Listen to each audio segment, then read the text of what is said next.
Good morning, Grand Archive players. My name is Valkyrie, and I'm here with Joy Boy, and we're bringing you the Win a Case DTR tournament hosted by Yeti, streamed by Serene Balance Production. What an amazing time to be here. Are you excited, Joy Boy? Yeah, I'm super excited, man. I think, sorry, I think there's so much sort of, I don't want to say like writing on this event, but like events like this one and events like the Quicksilver Cup, where people are waiting on this event, waiting on the Quicksilver Cup to just look at what's the meta. Obviously, we know what is like. We know what the strong cards are. We know Ryle. We know all those kinds of cards. We know suited. But yeah, I think a lot of people are waiting on these kind of events to sort of see what the meta has shaped out to be this early in the season.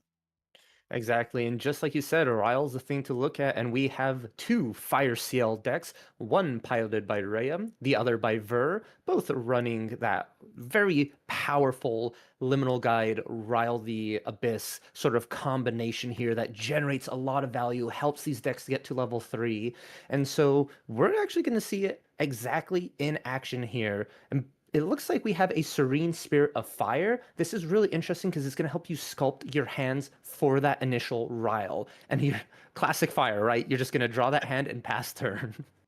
Yeah, you hope that you classic fire start is you hope that you see the Ryle in your in your first glimpse. If not, you hope that you see at least some way to dump some float. You know what I mean? Uh, if you see the Ryle, you're up huge, but it's a little bit harder. One thing that you don't have to worry about though, neither of these decks like to run censor, right? You don't want to censor your own Ryle package, so that's really nice. I think one of the biggest things is that everyone is running main board Ryle, main board censor of Wrestle Piece, right?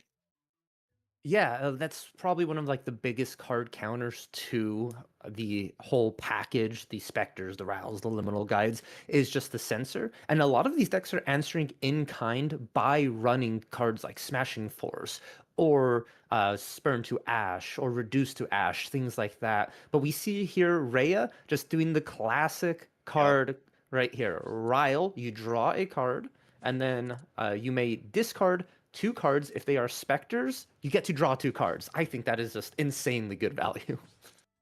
Yeah, I mean, the fact that the card lets you draw an initial card beforehand makes it so that you can Rile the Abyss. Maybe you only have one Spectre in hand, right? Maybe you just have a float that you want to dump or a liminal guide that you want to dump. Sometimes, pretty often actually, it's happened to me where you Rile the Abyss, only one card in hand, but you draw into your second uh Spectre card and then you get to discard both of them. You get to draw two cards, and it's actually really, really nice. Really, really nice to see. And the Spectre cards you look for are what you saw Rhea banish to go into CL level 1 is that Evercurrent Rider. It's water, it's off element, but it does have non-restricted floating memory, so it combos really well because you're like, oh, well, this is a card I can't even activate anyways on my turn. Gonna discard it, get that floating memory, be able to get that free level up, and it still replaces itself with that additional draw from Ryle. And then we see like hasty messengers in the deck with creative shocks. These are just more filtration tools for the deck to get through those like sort of lackluster pieces, the floating memories, the setup cards into your big explosive like win the game buttons for CL.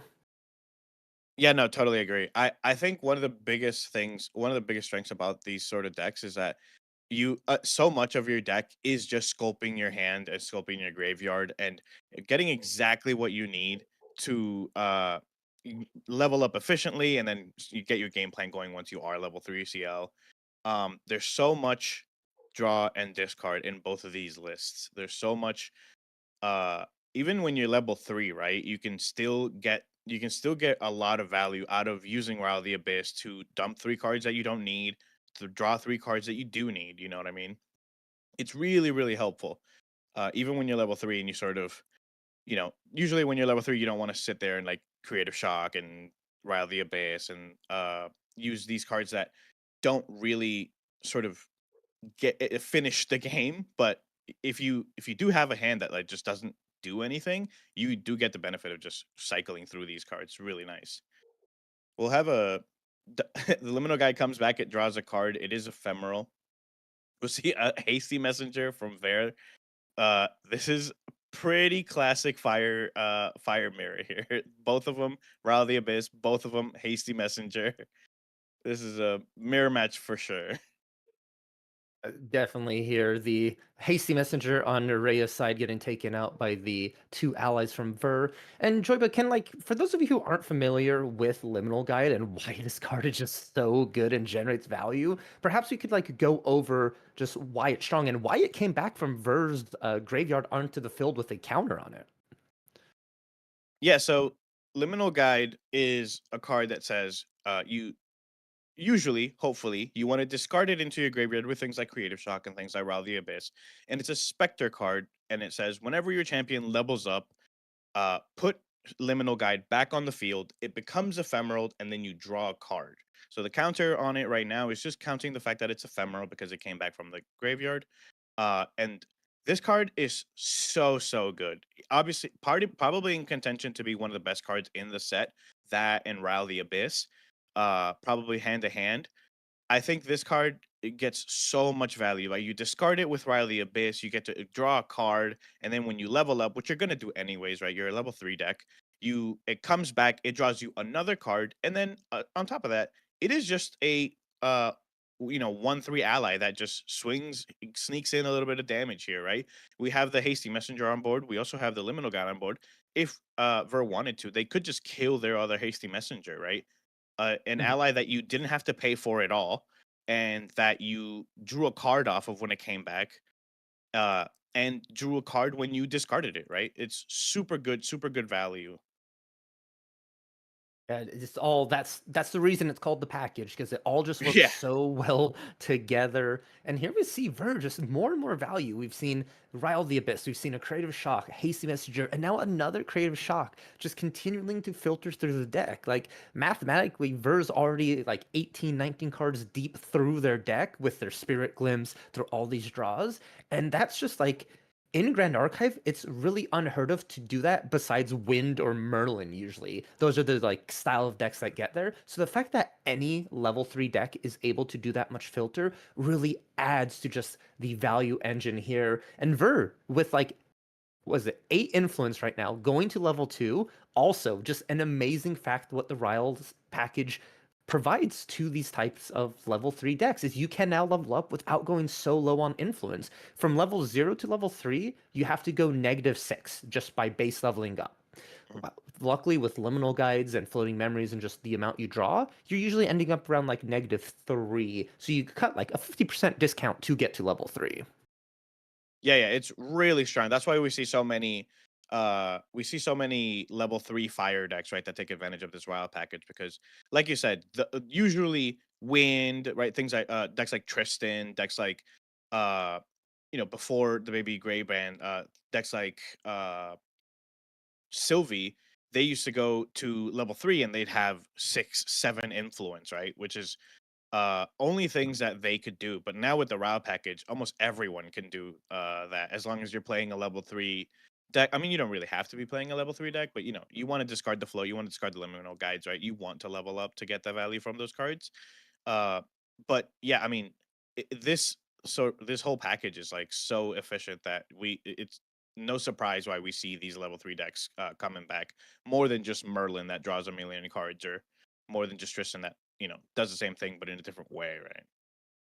You're correct on that there. And it's like just CL in general has so much value built in. With Ver going to level 2, you are able to go ahead and discard cards from your memory and or hand equal to the amount of omens and redraw. So a little bit more filter here. You're able to put in some floating memory like Undying Dreams, which is also part of that Spectre Ryle package, into that grave. And it really feels like Ver has the control in the current game. 2 liminal guides have gone off. Hasty Messenger doing a really good job of clearing Rhea's board because you don't want to leave these little allies here and there to help generate value. Hasty Messenger deals 1 damage, but the important part is it draws a card. And you do not want your opponent drawing cards to help them get out of the spot you have cornered them into. So it is up to Rhea here to see what she can find in order to stop Ver, but a dungeon guide from Ver going to level 3. Fire, unfortunately, doesn't have any response to this.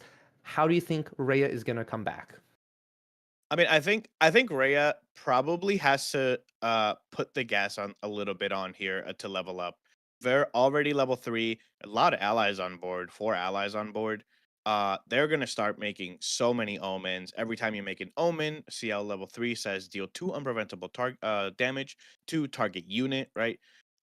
If Rhea sort of dilly dallies and stays at level 1, cards like Siphoning Fractal and cards like Carter end up becoming really, really big value once you're Umbra because they heal you so much, and they'll heal you so much, and in the process of healing you, they deal damage to the opponent.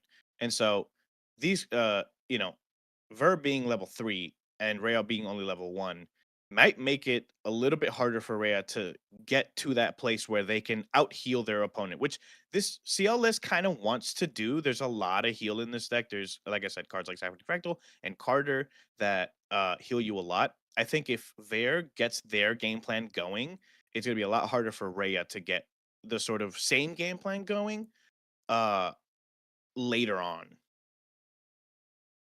I know exactly what you're saying there, especially because Rhea took that one turn off to backup charge, which sort of slows down that materialization. But here we see Ver activating a Spirel, which is a really cool card, very I love unique. this card. On enter, you get to deal 3 damage, and then you get to banish a card from your memory to later activate that card if you so choose. It is such like a cool concept of a card, and I'm very happy we're getting to see it in action here today. Yeah, I think this card is so cool. You get to put a card from both your hand or memory. And so the card that you used to pay for it, uh the card that you used to pay for it gets to go under it, and then you can just negate like cards equal to the same reserve cost as the card revealed, and then you trigger the on enter effect. So on by its own, it's 6 damage, and then also, if you negate something that you really don't want, right? Like big cards like incapacitate, right? If you put a 4 cost card under Spirel, then your incapacitates they don't do anything, right? You reveal the 4 cost card, you incapacitate fizzles, and just so much power. 6 damage, negate target card activation. So good. And we just saw it directly in action here. Rhea goes to Creative Shock at the end of turn, and Ver, saying, nope, not on my watch, goes ahead and reveals that Resolute Stand from Spirel, negating the Creative Shock. Resolute Stand goes back into memory, and then Spirel gets to do an additional 3. So Rhea definitely taking the safe option here, going for that level up, level 2 CL, has a liminal guide to go ahead and replace some of that value, but losing that Creative Shock really hurts. You were probably hoping to get a little bit more floating or dig a little bit deeper into the deck. You can clearly see the amount of influence both players have here. Ver's sitting at a healthy 5 on level 3 with a board state, while Rhea, I believe, is at 7 influence at level 2 and is probably going to have to look for a dungeon guide here just to try and maintain that life mitigation. Yeah, and this is what we were talking about, right? Once Vera is level 3, they get so much more access to all these strong cards like Spirel that slow Rhea's game plan, but don't hinder Vera's game plan. Like if Vera wanted to, he could have revealed the Resolute Stand and negated the dungeon guide. I'm like, you know what I mean?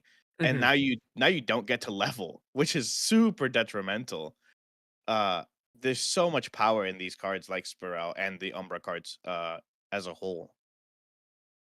And another liminal guide coming to join the party here after the dungeon guide. And we just see how powerful the liminal guide actually is. Just, discard it turn 1, comes back turn 3 or turn 2. You never know when liminal guides will pop back out. And we have 3 guides on site of Rhea, something that you normally would not have seen before. Let's see how she decides to clear board here. I think Spirel is probably going to have to be taken out.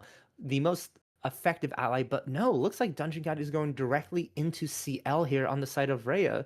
What does she have in hand to answer Ver's allies? Joyboy, what do you think this card is? I want to say it maybe something like a cremation ritual. Oh, a Carter. Okay, yeah, that makes sense. Similar, you kill the dungeon guide. I was thinking you swing with the dungeon guide, you kill the dungeon guide, you draw 2 cards. But similar, Carter, much better play, right? Carter's gonna wipe the board for 4. It's gonna heal Rhea 4, right? Carter says it has cleave whenever an ally dies, recover 1. If you sacrifice an ally when you activate Carter, it gets +2 for the turn. This is the perfect play for for against Ver, right? Ver has had these allies on board all game, 4 of them, and Rhea with 1 card just says they're all gone. I heal 4, and now Rhea has the board presence, right? It definitely has the board control, that cleave really effective. And one thing to note is ephemeral units don't actually die because the ephemeral key text says if Oh, they would, they get true. banished instead. So you don't get that recover off of the Carter, but you still do get it off of the Dungeon Guide, off the Spirel, the Hasty. So still very good options there. I think Carter barely saw a play back when it came out. It was sort of like an awkward moment for Diana decks, is because you went up there, but in CL, it just feels like Carter was like meant, like built for that deck. Yeah, they knew. They knew that the Ranger Guardian class bonus was for a reason. You know what I mean? They knew. Carter will get his day, and today is that day. They knew what they were doing for sure. We'll see I think I want to see cards like Siphoning Fractal hit the board, or card like uh pardon me on the name. I believe it's like Sorvier Vortex or something. Um, that card is so, yeah, Sortier Vortex. That card, I think this card is so cool.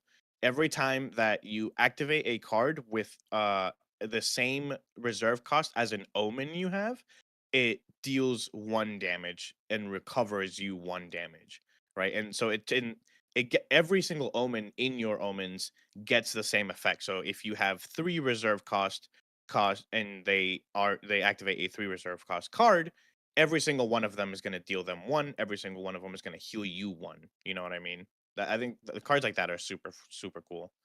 Yeah, I love the design space of those cards. Totally agree with you there. And plus, there's not a lot of Fantasia removal these days Yeah. as well, since fractals have sort of fallen out of the flavor of the month. So if you're able to activate that card and it sticks on the board, value is generated here. And one thing to note is you see a lot, both of these players right now, only with 2 omens.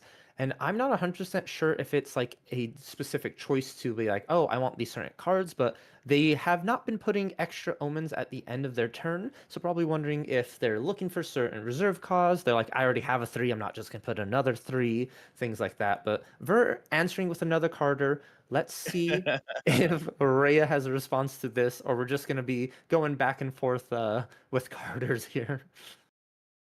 This is what I talked about a little bit, where like both of these decks want to do the same game plan, and they'll hit each other for 3, they'll recover 3, but then the other person will hit them for 3 and then recover 3, and they both have Serene Spirit, they're both Guardian, they both have 30 life. That's a lot of life. I wonder how this is all going to shape out in the end. You bring up a really good point. They're on Serene Spirit, so instead of that 30 life that you see printed on CL, you can consider it 36 because of Yeah, the lineage release. yeah. Downside is you can't activate Fire Element cards anymore, but it won't matter when you're having Norm and Umbra cards completely filled your influence here.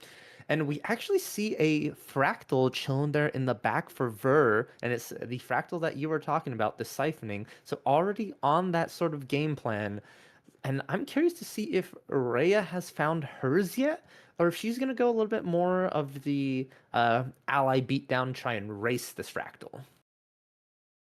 Yeah, I mean, I think it's a little bit hard to compete against Siphoning Fractal in terms of like the amount of value that you heal from. But Rhea does have, I think we saw in her hand, the Sorcerer Vortex. So they could play that card themselves and get, sort of a pseudo Siphoning Fractal, where, every time that Ver activates the card, it gets the sort of Siphoning Fractal effect of recover 1, deal 1.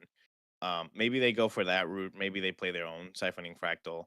I'm interested in how this game ends. I wonder if they just sort of ping each other here and there, or ping each other and heal, ping each other, or if maybe one of them just has really, really big hit. We know that Rhea is running Beguiling Coup.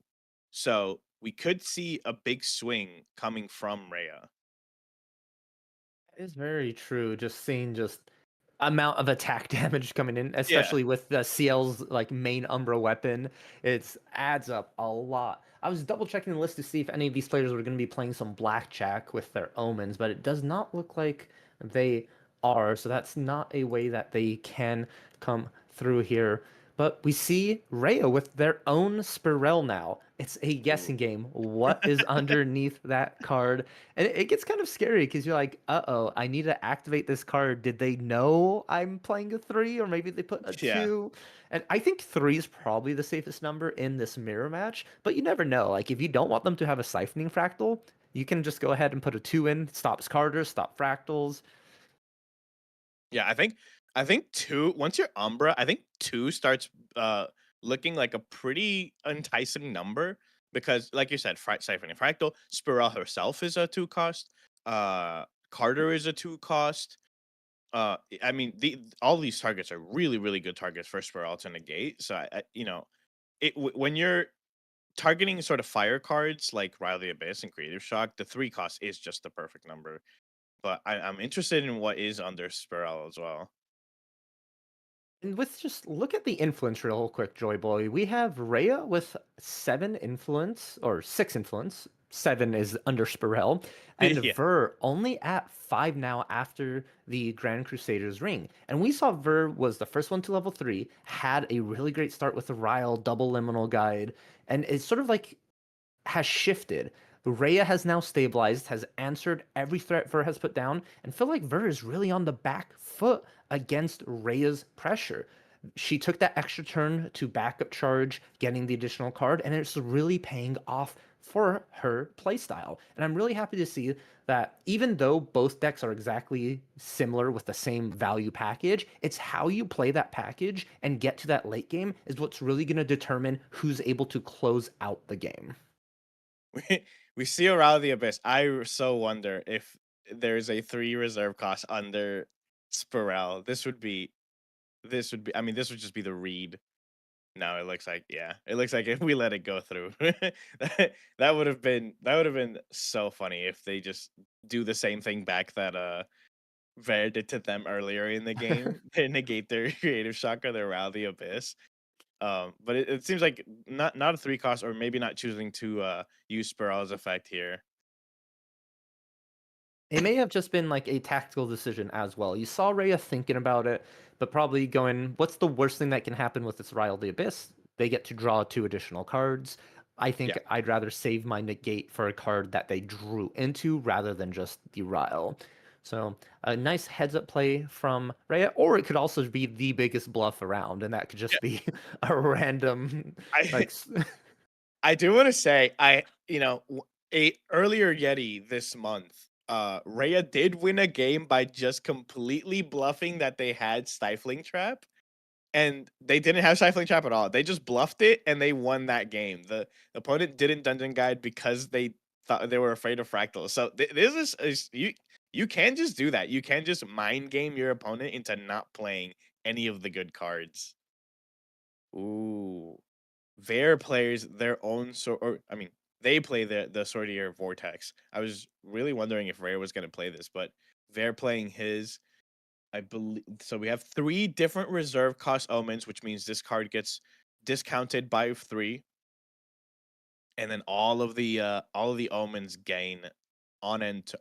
And whenever your opponent activates a card with this reserve cost, recover 1 and deal 1. That plus the siphoning fractal, there's so much healing. There's uh so much healing, so much damage from the healing. This is so interesting.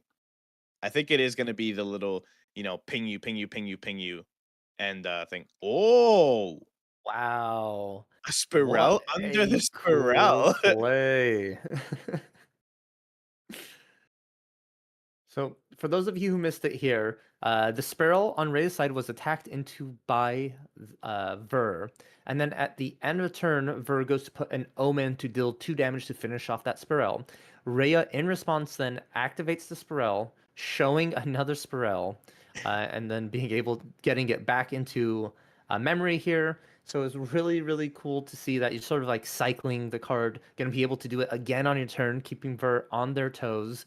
But as you mentioned, the vortex with the siphoning fractal is going to be a lot of recover and a lot of small increments of damage.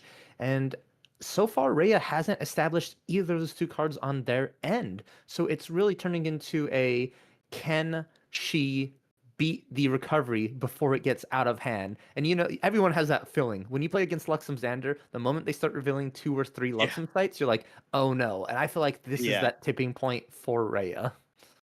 yeah. No, totally agree. Once you have Xander going, Xander players going, Xander trigger. You have any any effects on my Xander trigger? I think there's some writing on the wall there. I think that similarly, Ver has some writing on the wall with the Sortier Vortex and the Siphoning Fractal. I think you know Rhea just has to just try to power through the healing, power through the recovery, and just swing with their swords, swing with their allies, and maybe try to offset a lot of that healing. Because otherwise, or maybe we have the Big Island Coup. Maybe we play an attack we put an attack as an omen and maybe do that. But we see the Spirel that we saved last turn under the other Spirel, but they because they activated a card with 2 reserve omen, they're gonna get dealt 1 by the vortex and then heal 1 from the vortex. It's so funny. Uh, a little less valuable Spirel. Instead of dealing 3, you Yeah. technically only deal 1, and you take damage yourself. Yeah. Yeah, I mean, this is the sort of Storm of Thorns kind of gameplay of like every time you attack, you prevent 1 and then you deal 1. It's the storm.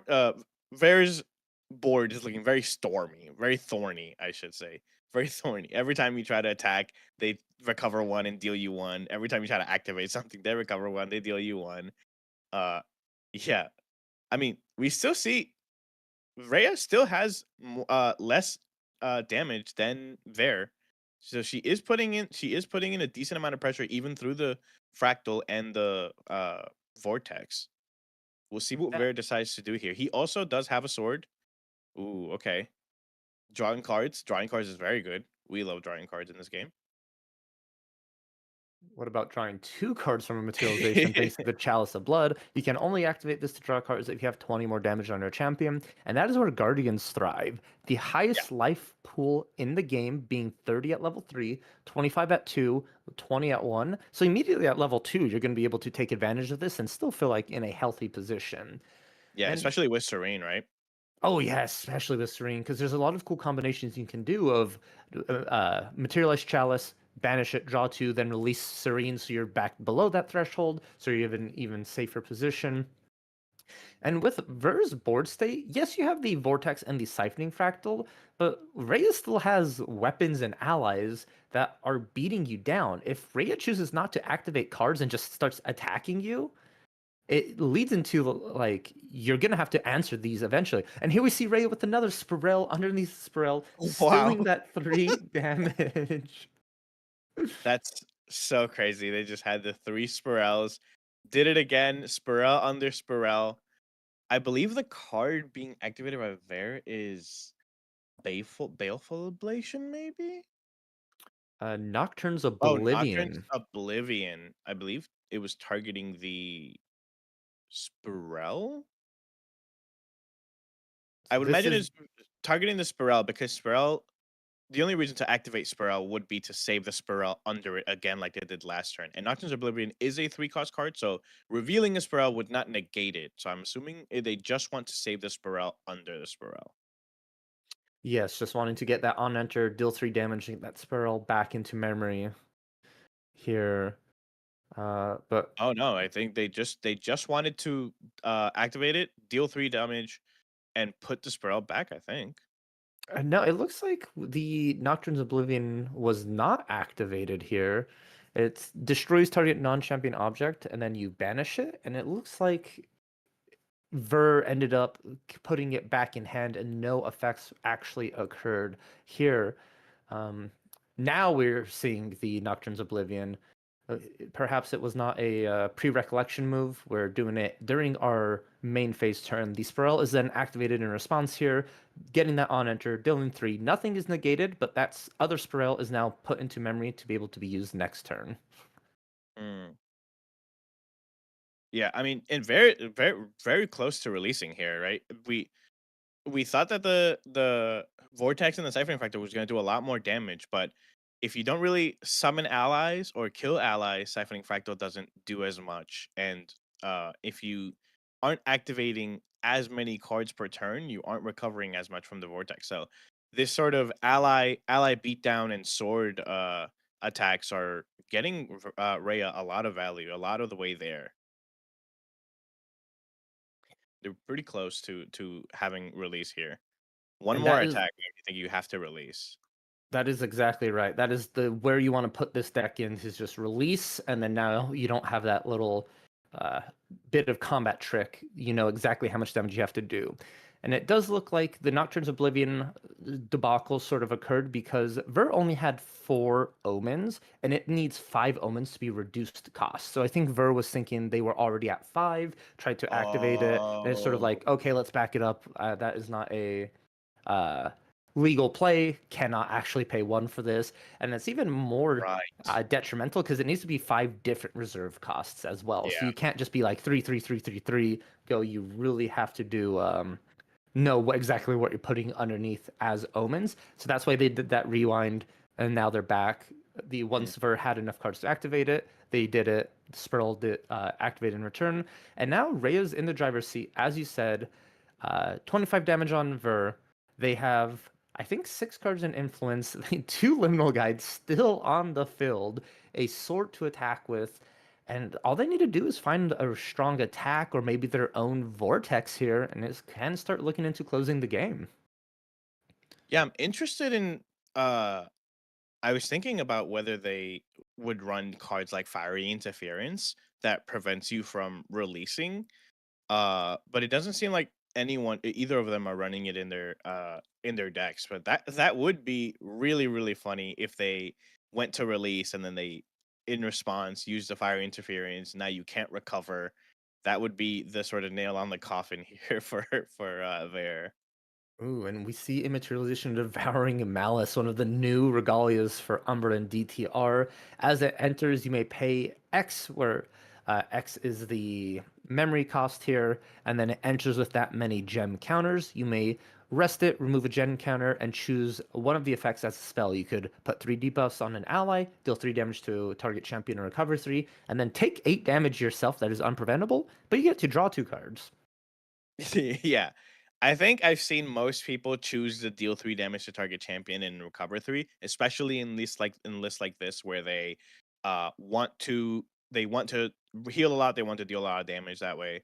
Um we see the resolute stand from there. I believe there's yeah, they just don't want to release and yeah, the liminal guides and the swords, they just want to save the release for a little bit later when they have a bit more options.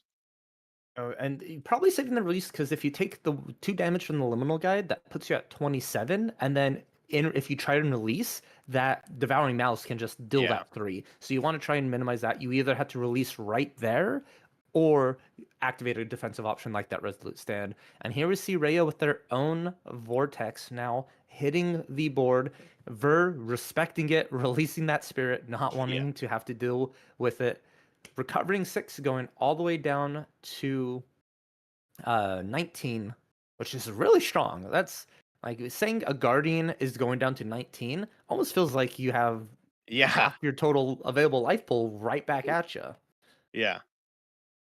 Yeah, but not being able to recover, not being able to activate those fire cards, it does mean that there needs to have a response in hand that is just Umbra, or maybe draw an Umbra card, because none of these fire cards are gonna do anything for you. We, I believe we haven't attacked with the sword. The verse still under the effect of Resolute Stand, so probably wanting to just save that durability here on that Yeah, sword for a us need an non-resoluted omen. turn. We have hit that crucial 5 omen, uh, that crucial 5 omen threshold on both sides. I wonder if you just use the sword anyways, even though it's not gonna do full damage. You use the sword anyways just so you can draw the card into memory. But you have to have the 5 omens for that. But it's probably worth, I would imagine, if you do have I, the 5 one. I agree with you. It would be worse, but Rhea completely no cards in hand, used everything to activate that Soter Vortex. So Yeah, I think that is probably the better option than drawing a card into memory, just because, it helps you stabilize here. But definitely, 5 Omens, huge breaking point for CL. The fact that you get to draw a card into memory, deal yeah. additional damage. And so Ver, I think, is in a tricky position, has to try and find a way to stay alive. But staying alive isn't just enough in this game. You need to also get through a release or a spirit that is yet to be released. And Hmm. so it's tough. It's really tough here. I think there are options that you can do, sort of like some cool combinations. If you find another siphoning fractal, Hmm. we still do have that weapon for Ver as well. And Ver actually going for their own devouring Own malice. Devourer Malice. Yeah, just putting the one gem counter on it, or maybe no, yeah, yeah, just choosing to do their own gem counter, just one. I would imagine similar to Rhea is probably the deal 3, recover 3. Mhm. Um, maybe you could choose to put 3 debuff counters to kill one of the liminal guides, but I don't think so. Uh, I think probably just.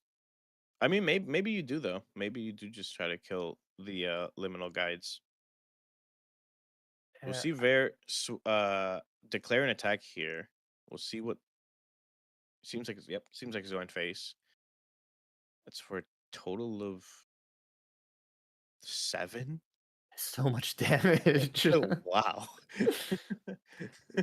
Deal 7, draw a card into memory. That sounds like a Yep. wonderful, wonderful card. And it's all thanks to CL's mastery you get at level 1. It is Yeah. the mastery that says for X amount of cards you have underneath this, you get bonus effects. 1 to 2 is plus attack.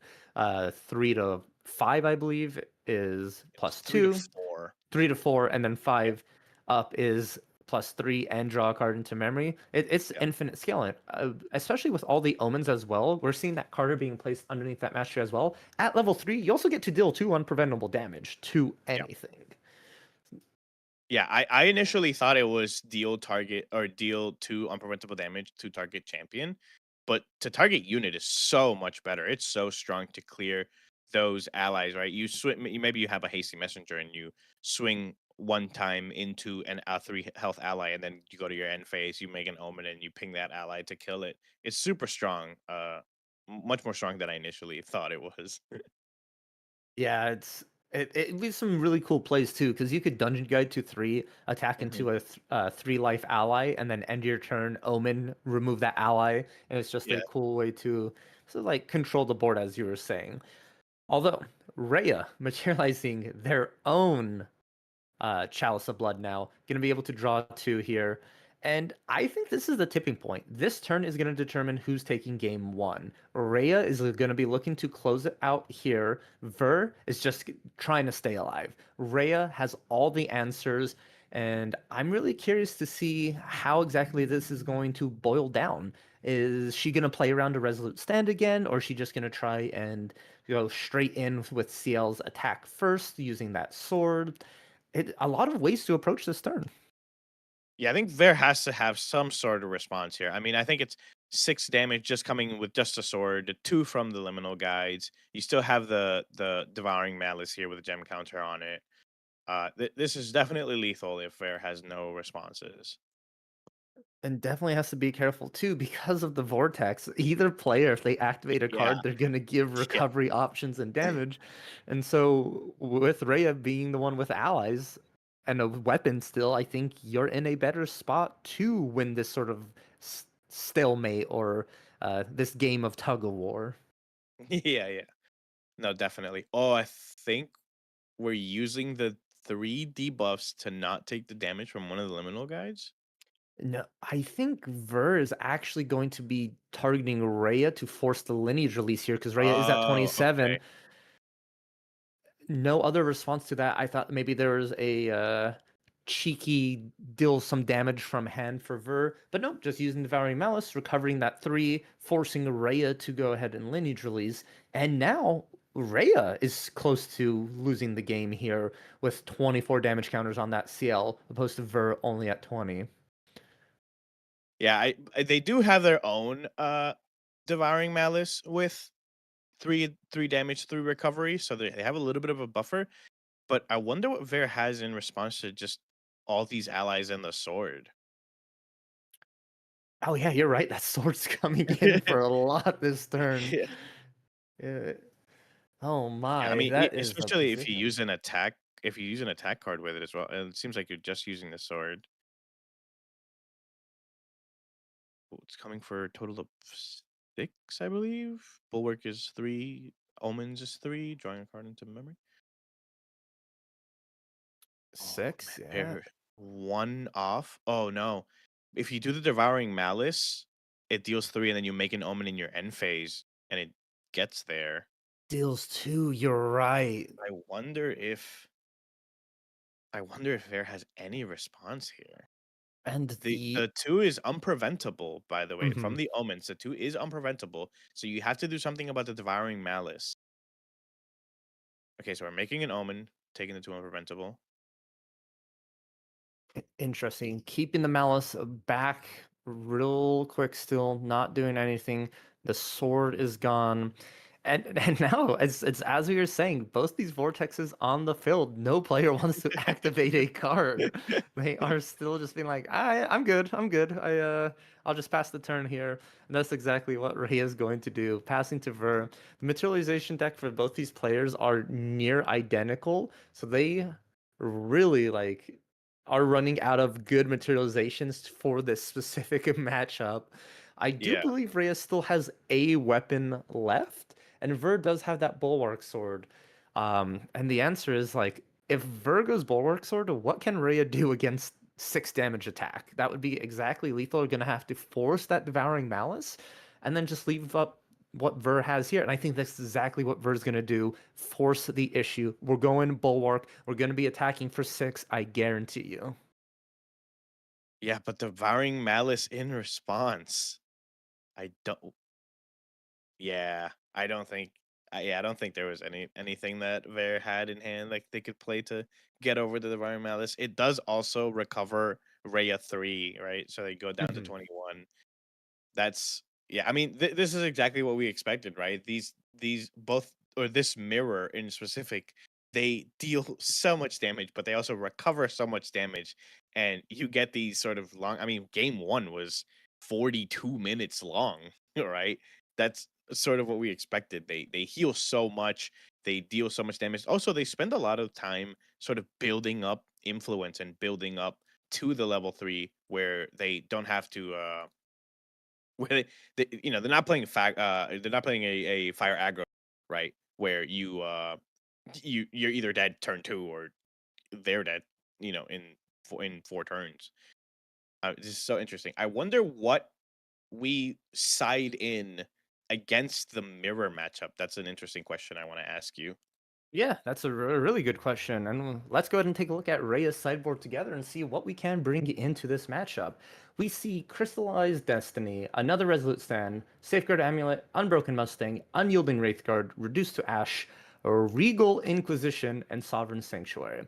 Immediately off of these, you're bringing in those Regal Inquisitions. 100%. That card is so strong. You are able to get to level 3, you're able to activate the Exalted requirements for it, and it literally reads, look at your opponent's influence, discard their win conditions.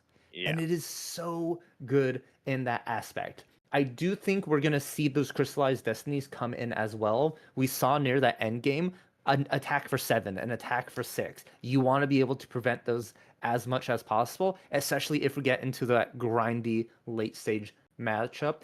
And I honestly think those main deck Unbroken Mustangs for Rhea gonna come right out.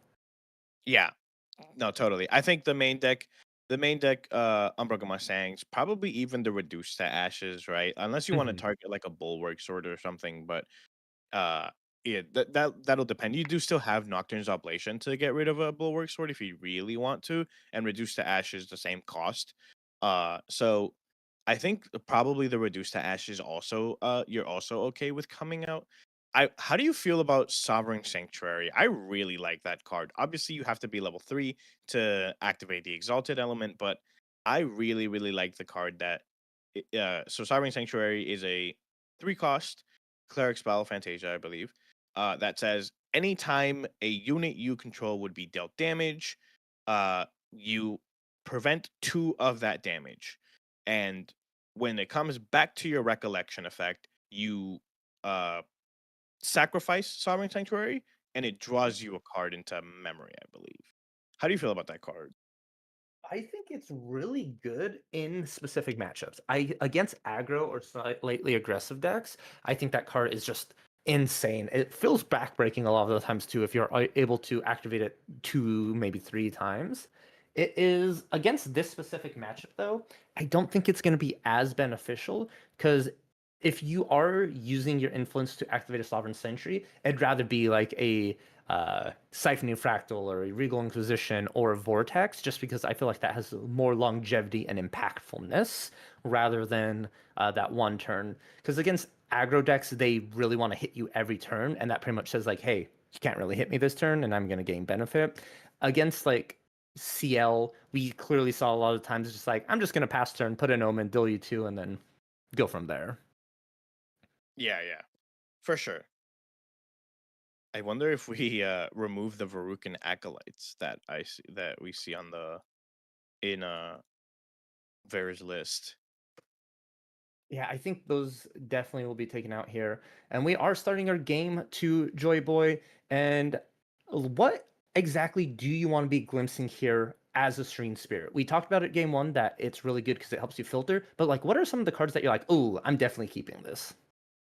Yeah, I mean, I think it's a little bit harder with the Ryle the Abyss package because you want at least 2 specters. You want at least 1 specter, but really you want 2 specters. So you have to keep 2 specters. You probably want to keep a dungeon guide as well. You probably don't want to send a dungeon guide back. And so that's 3 cards at most, at least, that you're keeping, and then you want to hope and pray that you see the Ryle the Abyss, right? You want to have either a way to you either want to have the Ryle the Abyss combo or a way to dump float, a creative shock into discard a Starward Shieldmate, or a dungeon guide. I think if you don't see any of those cards, you send all of them back, I think. From what you've said and what I'm interpreting from this explanation is if you see your opponent keep more cards than put back, you're Yeah. in for Mhm. like Yeah. If you see someone keep 4 cards, that's probably Ryle the Abyss and Dungeon Guide, right? It's Ryle the Abyss, 2 Spectre cards, Dungeon Guide. These other cards that I don't need, they're purple. I'm not playing them right now. Yeah, it definitely scary. Anytime someone has the opportunity to glimpse and they say, "I'll keep all of these," or "I'll leave all of these on top." That's a very scary. I mean, yeah, we see it, right? Definitely Ryle the here. Abyss. Double, yeah. I like I said, you want to have this is exactly what you want in your initial glimpse, right? You want to dump the 2 floats. You want to either 2 floats or a liminal guide and a float, right? That combo is also really good. But yeah, if you don't see Ryle the Abyss plus at least 1 Spectre and then Dungeon Guide, you send all those cards back. You don't want to have that that hand. Definitely here with and just the value. Rile the Abyss, one of the only cards to ever +3 you in the game, Yeah. and it shows why players are building decks with it. I personally don't think Uriel of the Abyss is that like too powerful. I think it's exactly what we need for level 3 decks to be viable. And if they add sort of cards like this in wind and water as well, I feel like all elements will be in a healthy position for aggro and level 3. But Verge is not stopping the value Yeah. train. We Yeah. see the stalwart and then getting discarded from the creative shock, more cards drawn, more floating in the bin, and then an omen directly in.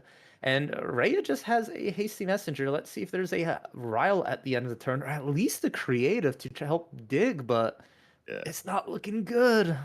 Yeah, I mean that's the problem. Like we said, like you want to see either the Ryle package or the Creative Shock into Dump a Flow package, and Ver has just seen both of them.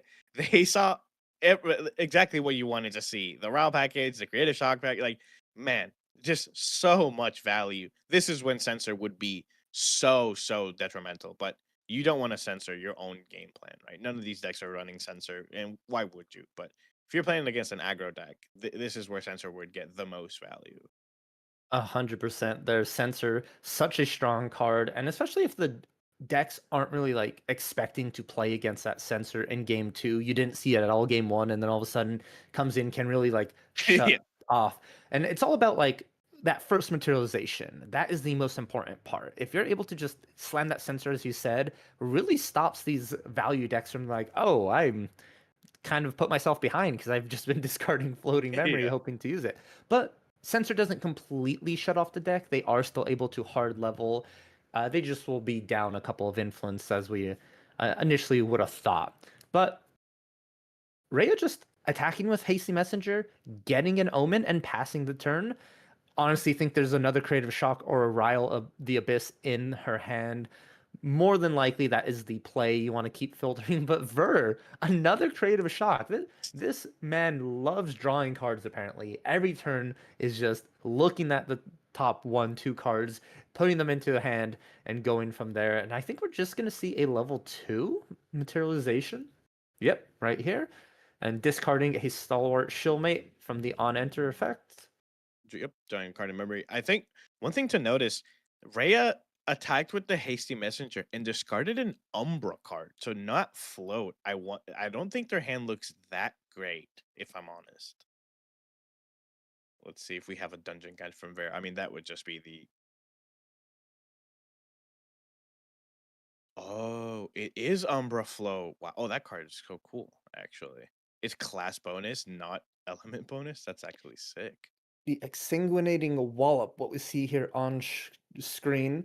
And I think it's like, as you said, really cool. There are some cards that are advanced elements that have floating memory, and usually people would associate them being like element bonus floating memory. Yeah, But yeah. no, just class bonus really makes it so you're like, oh, I could just discard this early game and be perfectly fine. It's like a normal float. Yeah. Man, Ver has seen probably the best hand you want to see as a level 3 Row the Abyss deck.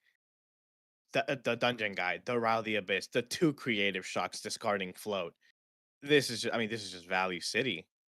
And is that Regal Inquisition? That is a Regal Inquisition, I believe, here. Oh, man. One of the cards we talked about bringing in no, actually a Sovereign Sanctuary, the one Oh, that okay. you're Yeah. mentioning here. Art very similar, but Sovereign Sanctuary. Oh, maybe it is Regal Inquisition. We're going Oh, back and no. Yeah. forth. We're Seems like, looking. I believe it. Look, Yeah. I they both believe. have Alice and Bubbles. That's the Yeah. important Yeah. part to know. It's a little hard. The cards look very similar. Alrighty, let's see what Rhea does in response to this, though. I think that is really going to determine what card Ver is activating. We do see that Ryle going to be drawing a card. Do we have a Spectre, one Spectre, that ever current rider, hitting that graveyard, drawing that additional card? And then Rhea, I believe it's about to show everything. Yes, this is a Regal Yes. Inquisition. Ver getting Oh 100% of the knowledge now. no. The Dungeon Guide dungeon Carter. guide.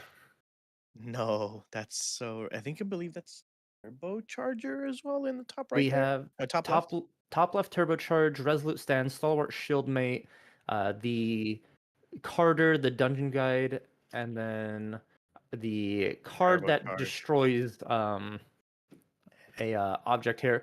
Yeah, Nocturne's Nocturne's Oblivion. Oblivion. And Oh wow, just my. Ver Oh discarding no. everything. Oh Stalwart, no. ever current. Oh, Carter's Okay. back. And Liminal Guide. I just feel like Ray's I hand went mean, from gas to nothing. to yeah, from gas to trash.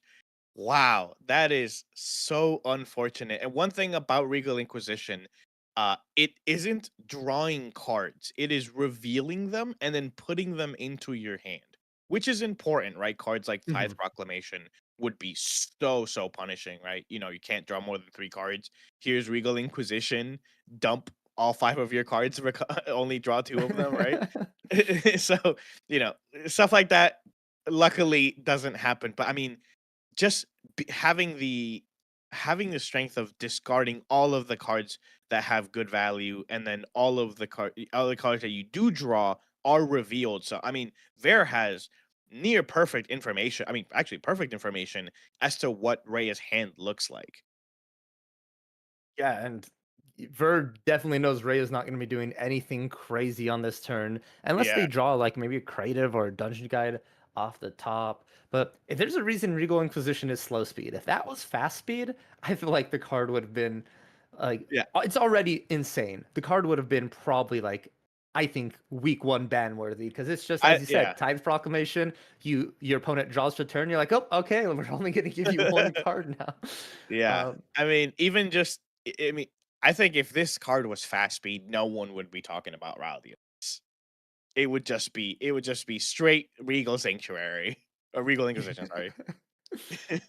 Oh my, it is crazy. But Ray is not completely out of the game. And one thing to mention, we have 4 minutes left in the round before we go into overtime. Rhea is Yeah. up game one, and we're only on game two. So right now, Rhea is just having to survive, and that's exactly what we're seeing with that stalwart shieldmate. Is you Yep. may not have a way to win the game, but if you can survive this game, it is still a W for you in this win a case tournament. Yeah, no, totally. And I mean, like we said, Guardian, huge life pool, Serene Spirit, even better, 36 health. That start with Shieldmate, preventing 2 of that, getting you some float. Yeah, I think Rhea just has to play the I will not die game plan, and they'll be you know, victorious here, I guess. Yeah. When we see though, the pressure is gonna start surmounting every turn. Ver has the 2 damage from the Omen. We do have, I believe that's now a Devouring Malice being brought out as well, and Yeah. then maybe we're gonna see another Siphoning Fractal or a Vortex come out, which is still gonna help. Rhea only on level 2, 25 is going to be the magical number total life pull of that CL. Um, I'm Oh, really they took curious. 8 unpreventable damage and drew 2 cards. That is a smart play. Interesting. So Yeah, I mean, Joy they had Boy, so much life to give, right? 100%. I was just about to say that. Like, you're not under pressure. Take 8 damage, draw two Yeah. cards. I think you take that trade any day. And with your Serene Spirit, you're technically only sitting at 4 still as well. Yeah. And we play the Vortex as well. This is a little rough because in a normal situation, there would be up so big here uh with the vortex, with the taking the 8 damage but drawing 2 cards. They're level 3, they can make omens and deal unpreventable damage, but they can't really kill Rhea like that, right? They can't Hmm. really get to the finish line in the 2 minutes that we have left in the round. We do have overtime, but I wonder how we can actually get through the finish line here. Yeah, and Ver can't play the I can't die game. Rhea has to play that game. one thing to note here is Vortex only works if your opponent activates cards. Yeah. Rhea can just draw and pass, and now that's Yeah. the source of damage Ver is relying on completely gone. So Right. I think it's a strategical move to just maybe pass the turn, keep the stalwart backed up here. You're not having to do anything special. Rhea going into level 3 as just a hard materialization, not no dungeon guides, nothing, just because, build that additional life total. You are just staying alive at this point, and this is a very valid strategy. these games can go long. We saw in game one, 42 minutes. If you do win that, not that you're slow playing, but you're playing to stay alive. And that is a very strong way to close out these grinding matchups. We've seen it with Luxem decks, we've seen it with Merlin decks, we're seeing it with CL. And Rhea just drawing that Carter, though, even a Carter. little insult to injury, right? They're like, I'll remove my own stalwart, I'll recover one, let's get rid of your dungeon guide, deal some damage to you. Now you're really going to be left with no options. Yeah, it's interesting. Rhea activated the Carter, so they took one from the Omen, but Carter sacrificed the Starwood Shieldmate on enter, and so it recovered one because it killed the Starwood Shieldmate. So it ended up being neutral damage. So no damage was done, and then they cleave the board for 4, killing the Dungeon Guide, which then also recovers Rhea 1. So Rhea has actually healed 1 over that entire interaction, which is not really what we want with the vortex on board, right? We want to get Yeah. our damage out. That's really funny. Alrighty. We're getting close to the time end round here. Vert materializing Grand Crusader's Ring, the one true and tried relic for a lot of players here in Grand Archive, Yeah. drawing that additional card. Vert, you have a lot of influence in hand, but what are you going to show us here for your activations? Do you have a way to answer Rhea's sort of stay alive strategy, or are you going to be digging here? It looks like we're digging Hasty Messenger. What are Mhm. we gonna discard? Dungeon Guide. Yeah.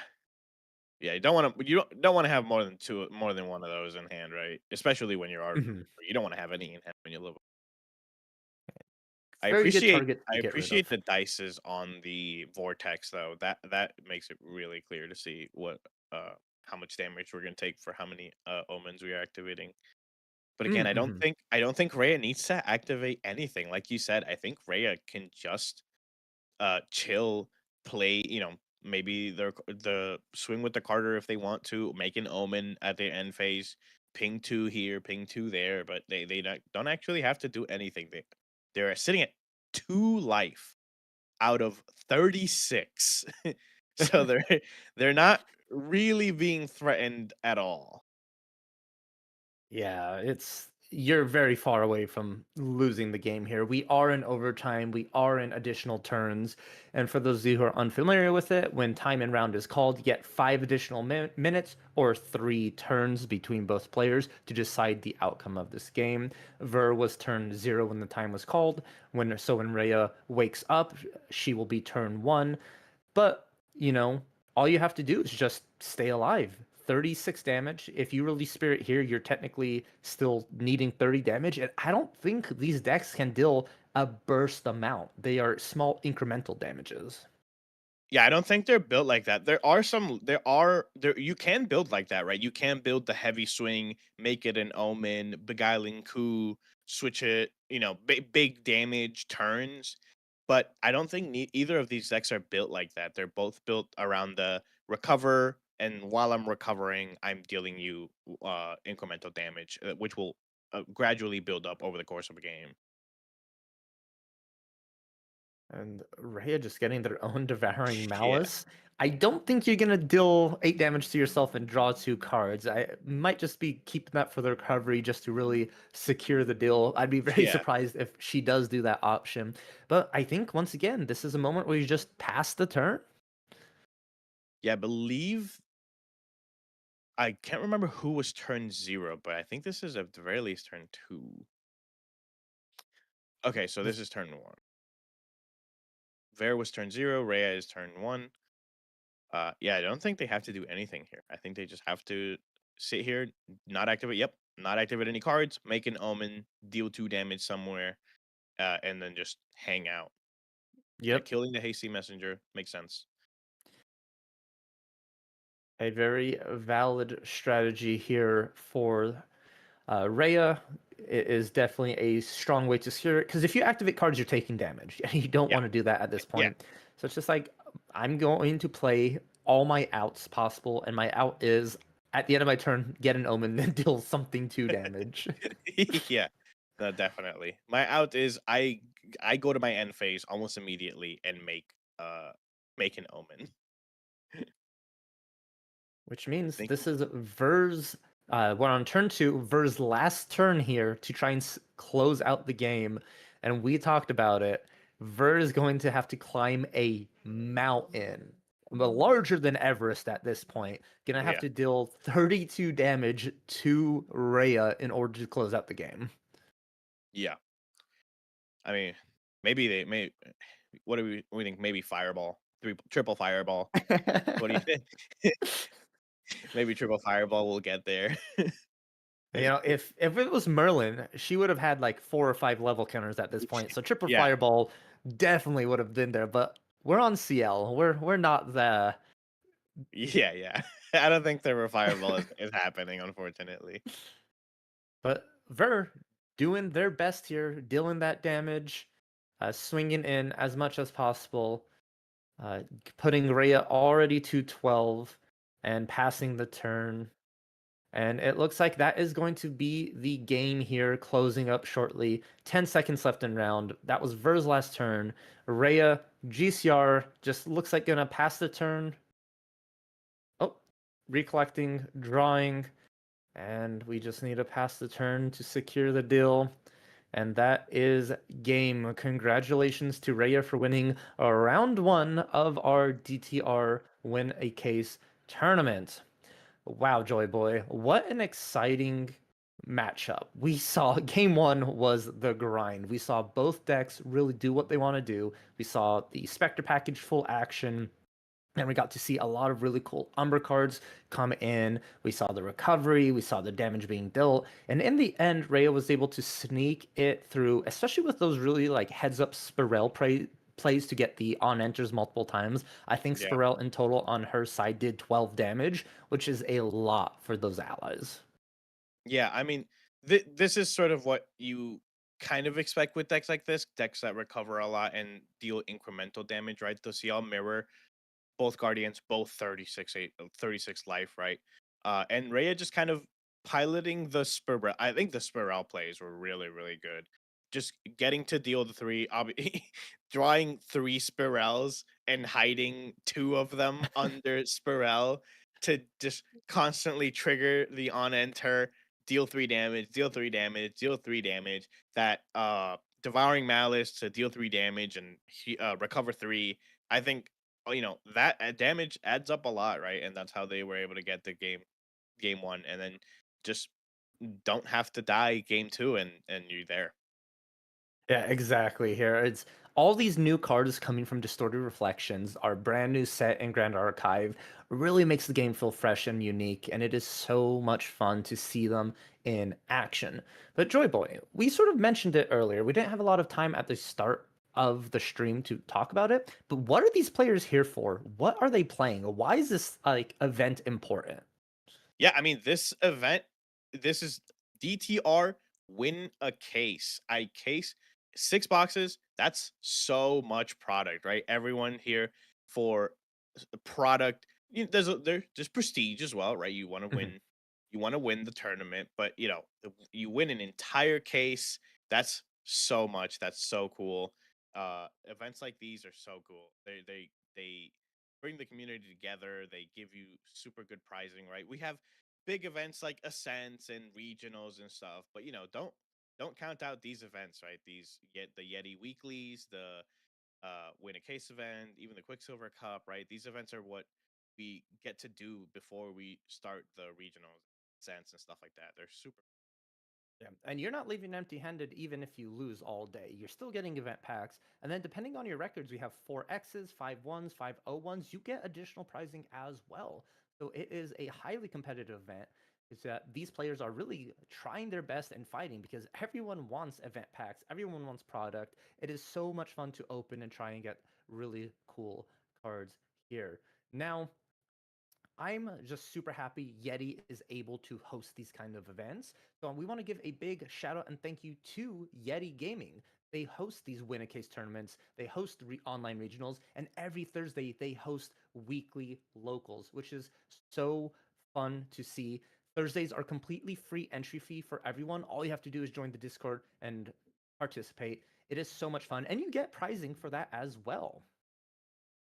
Yeah, I mean, Yeah, for sure. These events are so sick.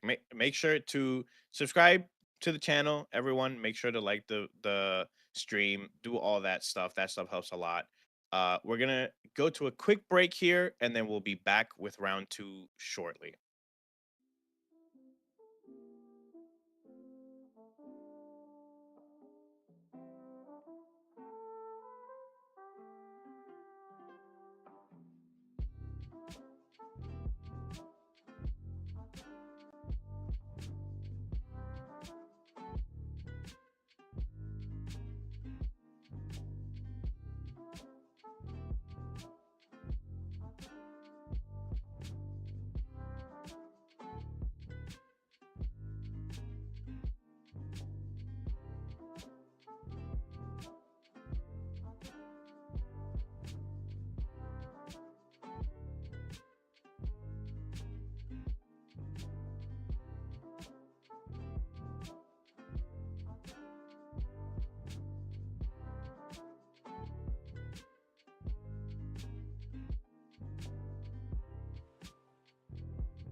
Welcome back, everyone, to our Yeti Gaming Win a Case DTR tournament featuring Valkyrie, which is myself, and I'm now joined at the casting booth here with Clem Hopkins. Great to have you here. Looks like you are ready to commentate some great Grand Archive gameplay. Yep.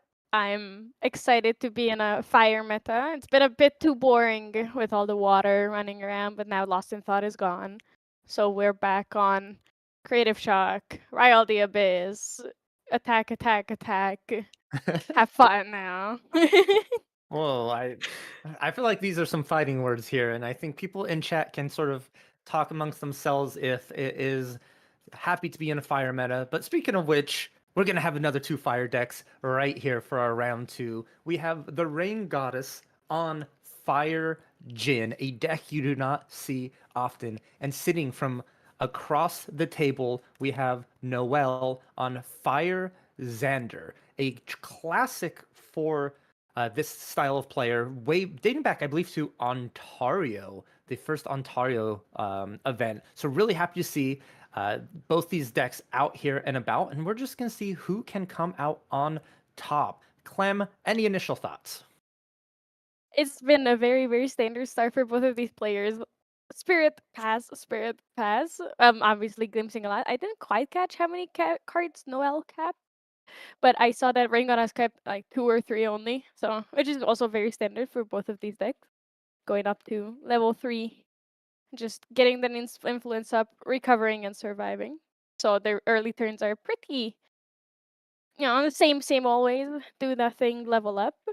As we can see, Noel also immediately going for the backup charger, get the influence up, get those cards going, see what they can do. Do you feel like that's a bad omen so early in the game that they don't get to level up?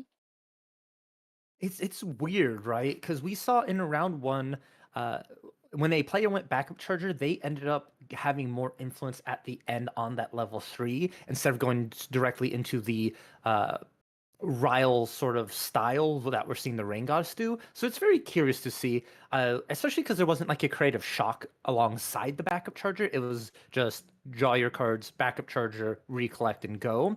So I'm really curious if the hand is just sort of bricked and doesn't really have a lot of good plays and was hoping to draw additional cards, or they were needing this additional influence to start making those bigger plays. But wow, Clem, the Rain Goddess already out of the gates, a liminal guide, level 1 Jin, floating memory. I just feel like they found everything they needed through those glimpsing.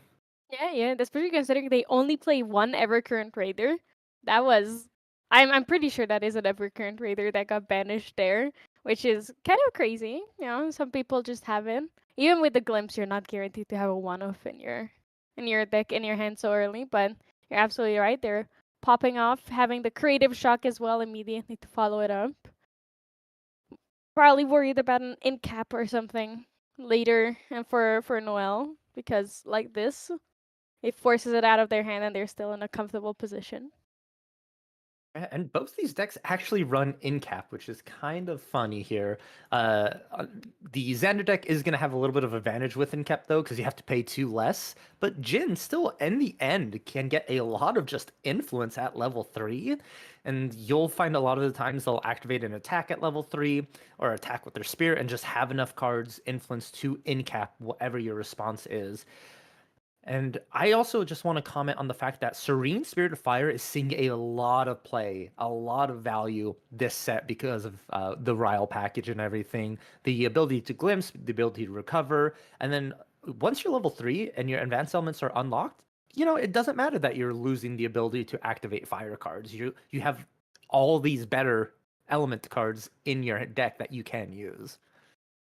Yeah, I absolutely agree with you. Like as you can see, they're getting a lot of value off of these early game fire cards, but after you run out of gas, after you use two or three creative shocks and riles, you have your value. You can just start playing the norm cards. You can start playing your advanced element cards because by that time you're level 3 as well, and that's what we're seeing from both of these players. They're all both starting to play more norm cards as well. Like the Noel discarded 2. I couldn't see because of the shine, but I'm 100% sure they were norm cards because I can tell that they weren't red. So in the graveyard, it's already being present, and on the board, there's a liminal guide is an insanely good ally regardless of anything.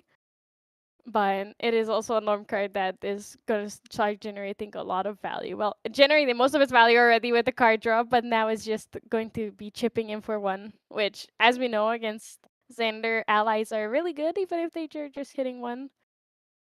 You So, want to get that damage in as soon as possible before those Luxem sites are actually start being revealed. And oh wow, the Rain Goddess just going. I'm going to Xander, or not Xander, Jin 2. Dungeon guys, let's go to Jin 3. And already, just like that, we are seeing Exia enabled for the Rain Goddess. 2 guides on the field. You could say hand in hand with Jin. They guided him to this position attacking in. And like, look at the grip Rain Goddess has. Like 6 cards, 5 cards, a huge amount of influence at level 3 already. That is the power of the Ryle Spectre package. But don't count Xander out. This is where Xander usually thrives, right? You juggle knives, you draw some cards, you stabilize, and then before you know it, they're level 3, they reveal their memory, and you go, oh, Luxem Sight, Gleaming Cut, Lightweaver's Assault. indeed, it is. And I believe that's in another Ryle the Abyss banished, which how do you feel about it over Creative Shock for like in a deck like Xander? Do you think it's a better 4-up than Creative Shock? Even so, I know it draws 2 more, but you need the Spectres for it. Yeah, it's a really tough call because the Spectre package takes a lot more space in your deck than just, Creative Shock. But I feel like the Spectre package generates so much more value in the long run that those slots are really worth it.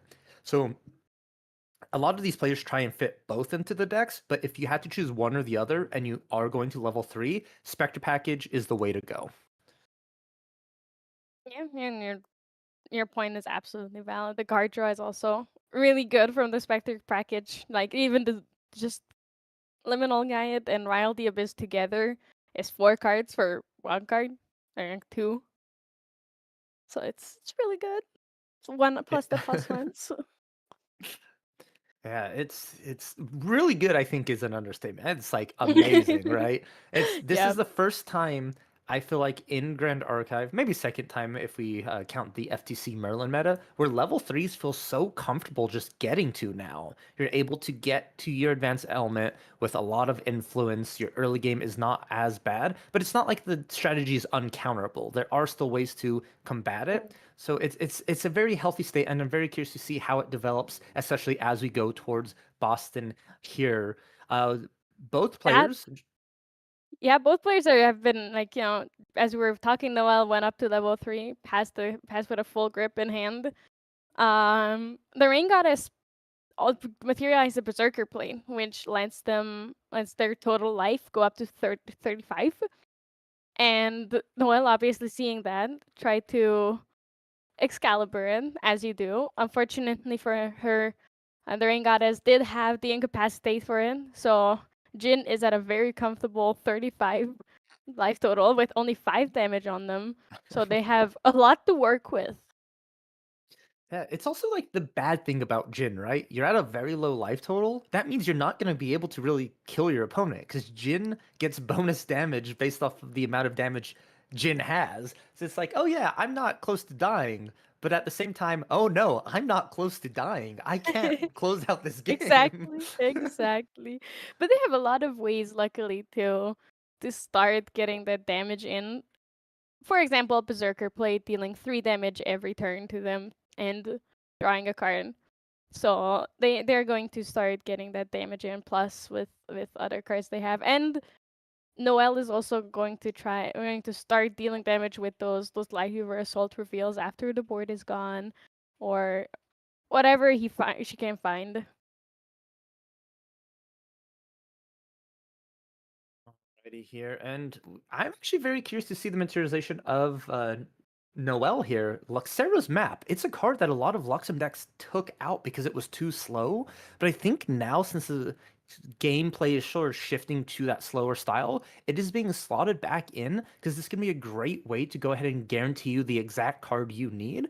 And it could also be anti-Regal Inquisition tech as well. If you know your opponent is on that, they kind of Inquisition you're fine because then you can activate Luxera's map to get what you needed or what was actually discarded here. Yeah, absolutely. And it's like you were talking about earlier with the level 3 meta coming around. You have a lot more time to work with. So it's definitely a lot more comfortable meta for a Luxera's map game. Oh man, the influence from the Rain Goddess. I am just like looking at the amount of cards Jin has access to right now is insane. Especially going for the backup charge on materialization as well. Not going for a Shang-Chi. Don't want to risk your main way to close out the game, your weapon to be taken out. And it's scary because they could be sitting on incaps. They can be sitting on like trying to build up multiple enrages for that like big combination turn. But you also got to think about that Xander has in caps as well. So you have to be able to activate all your cards and keep up in cap for the other opponent's in cap. So now it's going to turn into like a weird control game where it's a sort of like who's going to make the first move, who's going to try and push for that lethal line, and then does the opponent actually have the response at the appropriate time? Yeah. Yeah. Daring God is playing another Royal the Abyss there, just showing the absolute value of it. That does have another liminal guide. However, that will not come back for the foreseeable future from that graveyard, considering that he is already level 3. There is the Regal Expulsion that you were talking about, like with Regal Inquisition that you were talking about. Immediately met with an in cap though. I feel Yep. like that was a frame one. So slam down the in cap and zone. No, I'm not even gonna think about this. You wish you could do that to me. Not You're right. today. Not today, Jin. Wow, Clem, what is that reveal from Xander's trigger? Crazy. We see 3 Lightweaver's assaults and the Luxem site. Wow, that if it was any other champion sitting across from the table, I'd say I think Noel has closed out the game. But the fact that it's Onyx. Jin, who is the undying rager out there, means that she's gonna have to really like carefully plan these Lightweaver assaults because you can only really take out Jin at fast speed at the end of the turn. Yep. Yep. So, but the good thing about Lightyear's Assault is that it is a fast speed action. So, unless they have the incap for it, it's very possible to take them out at the end of the turn. However, the Ring Goddess does have a very beefy influence there, still has their Serene Spirit. And the recovering 3 on Noel's side doesn't affect them too much because almost every time they're just going to overkill you by so much. They're just gonna go so crazy that it doesn't matter that your opponent is on 0 damage counters. You can still easily take the game. Of course, it'll take a bit longer, which is very scary here. But like you said, they can only kill them at the end of their turn. So as long as they can recover below the threshold and have enough incaps for those Lightweaver's assaults, the Rain Goddess is also in a pretty comfortable position here. Yeah, and Noelle popping that Luxera's map. Clem, what do you think she's going for here? We already saw 3 Lightweaver's Assault, and we saw Luxem Sight. Do you think it's a Gleaming Cut angle to draw some more cards, or you just get that 4th Lightweaver's Assault directly into memory? That's a really good question. I think both of those plays are wonderful. My first thought, however, was in exactly an Excalibur, but if she had it in hand, then no reason to look for the other one, I think, because now that the Berserker plate is gone, it is -7 life on Jin's side, and even though he is, immortal, it doesn't mean that he is immortal forever. That is true. There's one part where Jin becomes very mortal, and that is the end of the turn here. Sort of what we were talking Please about. heal. Both these players, though, still taking full advantage that they have not released their spirits yet, activating fire cards. We're seeing Ryle discarding a liminal and another Ryle, drawing additional 2. Unfortunately, the liminal guide is bound to that graveyard, never coming back since Jin is already level 3. We aren't going to get another level up unless there is like an innervate combination, something cheeky like that. But why would you give up your immortality just to, get a 1/3 ally on the field for free? Indeed. Seems like a bad trade-off. I would rather live than have my 1/3s out, because then you can enrage forever and then go attacking. I'm ready for how insane this reveal for Xander is going to be, Clem. I'm bracing myself. I'm ready to count the yellow I'm scared, cards Valk. that will Help. be. Please hold my hand as we get the reveal. Like I'm feeling like the stress of like, oh gosh, what's gonna happen here? And keep in mind, when Xander reveals the Luxem cards from memory for the ability, the Rain Goddess has to put that many cards down into memory from hand. So it literally says, hey, you're losing all your responses, everything you can do, and that's how Xander gets you. It makes you play suboptimally just to try and keep cards, and then in the end, they overpower you with just Lightweaver's Assault. Great combination, but No did we... reveal from Noel. Interesting. Ooh. Keeping what they got from that Luxera's map a super secret. It may be an incap. It may be like a Regal Inquisition, something they didn't want to show the Rain Goddess that will surprise them on their next turn. And on the other side, I feel like the Rain Goddess is just drawing 2 cards every turn. We've seen Backup Charger, we've seen Tengu, we've seen GCR. It's just value engine, one after another, drawing cards. What are they looking for, or what are they trying to play around? Do you think this is time for a Tithe Proclamation to come back? It is time for the return.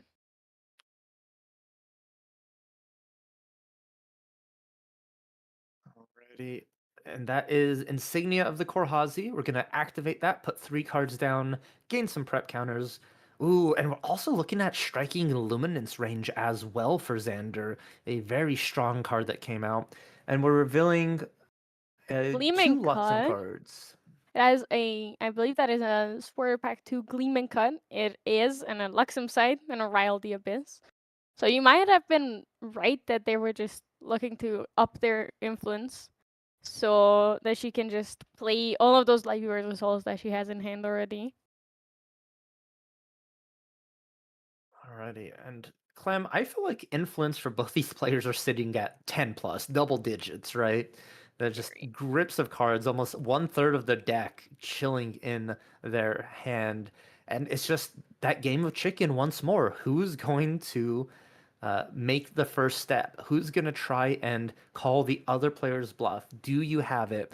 And I think Noel's doing some math right now, trying to calculate like how much damage can I actually do if I go light weavers, in cap to stop an in cap, things like that. Something really you have to decide.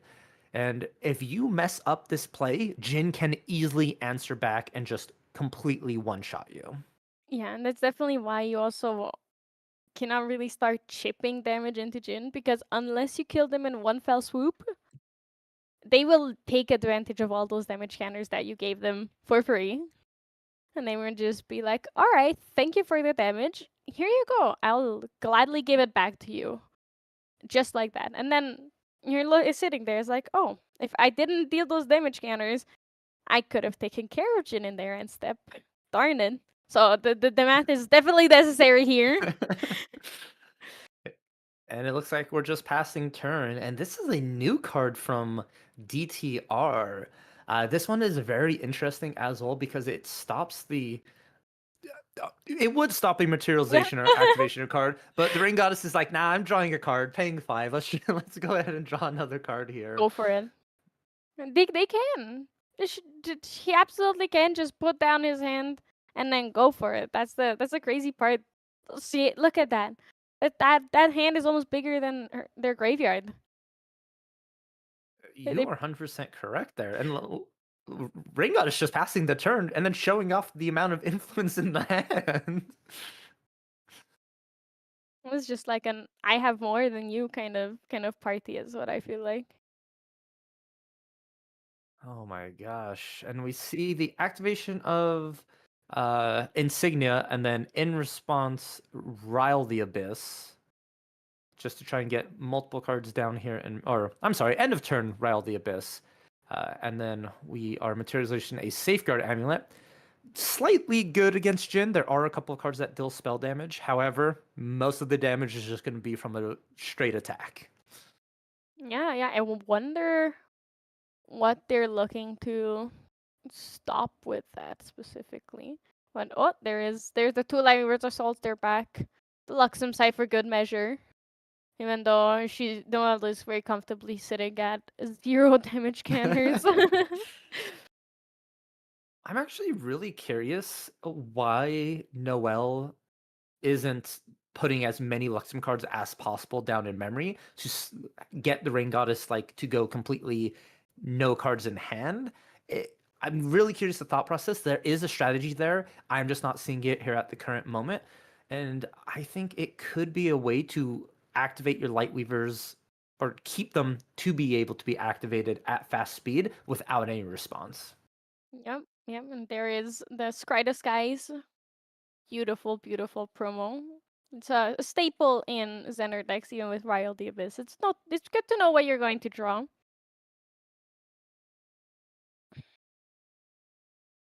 And it's I absolutely agree is that it is interesting seeing that she's keeping so many of her cards up while also not going for the lethal line. But I think that's why she did the math of like how many Light Weavers do I need to put down to start pushing enough damage to the Rain Goddess to be able to just Light Weaver 3 times for the game to be over.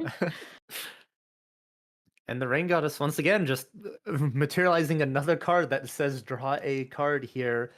Building up the influence. This is honestly starting to look like a water mirror match. It looks like both these players have activated a Lost in Thoughts for like 10 at this point. It is getting crazy. And that's just the nature of this style level 3 matchup where you have a complete control deck versus a complete one-shot style of deck, right? Neither wants to give the other person the leeway, so they're just passing turns back and forth, drawing cards, making sure they have exactly everything they need, finding those key combo pieces. And it's, you know, as as we're saying it's going back and forth, it is a strategy, and these players are playing it very optimally and very well. You can see both of them doing math, calculating, making sure they don't mess this up because they are competing for a case of DTR. It is very like high stakes sort of online event. None of these players want to make a mistake and just be knocked out of contention to win such a prestigious prizing for an online event. Yeah, yeah, but both of these players have started to get their engines going.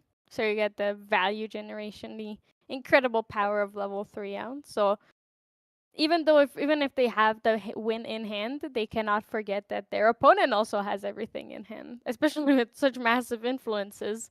It's a game of I need to have every single answer for every single card that they play, but I also know that they have an answer to every single card I play. So it's a very very back and forth. And at the end, we might be sitting here with the players 50 cards in hand, going in cap and just playing around each other, so trying to see whose card in the stack will be the winning card. Exactly right. And we're seeing Noel just heads up play the two Lux or not Luxem sites, Lightweaver's Assault that were revealed from memory for Xander's trigger, just taking out their own dungeon guide, not wanting to put damage on Jin. And that's that point we were talking about is Jin wins the game by losing the game. Jin needs to be hit, needs to take damage. So Noel's just, I'm not going to give you that option. You're going to have to do it yourself, which means you're going to have to invest cards into it. The Rain Goddess is going to have to put tons and tons of like enrages, the spear that deals damage, just to allow Jin to be able to attack. And then Noel can answer with incaps, Excaliburs, everything like that. And the Rain Goddess, though, not falling for this trap, not falling for this plan, more than happy to just be, I'm just going to draw and pass. Make you have Yeah. to answer this. Yeah, yeah, and that's also why Noelle cannot just go for the win. Because if she's off by just a tiny bit, the Rain Goddess can play enrages or anything to take advantage of that. So it's not both of these players are holding their cards in their hand for a reason. It's just without us being able to see the cards, it looks like what are they doing? They aren't even playing the game. They're just drawing cards all this time. Yeah, it is kind of a Grand Archive player's like biggest dream is just to draw as many cards as possible, right? These two players are living it at this current moment. The amount of cards they're drawing, like I believe Noel is completely out of materializations at this point too. We just have Yeah. like we have Null Lantern out here, Chalice of Blood, but you're sitting at 0 damage counters on Xander. You just, I'm just getting everything out just in case. And we even saw with the Xander trigger reveal, 2 Luxem sites and a Striking Luminance, not putting any Lightweaver's Assaults because you don't want to have to deal damage to anything. And Yeah. immediately recollecting, drawing your card for turn, passing the Rain Goddess, not Chalice of Blood, joining in the fun of just like, maybe we'll get to 20 damage counters. Who knows? I think they drew their card for turn. They're going to look at the hand and just pass turn once more. I feel like on the Rain Goddess's side, it's a lot more. It's a lot bigger gamble to play Chalice, considering Noelle just has the Excaliburs. We've only seen 2 this game so far, so. But could also be a bait to have the Shuangji survive long enough to deal enough damage. However, 1 Excalibur is enough for the Chalice. So, considering the amount of influence Noelle has, I don't doubt that they have more than 1 Excalibur there already. Yeah. We can actually take a look at the main deck list here as well for Xander, just to see how many Excaliburs. Oh, 2. So All right, one's I was already wrong. been used, right? So there's only literally one left. I I think 2 personally were think you. it's. Oh, has two been used Yeah, already? because the first one on the Berserker plane was incapped, and then the second one was there to take care of it. So probably the Rain Goddess does know the ratios in Luxem deck as well, considering it was very, very popular for a very long time, especially in their area. So they would be familiar with it. So that could be why they're also comfortable just getting the Chalice of Blood out. So the moment there is We have action. We have we a have reduced to something ash. happening, reduced to ash. What out of all of those? Oh, the insignia is gone. Stopping that prep counter generation is my best assumption there to prevent the numerous striking luminances that may come in. And in this sort of like matchup where they're staring each other down, I think Xander just benefits from it more. Jin is attack based and Jin needs damage. So the longer the stare down happens and the more influence Xander is able to draw, I think they are favored to just win this. Jin doesn't really have an option outside of it. Maybe another Regal Inquisition can be the lifesaver, and we would see an in-cap battle back and forth between the two. And I'm just checking the list here to see how many Regal Inquisitions we actually do run. Only 2 in the main board, and we've seen 1 already. So it's getting close. Those decks are looking very thin for both players.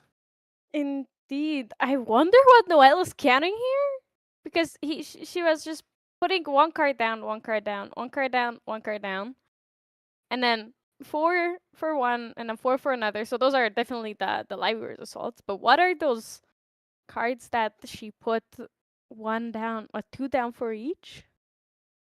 Oh, you are right. That one, perhaps they are like an in cap.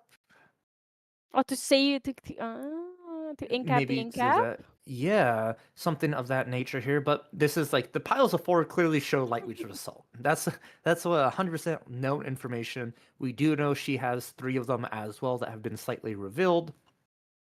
The question is, you're gonna have to get through Serene Spirit, Chalice of Blood, and assumably 3 incaps in the Rain Goddess's hand that they will be more than likely to be able to pay for. Yeah, even though it costs 4, there is plenty of cards in that hand.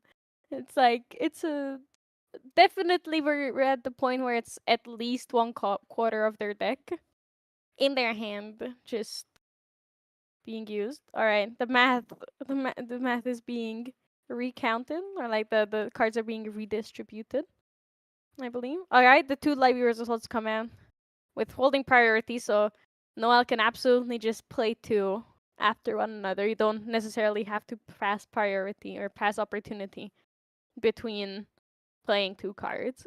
So she did that, keeping all the cards in hand to have the responses for what the Rain Goddess says. Now the question is, would the Rain Goddess risk playing anything here?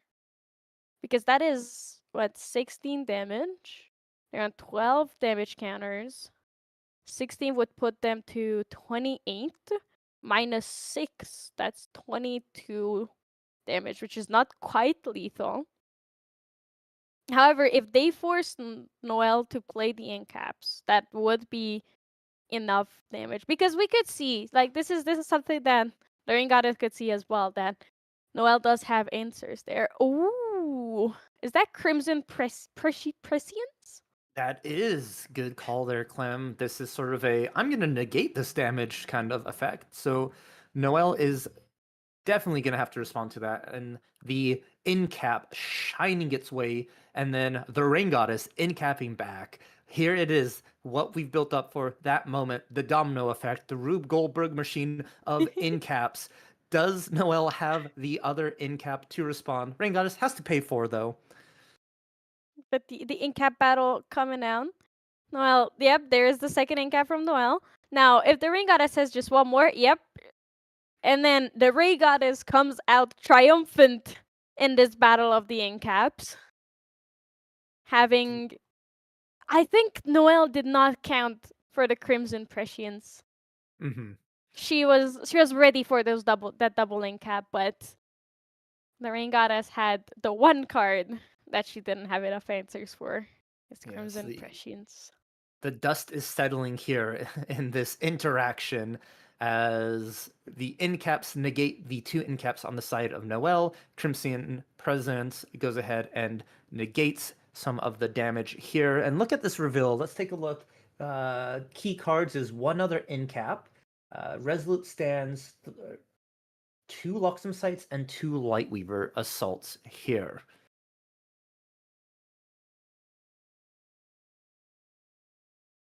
That is 50% of Noelle's win condition out of play at this current moment with those double Lightweaver's Assault. And the Rain Goddess, I don't think has really any more defensive options. They have a one of Crimson Prescience that we saw. We saw 3 incaps already taken out. The only thing left is just like Regal Inquisition as a one of left and there, but we see double Resolutes. Noelle is all hands down, so the Rain Goddess here could have done anything. I'm not sure if we're now in in Noelle's recollection. Yeah, I think we are in recollection here revealing the Rain Goddess, I believe, on pre-recollection activating the double resolutes to try and stop like a striking illuminance line. Just to try and stay alive here with double, that's going to be preventing 6. So a lot of damage being stopped here if that is the route choose. But there is double Lightweaver still in the hand for Noelle, and the Rain Goddess is sitting at 16, and with really no defensive ways to stop it. I think we're gonna get to an end game within the next turn that or was so, a Clem. pass. That was a pass turn. Definitely we are there. What I am curious about is what all these players have but if all these players have so many cards, it's almost the higher influence is very, very high. Noelle has so many cards in hand. The Rain Goddess had so many cards in hand earlier. Do you think they went hands down so they don't have to put anything down for the Lightweaver's Assault, for the Xander reveal trigger, and that they can just comfortably survive the next turn? I In think you're preparing right. for that striking illuminance with the Resolute Stands? Yeah, 100%, Clem. You are correct on that. It's just I'm gonna have to put cards down anyways, so might as well just activate these and say, hopefully, you can't kill me with through everything. And now it is Jin's turn to do math. We saw Xander math. It is Jin math, and Jin math is how much damage can I deal to myself so I can attack for a lot with the Shuangji of sacrifice. Indeed. How much damage can I deal so that I can divide it in a way where it's enough damage to take care of the Xander. Because you not only have to count how much damage you can deal to yourself, then you have to divide it and then multiply it again. And then it's a lot of math.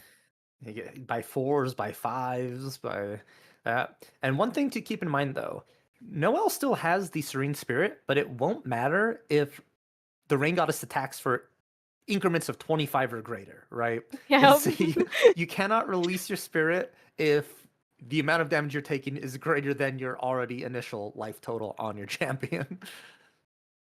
Just GG. Next game, if you get dealt enough damage in one fell swoop, there is no opportunity there to release your spirit anymore. You're just left there with a million cards in hand, being like, well, it's nice knowing you guys. Which I believe is what might be happening here very, very shortly. It is starting. The Exia cards are being activated. There is potential that there is still one incap on the side of Noel, but we are unsure as. Oh no, we are for sure 100%. It was revealed. So there is an incap. We do know that is being worked with from memory. So the Rain Goddess knows exactly what they're having to play around with here. And we see an Enrage now. All right, This we're is getting that there. big card. It. Whew. It's a lot of math.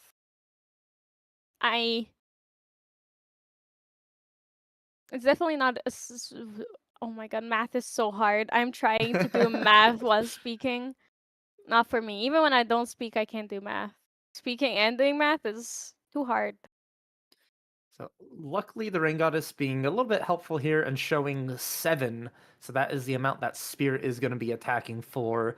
A little bit of additive damage with the or the 7's just from the Enrage Yeah. bonus, not including the Shangji that's going to get +1 for every 5 damage you have. We're sitting at 29, so right now it's just 5 additional damage.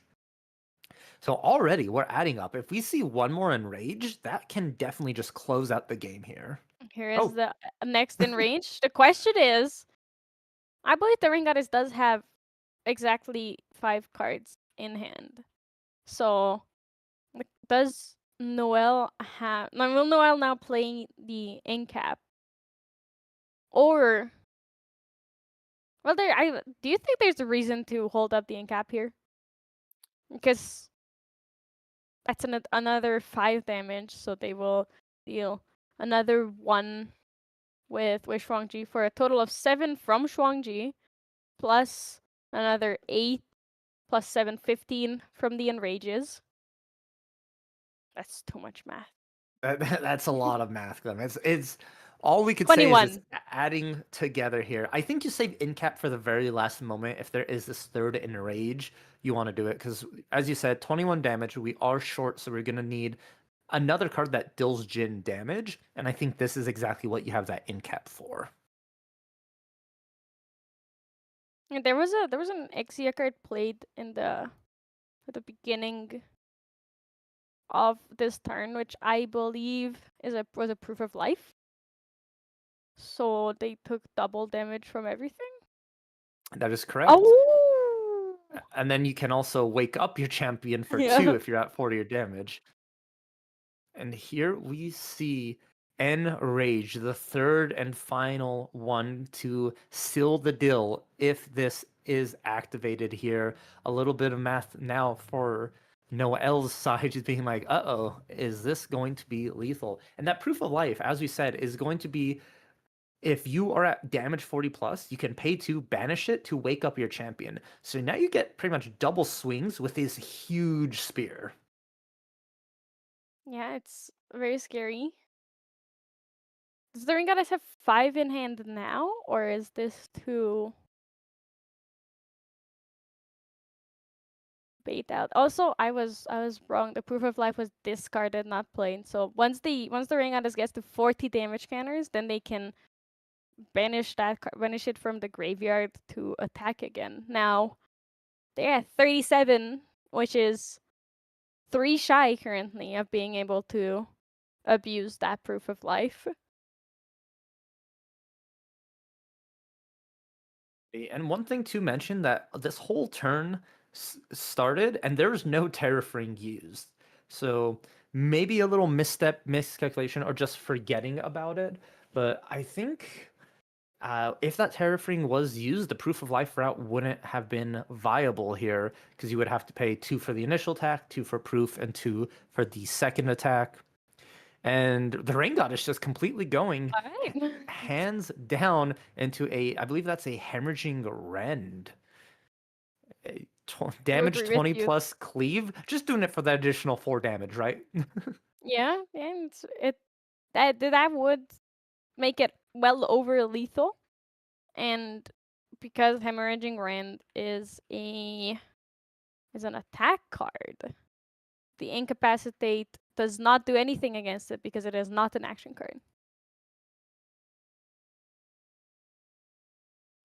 Luxem sites being used to cycle to draw cards, looking for an answer. If you have a Crystallized Destiny main board, this is that moment to use it here, stopping Jin dead in the tracks. But I don't think that is a main board card here. We're going to take a quick look. It is not. That is sideboard only at this point. The best you can hope for is just resolute, resolute, resolute to try and stay alive as much as possible. If you do see 3 to 4 resolutes, that's 9 to 12 damage prevention, which could be enough to get you through here. Let's do a quick math how much this Jin swing is for. 6, 12, 18. 24 from the enrages, plus 4 from the hemorrhaging rend. That's 28. Plus, I believe it is exactly 8 because from Shuaji because it was 7 before the final enrage. Yeah, it is 7 because 35. So 7 plus 24 is 30. No, it's 8 plus 24. Oh, So 8, it's so 32. 32. Yeah, so which multiple resolutes. is a double, which was a double resolution would be enough. And there is the Light Weaver coming out to reveal the Gleaming Cut to dig for an answer. Probably dig for those the second resolution because there's no way they don't have Noah doesn't have at least one in hand already, considering Having they're to in dig in. Got to be careful here. Dealing a little bit of damage to Jin. You don't want to put them to that 40 mark. As that will. Oh, we are. So this is actually going to Juggle increase knives? the damage of the spirit if we do hit 40. Juggle knives, though, drawing an additional card. Really digging. I'm curious. I know they do have a resolute stand in hand, just not finding 1, 2, 3. There it is. 2 And a and fast a fast cure. cure. Yeah. They started going Oh. negative on that life total. Oh, wow. What an exciting game 1. It literally came down to just digging through that deck for those resolute stands, which is more than enough to stay alive there, preventing the 9 that swing was coming in for 32. So you are oh, never mind. That We was are not quite enough not then. quite. You're correct. Yeah. Because 25 is the magic number to be in. But yeah. What a crazy game, crazy play. I'm blown away that all that moment of just drawing cards, building up to it, came down to just I'm gonna try and Lightweaver's Assault as fast as possible, or as much as possible, hoping you don't have any response to it. Rain Goddess had Crimson Presidents, in caps, exactly what they needed to answer it, and then on that slap back, Noel needed to find exactly 4 resolutes to stay alive, was digging, gleaming cut, juggle knives, but couldn't quite get there. Only saw 3. Crazy Clem, very crazy. Yeah, oh my god. The math was insane from both of those players' side. And I believe I did mess the math up there because it was 36 damage from Jin total. Ah. We were baited by our own math skills. We thought 3 resolutes were enough because we calculated wrong, but it was 4 resolutes. That extra damage does matter, but we can quickly jump into sideboards here. For the Rain Goddess, we see cards like Tabula of Salvage, which might come into fruition here, along with Coronation, Regal Inquisition, Bloodshroud Temper, Crimson Presence, and Hemorrhaging Rend. While we were looking at the sideboard, Clem, just a note that Alright, so the game went so long that it was a concession. It was we were 32, 35 minutes into the round after game 1. This is an average control Serene Spirit matchup. So I do not fault either players because they have a very, very long day ahead of them. Still 4 rounds of this. Considering the meta is all serene spirits and fire things. So that was a crazy one game. I completely understand both of these players not wanting to play out the next game. So that's that was insane. How do you feel back? I know I was like, I'm looking forward to the fire meta, and then this was a longer game than I think any fractals or slimes mirror we've really seen recently.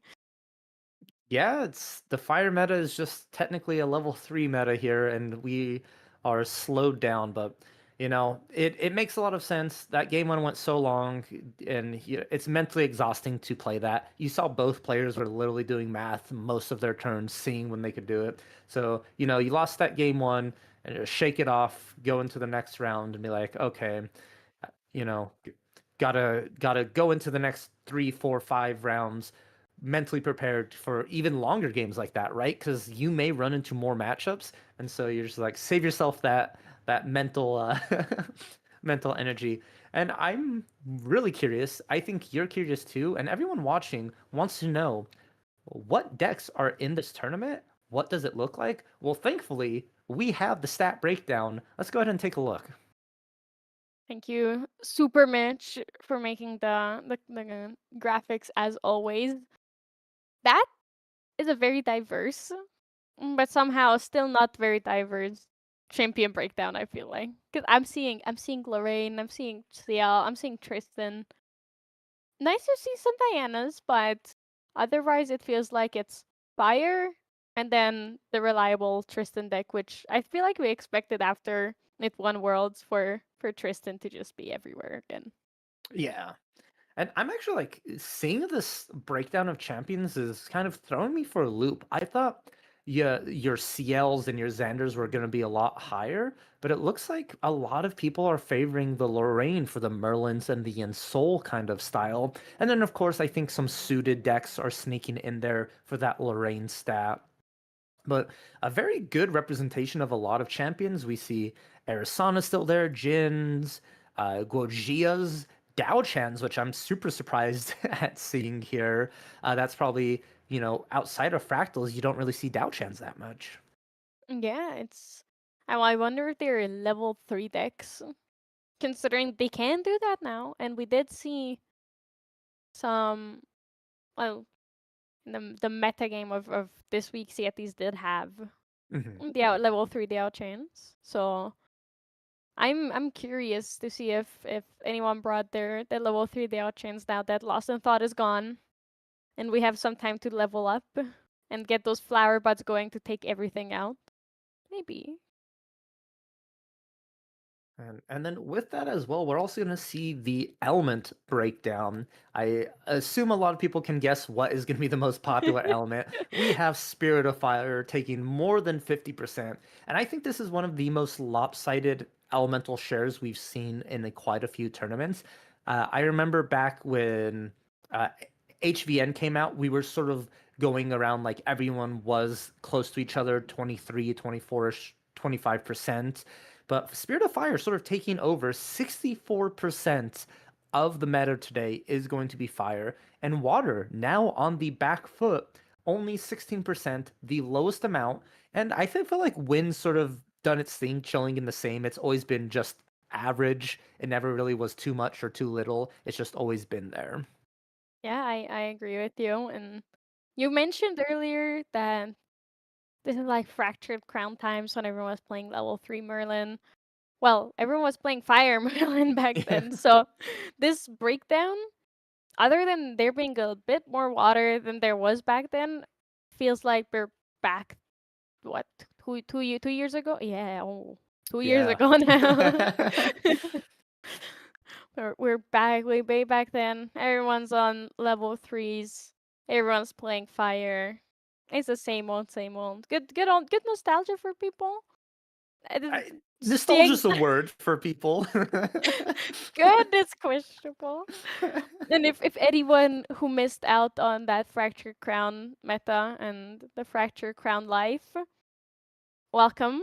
This was exactly what life back then was like. Though luckily we have a lot more champion variations now than we had back then. Because it was just Lorraine, Rye, and Merlin. And that was it. So now at least we have a bit more spice. We have different things to see.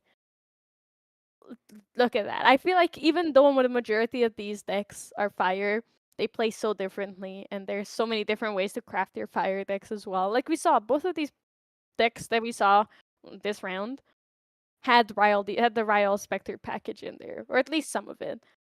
And they were still such different decks, and I feel like that's such a wonderful thing, that even though it's boring fire and you expect, the base or like the value engine is the same, the deck itself and how it functions is very, very different.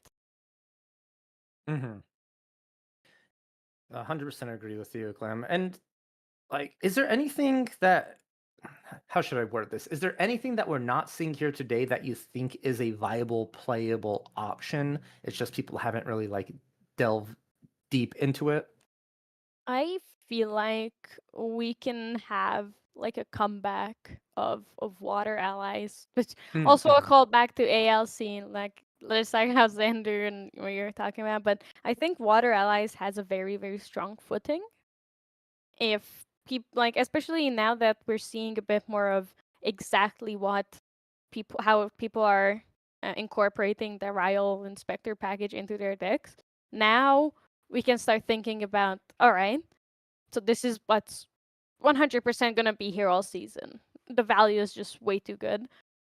Now people can start working on the counter to that, and I feel like water allies, because of the water counter and the gates and the value that you can get off of people filling their own graveyards as well, Mm-hmm. is just going to is really, really good and very easy to go into one of these value engines. So I'm have a good feeling about water allies coming back this season, hopefully. Yeah, the reasons you gave, I think, are perfect. I 100% agree with you. Water eyes are really strong.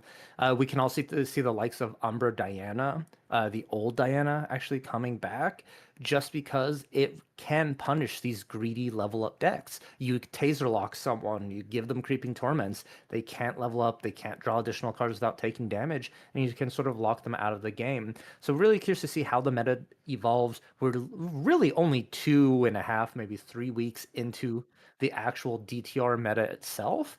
So it is still young. People are still developing things. And I think right now, Ryle is the flavor because everyone is super excited that A, they can play level 3 decks and get value going to it. But B, it's the shiny new card on the block, right? Everyone wants to play the new stuff.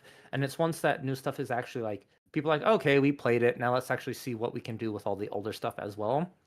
And I think Boston is going to be a very good litmus test for the meta itself.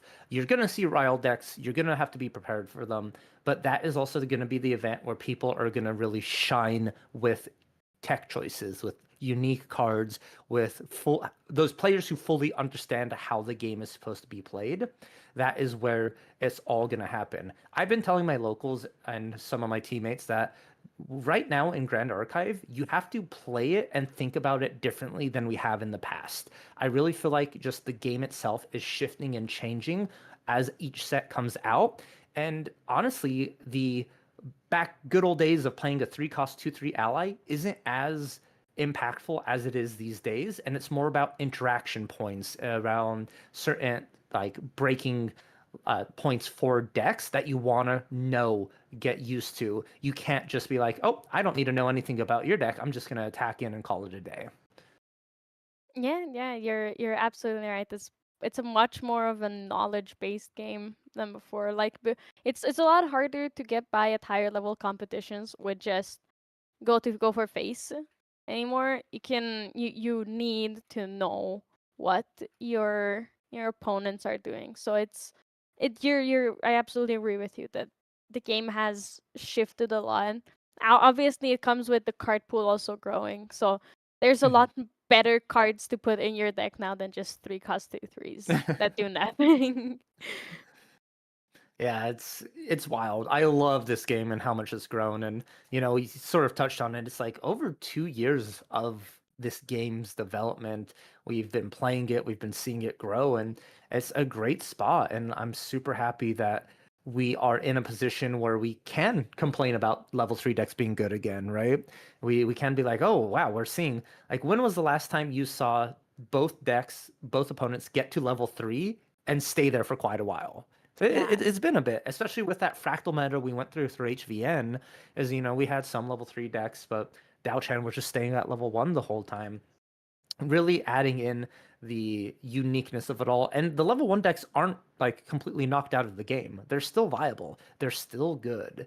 It's just depending on how you build the deck and also the luck of your matchups. You may just run into all your favorable matchups in an event to be able to win, or sometimes you run into everything you don't want to see. And that's how it is. That's how tournaments work, how the game. Yeah. But Clem, we are here playing, or not we, these players are playing for winning a case of DTR hosted by Yeti Gaming. It is super awesome that we as a community have events like this hosted for us. And so you see here, if you go undefeated, you get a case of DTR. But even if you tie or lose, you're not out. You still get prizing. You get event packs, SP3 packs, all the way down to 4 and X. But even if you don't get 4 wins in your tournament, you're just not leaving empty handed. You're getting event packs just for competing in at least 2 rounds. Yeah, it's thank you so much, Yeti, for always hosting these DTR, right? Not these DTR, these winner case events for a couple seasons now. It's a really really good way for players who might not have the funds or the access or the ability to buy a case off of like straight up, who still play the game and compete and earn their case through their skills. And it's just I feel like even despite that, like outside of that, having such a big event so early in the season that's not an ascent and available for everyone is a wonderful opportunity. So thank you so much, Andy and Brightwing and the Yeti Gaming for hosting this. And it's been wonderful. Even just the weeklies as well. It's amazing. Yeah, you are right. If you want to be a part of this community, join the server and jump in on all this tournament fun, go down in the description below where you could join the Yeti Gaming Discord server. Weeklies are free on Thursday. I repeat, absolutely free to go play in weeklies, which also have prizing as well, which is super cool. The amount of players that you can meet, talk to, help strengthen your play styles. The judges are all amazing. Event, go ahead, support Yeti. And then, as you're in the mood to support people, why don't you go ahead and support Serene Balance Productions? Hit that subscribe button, like the stream, talk in the chat right now. We love your interaction, love hearing everyone's thoughts. It is so great to see this community coming together and join the card game. But that doesn't stop there. Also, in chat, go ahead and say thank you, Mitch, who runs Merlin's Marketplace, for providing those amazing graphics we saw. Those really help us visualize the sort of meta, the style of the tournament. It is so great to see. We're super happy to have them here. And, it is all these people coming together to make such a great production, great time for players. And as casters, personally, I'm super happy to be here. Clem, it's been amazing chatting with you. So much fun. And that was just round 2 of our Win a Case DTR tournament. There is still 4 more rounds left to be had. So much more fun. You know, Stay tuned. We're going to be going on a quick break here now just to swap out some casters, and we will see you in round 3. Be prepared.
Hello, everybody, and welcome back to the Yeti online winner case. I am back here. My name is Clem. I'm here with Gerrit. How are you doing? Doing amazing after the Academy program today, and now I'm excited to witness Grand Archive great gameplay from the finest sort. So you have a chance to take a peek at last round's gameplay. It Yeah. was something else. How do you feel about this new meta, Gerrit? So in general, the new meta of level 3 decks with fire specifically, because I like Merlin quite a lot, is very exciting to me, and I'm happy I can play Merlin again, and most likely some other level 3 decks like Xander or Ciel even. All his cards look very amazing to me. It is probably going to be very tiresome for some players, or more, not tiresome, exhausting, to play those long, strong, and tough matchups where you basically just play one game, and this one game decides the whole matchup. Right? Yeah, As we saw, it's Xander versus Serene Jin. This is a game of chicken, as you already said a couple times. it's And who literally what pulls the happened trigger last game. first? Yeah. Who pulls the trigger and doesn't can back it up basically loses the game from that point on. Yeah, it's if your trigger gets countered in one more way than you expect, like exactly what happened with Noel last game, it's over. It's so easy to be so well prepared Mm. and then get caught off by something you forgot even exists. Like I don't think anyone's really seen Crimson Prescience put in work, especially in the main board. This was game one. You don't Yes, see it was Crimson game one. Prescience in game one often, but the one off was there. Though the Rain Goddess did go through quite a bit of their deck, so it was not impossible for the one off to be there after glimpsing and everything. But it, they did have the one off answer in the one single card, and they had it. So it's It been a is. crazy time. But It speaking indeed of it is. though, During those long matches, the one horse that your opponent might not know might win you the game because you see yep, so many cards and then you just get it from there. absolutely. And then it just comes out of nowhere. When comes out of nowhere, it does. Here we have next game. In the next game, we have a Fire Merlin going up against Goja. Fire Merlin is back. It's not really out of nowhere considering the package that she got recently, but I still don't think that people really expected Merlin to make such a comeback. But she Mhm. is here. It does have the good old Rile the Abyss Specters, because she can abuse it very easily. Liminal Rival Guide Abyss is a is card made that is for her. just screams abuse me, right? With Yeah, all those good cards you can put into your graveyard, especially with all the decks that want to play Creative Shock anyway. So you just double dip into value. And Merlin every other turn draws on level 3 a card. It is what you want to see. Getting level counters, getting cards in hand, and playing all those nasty cards. and Merlin can abuse it even more with Evercurrent Rainer because she already needs a water card. She already needs all of those cards for Prismatic Edge. So having the Evercurrent Rainer in there just for the Rile the Abyss is really comfy and really good. Yeah, especially with Spirit Blade, the sanction, you want to have off element cards, right? And that is, you just get what you want to see in this deck specifically in the combination. And when Another very great interaction for Merlin specifically is that if you get out the Looking Glass as a pre-game action, you basically don't need to be playing Lorraine level 1 to activate your Ghost of Pendragons right away on the turn you go to level 3. Because the Looking Glass has Omni Shroud, so it is untouchable for your opponent. But Ghost of Pendragon says you choose a card, and a Regalia card and put it back to your material deck, and you get to draw 2 more cards, right? Yeah, you don't have to. You don't have to rush Pendragon, and Pendragon can still put the Looking Glass back because it doesn't target. It just chooses a Regalia, and you just put it back. And both, Exactly. well, Juju were not showing too much of what they're on, but Phoenix Flames, very funnily, well, not funny, fitting with their name, is on Fire Suzaku here with a very, very strong start. The Arthur into the red hair. Very classic, where it's not anything unusual. But I believe that Arthur, yeah, the Arthur did not go attacking as you do, because it needs to have immortality here, especially not knowing exactly what you're up against. Exactly. Keeping Alpha on the board enables your Stallion for multiple turns, right? And it is basically the scariest start your opponent can have with a fire aggro deck of any sort. Alpha into the Stallion to just cycle cards if you want to, or deal tons amount of damage right away as your first turn.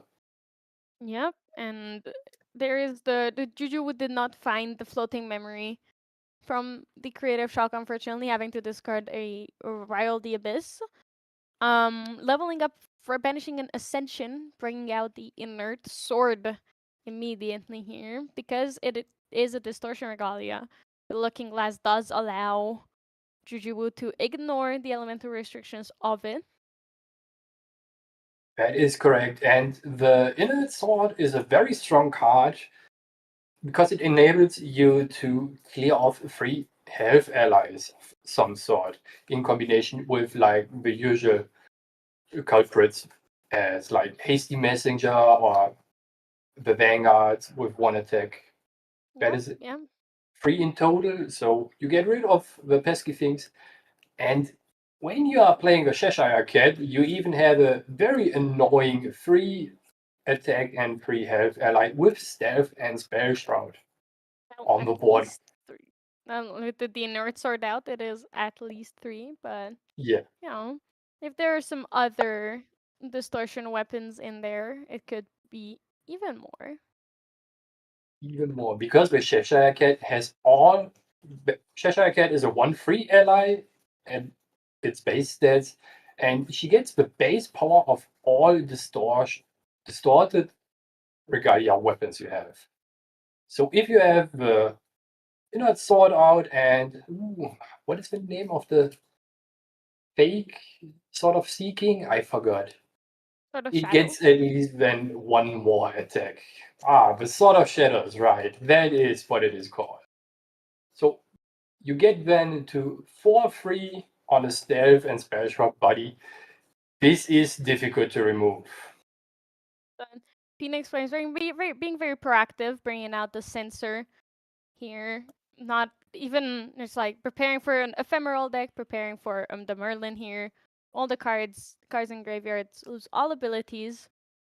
And bringing out the March Hare to put it in the graveyard because it cares about what happens to it after it's banished. This is getting very difficult here for Jujubu. Because the Chef allows you on enter to sacrifice an ally and to give him 2 attack for the turn. It's basically a Blazing Bowman, but instead of banishing fire cards from your graveyard, you remove an ally from your field. If you now remove the March Hare and use him to pay for reserve cost in the kind of kindling the card, so banishing him to substitute the reserve cost, he comes back to the field, so you can keep cycling him. Yeah, This and is it's very, very really, strong and puts and a lot of especially pressure. considering that sensor doesn't affect it because it knows it checks once it goes to banishment. This is looking very rough strong. for Juju. A lot Yeah, of it's damage 17 coming in damage there. already. With so many allies on board. The Arthur just buffing everything. Alright. The Arthur is luckily for It Juju is is gone here. No more buff from him, though Phoenix Flames does still have quite a few cards in hand. So unless Juju has the dungeon guide here, they are very much not in the clear yet. Yeah, this is looking very tough. You have to clear with Merlin right now and the Inner Sword, most likely one of the other allies. Otherwise, you will most likely just die the next turn because 5 damage for a fire aggro deck is very easily assembled in some way. It just depends a little bit on your configuration of hand cards because everything you play basically says, I deal damage, otherwise you don't play it. Absolutely, Ooh. absolutely. There's the dungeon guide, the hasty messenger coming out, trying to cycle and dig for more answers to take care of that board. Even though she herself did luckily take care of that chef, but Let's all hope right. that Juju found somewhere one of the resolute stands that are in his deck. Otherwise, it will be very hard. Yeah, it's going to be tough to come back, but still, nothing is nothing is over. Phoenix Flames does still have a lot of cards in their material deck. As that was, I was just going to mention the Impact Hammer. There it is. It's coming out, preparing for a possible really big attack here. With something like I wanted to say that Heated Vengeance. Oh, Heated Vermilion Vengeance. Decree. Pre-recollection. And it's over. Heated Vengeance. I apologize, I interrupted you. Heated Vengeance is a very strong card in combination with the Impact Hammer.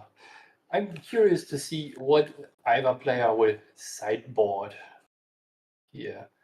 Probably for Juju, we will for sure see a Safeguard Amulet. Although can't most go of that wrong with that. damage, most of the damage here didn't come through attack for one. But Yeah. you're right that it is very much needed in this matchup. The Flame Sweep also coming in most likely. It needs to, easier to clear the board with the Inert Sword if you also have a Flame Sweep. This will help tremendously, you are right. Do you think about Phoenix's sideboard? What do you think is going to come in from there?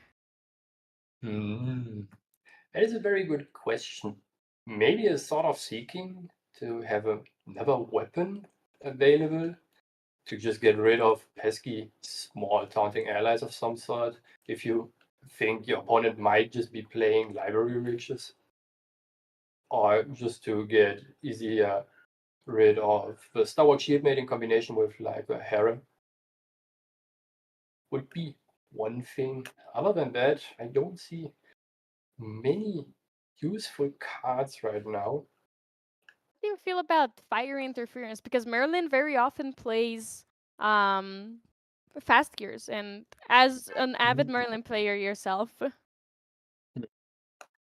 You could throw it in. However, you as an aggro deck will most likely always have less influence than the Merlin deck. So I think Fast Cure is not a card you are afraid of.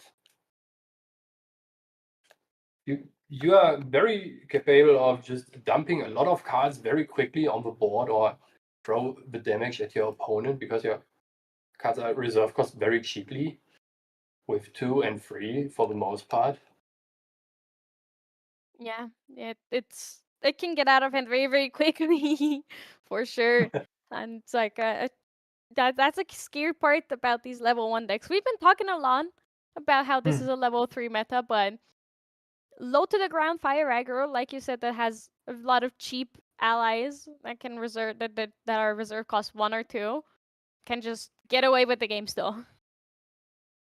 Yeah. One of the most difficult matchups historically for Merlin are fire aggro decks because you need a little bit of time to establish your game plan in regards to leveling up, getting somewhat to level 2 with like a level counter. So if you get pressured very heavily, you can't follow through with what you want to do, and it might cost you just the game from Web. Absolutely right. And losing a turn is just as scary as not having the answers here. So that's a very, very good turn one from Jujuwu there. Guaranteeing the float for the level 1 level up, not losing the momentum here, and drawing 2 cards. Wonderful, wonderful start. It is exactly what you want to see in Merlin. Definitely a lot more comfortable than last game without the floating in the graveyard there. Yeah, especially since Phoenix Flames can't now just get out the sensor and hinder you on leveling up with your floating memory. So you are not 1 card down, but 1 card up in contrast to the game before. It's always good to go first like this and know that they cannot answer what you're getting at. You're correct. And Phoenix Flames again with Arthur on his first turn. Oof. They always have it. You just have to count on your opponent always having it. The Arthur red hair combo. Oh, the Arthur not being immortal this time.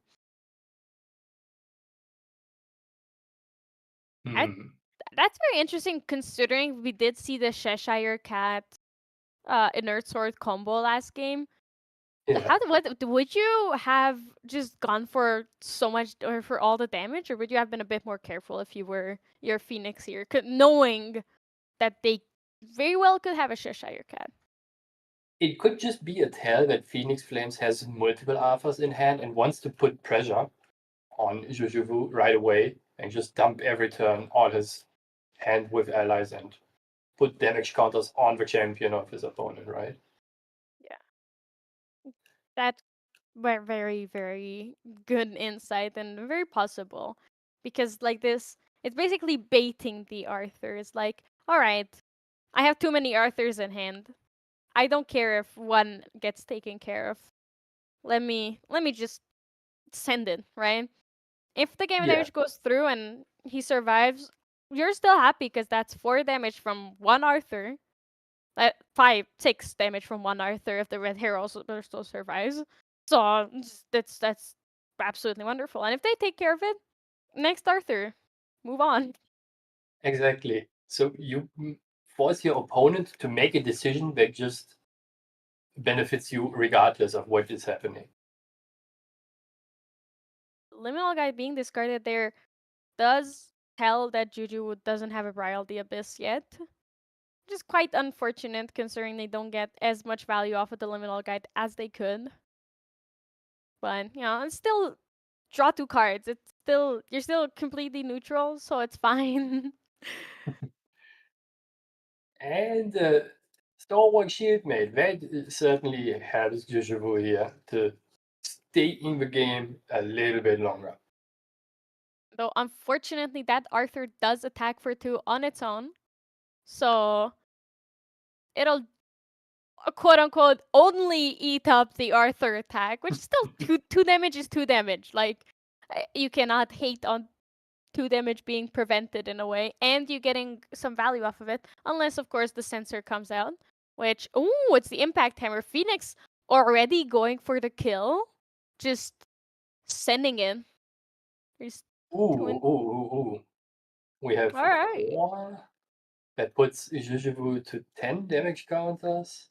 Discarding the March Hare, so very, very likely having a Kindle card in hand. Ooh, this is getting spicy now. Can Phoenix Flames get 12 damage from somewhere? I'm curious. Heated Vengeance with the hammer are 7 damage, so that means he needs to have 5 somewhere along those lines. Oh, there's the Heated Vengeance, like you were talking about. Taking 3 from the Impact Hammer, which means Heated Vengeance does get the additional 3 attack. Ooh, Blazing Throw with a Kindled Ally, and that's it. Oh my god, you're so right. There's the Blazing Throw. This is gonna be a very fast tool, and this is it. That Wow. was that was perfect.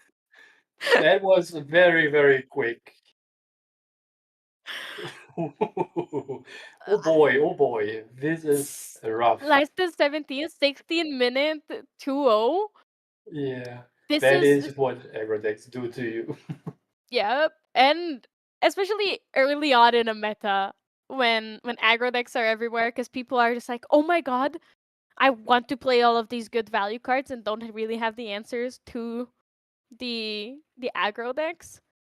This is the norm, right? The aggro decks just get away with it, and this game, the safeguard amulet would have been perfect. Unfortunately, there was no time. This was what, turn 2? There was Spirit, It, Impact Hammer, and then Spirit level up. it indeed was turn 2. This is a thing I'm personally always afraid of. Yeah, oh my god, what a time. What a Yeah. game. This was too fast. It indeed is very fast. One thing that some players I know consider for long events, though, is that you want to play a deck that finishes the game regardless of what the outcome is very quickly, so you are not super exhausted for the whole tournament, right? Yeah, And yeah. I think those two players have now quite a bit of time to take a breather and get a cup of coffee or tea. Maybe even something to eat. Crazy, crazy. Absolutely. It was uh, crazy fast. So, and yeah, so someone in chat mentioned here that the whiff on the Ryle was Yeah. terrible. It was the well in game 1 when they played the creative shock, Juju played the creative shock and had to discard the Ryle. That also feels very bad. And then the second part, they had the liminal guide in game 2, but they didn't have the Ryle. It was a bit like fragmented, right? First game had the Ryle, second game had the liminal. If only they were together, that I feel like that would have changed the game a lot. If game 2 instead of creative shock, it was a Ryle, that would have been amazing because then the influence would have been a lot more comfortable. Then they would have had an ally to at least start damaging something, right? Or like do anything. It was very, very unfortunate. The red hair could have been taken care of. If the liminal guide was there earlier, it would have saved the game and possibly could have been enough to get to level 3, but that was unfortunate. It was very unfortunate. One thing that maybe in the future we will see from decks is that they adapt the Spectres package a little bit, since you have also access in the Spectre tribe into a couple defensive cards actually. There is a Spectre that is just a 0/2 taunt, and on death he comes back ephemeral. So he can soak up at least 2 attacks that might give you the time you need. I'm gonna look at It, defensive specters now. Since we have so much time, might as well look into how we can better. Cause you're right, there's a lot of good things as well, like good specter cards. and both specters are actually neutral elements, so you can throw them in every deck. Yeah, It's very exciting to see. I There's like also, fleeting guard. yeah, there is also a protection spell that says you prevent one for, I think, a unit you choose, prevents one of every source, and it increases by 1 for every ephemeral. Yeah. Fleeting Guard. Yeah, but you need more ephemeral allies for that. But I feel like there, like, Mm. there's many things that you could do. If you just play so Blighted Jewel, if you play Fleeting Guard, would be like a forest cake Mm. because it gives +1 to any ephemeral ally that enters the board that turn. It draws you a Yeah. card, and then it would count towards the fleeting guard as well. Fleeting Guard by itself is basically just a one prevention, and as soon as you have the Liminal Guide on board, it already prevents 2. And if you play the Town Spectre that comes back, it also prevents 2 for the unit you choose. It can prolong the game quite a bit against aggressive decks. I haven't tried it myself yet, but I thought about it. So it is something I'm prepared to throw in my Merlin deck. So I not You're ready. only yeah, I'm ready. I'm ready to cook. I'm not the chef that sacrifices the hair, but for sure. Yeah, Spectres sounds super fun. I wish we could play. I guess technically, since most of the water ally specters that I'm looking at here have ephemerate. Oh wait, no, that still requires elemental requirements to be met. Oh, I thought I was cooking. I'm not cooking. I really want to be able to play more specters in a day, but like actually play them, not just rile fodder. It would be great if they were distortions so that I could abuse that you could abuse the looking glass with them because they're specters. They're like woo allies. There are certainly some interesting ideas you can brew up with the Looking Glass and the Chamber of Reflection, where you can pull out any domain from your deck onto the field. So you just go combo looking glass into the chamber of reflections that lay in the Mr. Producer shown Yeah, earlier into prismatic. Technically, yes, but that sounds like so much work. it I is just probably a want to lot be of able work. to play them. It is very hard to come up with a coherent deck since there are so many cool things you can throw together in one deck. You can throw in the domain game plan with getting all those cool domains out, and then you can also play the Cheshire Cat with the distorted regalias, Yeah, and then I you can think even go to level 3. It's crazy what you can brew up. it is. I think distortion tribal is a lot more fun and possible than Spectre tribal currently.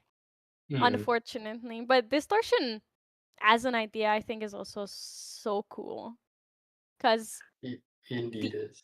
playing the opposite of what the original, the non-corrupted regalia is very cool. Definitely a lot harder to work around though, because like Necklace of Hindsight is so cool. Being able to look at your opponent's deck, but then at the same time, it's yeah, you really have to see if it's even worth it, right? Because you give up being able to draw cards or advance your own game plan just to hinder theirs, and you don't really get anything out of it other than being able like, all right, these cards are terrible, so put 2 on bottom, keep these 2 terrible ones on top, and even then. There is no such thing as a terrible card in GA unless they play. Even I was gonna say unless they play Idle Thoughts, but Idle Thoughts was also really good for quite a bit. So I think even that is that. So it can't even do that. If you're playing against whites, who said that his deck is ready for Boston, he has something built, even though he doesn't know what to play. If you play against whites and you see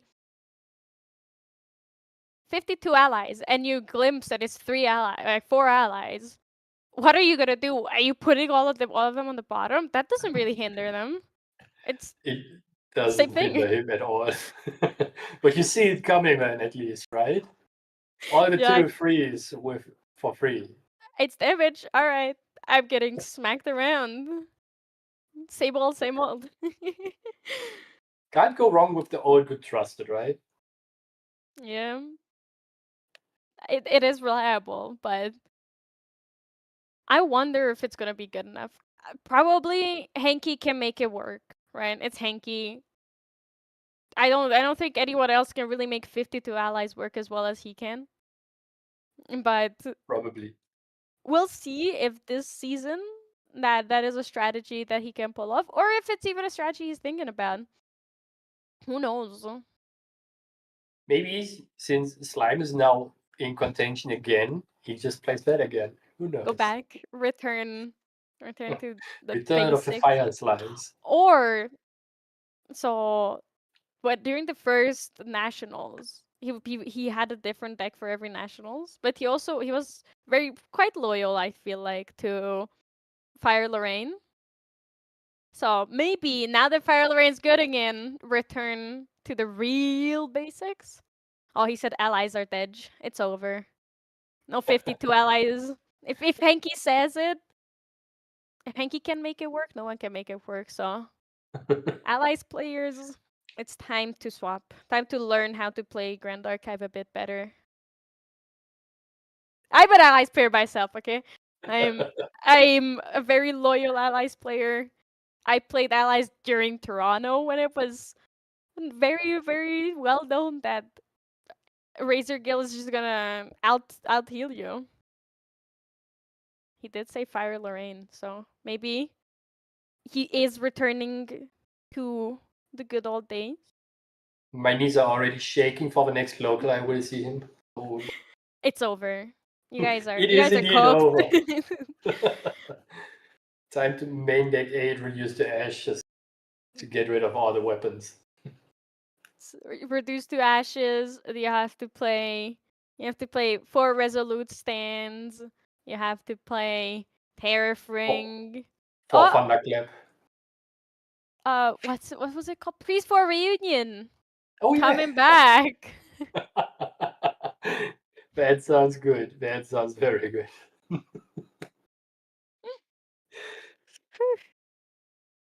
And look, he's already telling us all of his secrets. He got last during the last locals. So 52 allies it is again. Probably tested something very spicy. Think he got last is nothing because as far as I know and as far as what I've heard, he doesn't always win locals. You know, Hinky can get second at a large ascent but can't win locals. Maybe that's the tech.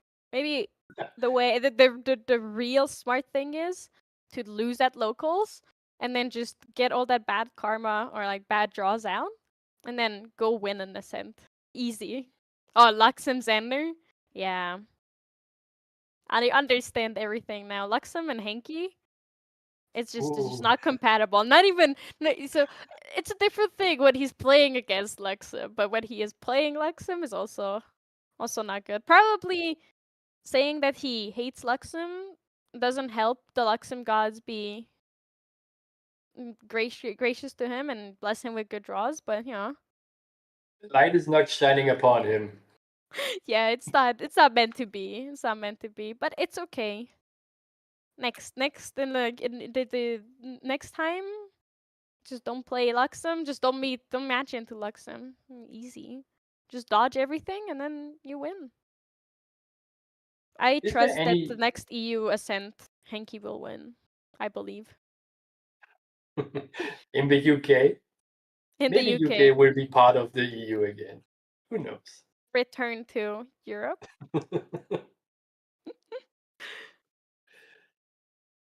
Is there any deck you want to see succeed in some way or fashion in the future with all the new cards?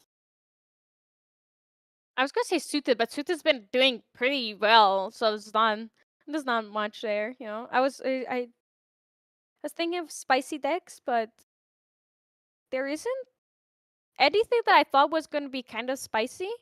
People made it work so well that it just works. And there's nothing that I'm looking forward to. Everything's we're so early in the season, but everything's found kind of a home and a way of working out. Obviously, Ryle is everywhere.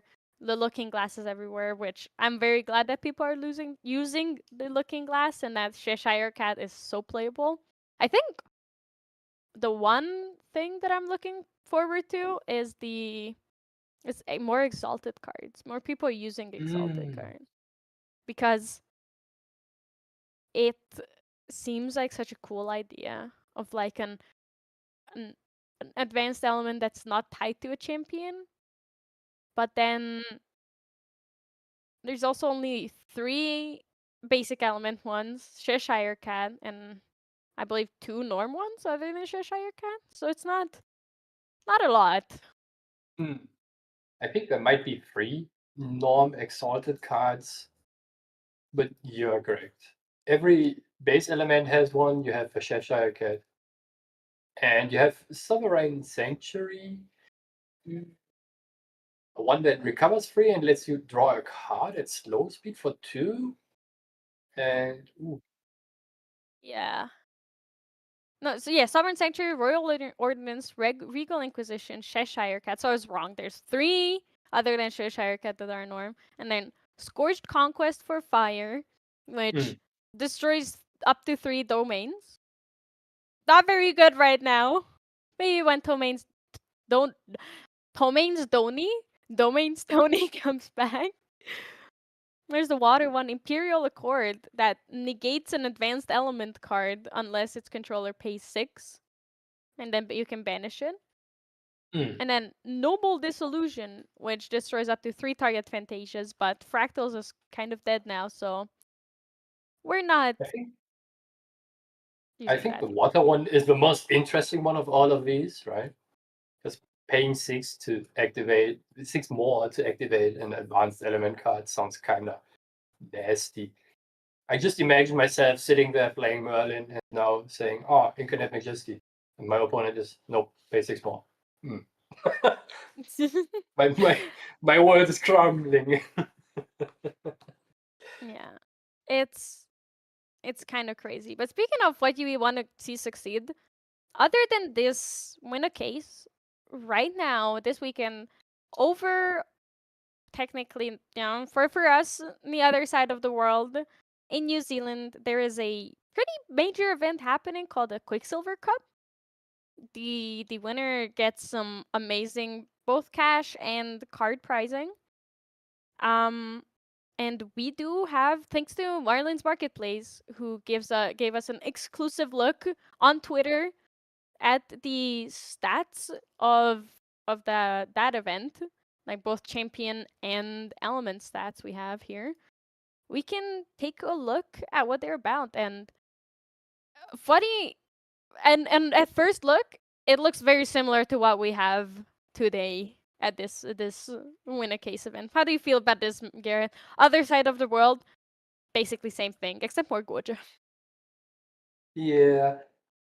So not every Lorraine is a Merlin in this case. So I'm a little bit torn between those because I like Merlin more. But you, with the Rival Abyss package and the Spectres, you can also play on Soul again. So this is a very strong card back in the day. It allows your allies that your sword regalias that cost 1 or less to come to the field and attack as if they were allies. If you now have Lorraine Crux Knight, who gets +1 attack for every banished sword regalia, you can very quickly accumulate a lot of damage in just 1 turn, right? It is a very cool deck, and I'm kind of glad to see the good old deck. And Soul has been it's been a while since we've seen it, so I have to agree with you as then it's so good, and with the new Crux sword, it's even more fun to play. With everyone being on level 3 meta, it's viable to play. So what a time to be an Insult player. Crux is back. Crux is fine. Runeblade saved us. You are correct. And also, one regalia that we will probably see quite a lot more over the course of all the games is, I forgot the name. It is the bow tie that allows you to say 1 card activation can't be negated. Oh, I'm so bad with the name. Was it Spellword Scepter? It probably was, thanks to production to this. But this is a card that will enable a lot of in the future. If you put it underneath your Quicksilver Grey, you basically prepare your finishing turn and can pull off a lot of different shenanigans, right? Indeed. Watch this. My Insole, I can pay for it comfortably, because what are you going to do about it? 6 cost card resolves. Yeah. It is very major to have access to those type of cards to just enable your game plan inherently against every deck, right? Absolutely. And it's due to timings. It's not like it's impossible to take care of it either. Like, just because it is hindered, like, just because you play it at the end of turn, there is still an opportunity to take care of it. So it's not even unfair towards the other player. If they don't have it, they don't have the answers, that's on them. They should have been prepared. I'm playing Insole clearly with 7 cards in hand, Crux going crazy, lots of swords and banishment. You know, it's like you should have known. You know, be You prepared. should have known, indeed. I'm curious what the community will cook up with this concept in mind, right? Because now decks that would lose against basically one negate of some sort, most likely incapacitate, are now playable in some way and fashion. And with This one is interesting. Sorry, our producer gave us the spirit stats, and holy moly is all I can say. 2 Slimes players in Auckland, in New Zealand. It's quite unexpected, even with Slimes being back. I wouldn't think that people are playing Spirit of Slime, because the Ryle package for fire slimes is just so good that I would assume most of them going for fire, but no, it seems that there are some people that are tried and true slime elitists, only Spirit of Slime, and they tried it Silly at is the just big event. Silly is just too cute, right? And if I'm a slime into storm slime into 13 damage to face is a big number. And with all the tools that the deck has available and all the digging you can do, it is quite streamlined to do just exactly that. You have one game plan that you most likely can follow through every game. So I can see why people pick it up instead of trying something new, and especially if you are comfortable on the deck, right? Yep.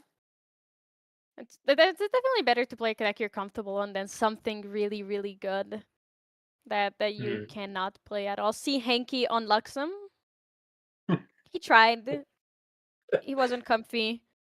It blew up, but and it it got him. It got him. But everything else, well, I guess everything. I was gonna say everything else is normal. So much wind down there. Is it because it's winter down under, guys? You don't have to play wind just because it's cold. It's okay to play fire. Warm up a bit. One thing that is actually super interesting to me personally is that you have 34 fire decks that took part in the event. And I think of the top 19 players that got to day 2, 15 of those are fire decks. It is That's a very big number. all right. So I was right that they should have played more fire. Fire is just too strong right now. People still don't have the tech against it. But I do believe that we have this exact stats for it, and you were slightly off. Out of 19 decks, it's a 17 fire. Oh. One Slimes did make it though. One And Norm one Tristan. Slimes made it, and one your girl. You know that's the Gerrit buff. And I guess Gerrit and the world champion buff. Bobo representing Tristan on the big stage, but and everyone being inspired to play her again.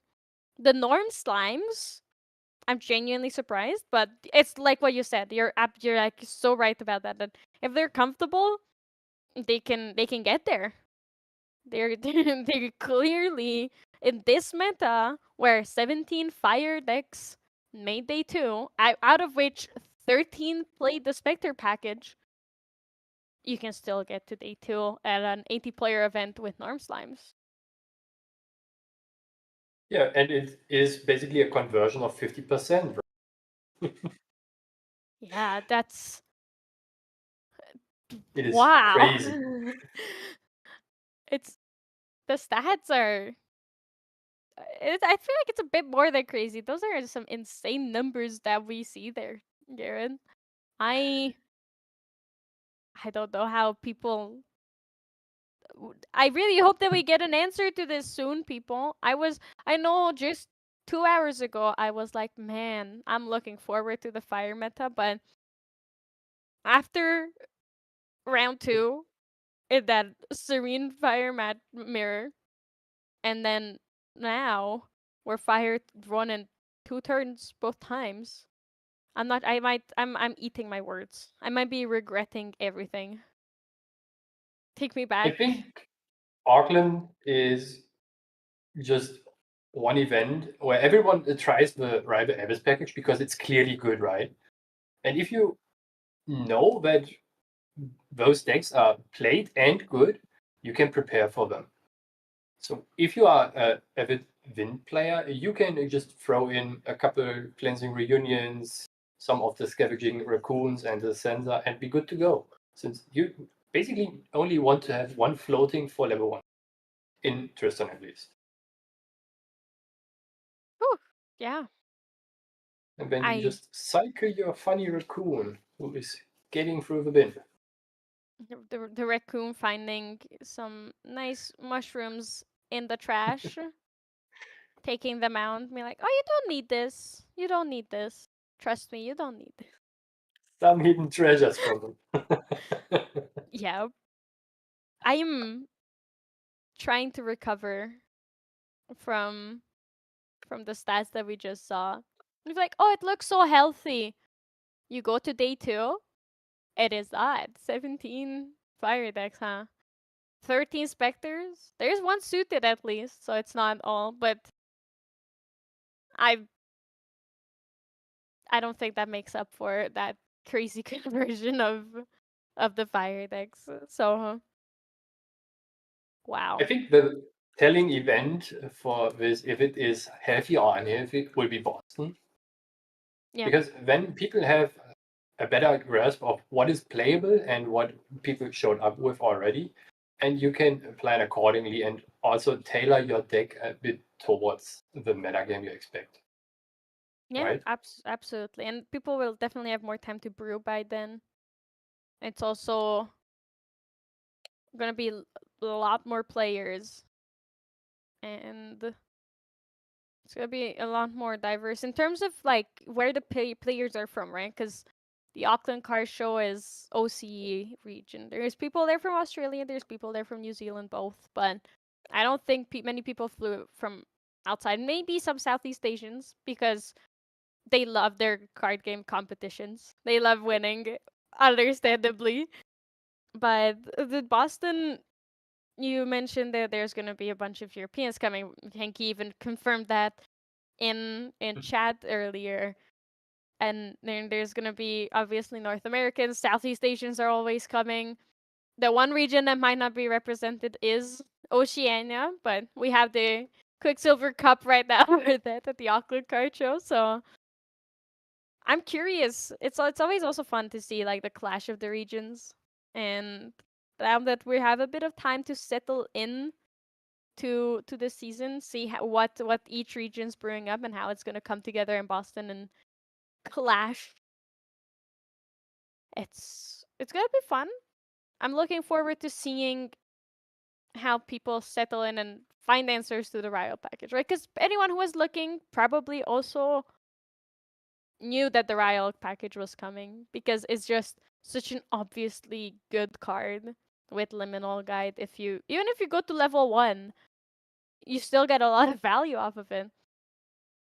So surely people have already started brewing answers to it as well. And I'm looking forward to seeing what those answers are and how people build the decks to answer it. Because there are cards that are obviously just shut down Ryle.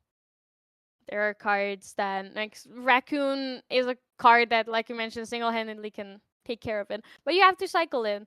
So, and you can't build a deck with just raccoons. They cannot have 60 raccoons. That would be a funny deck. It would be a zoo in your It would be a deck zoo? box. Yeah. It would be a big trash can.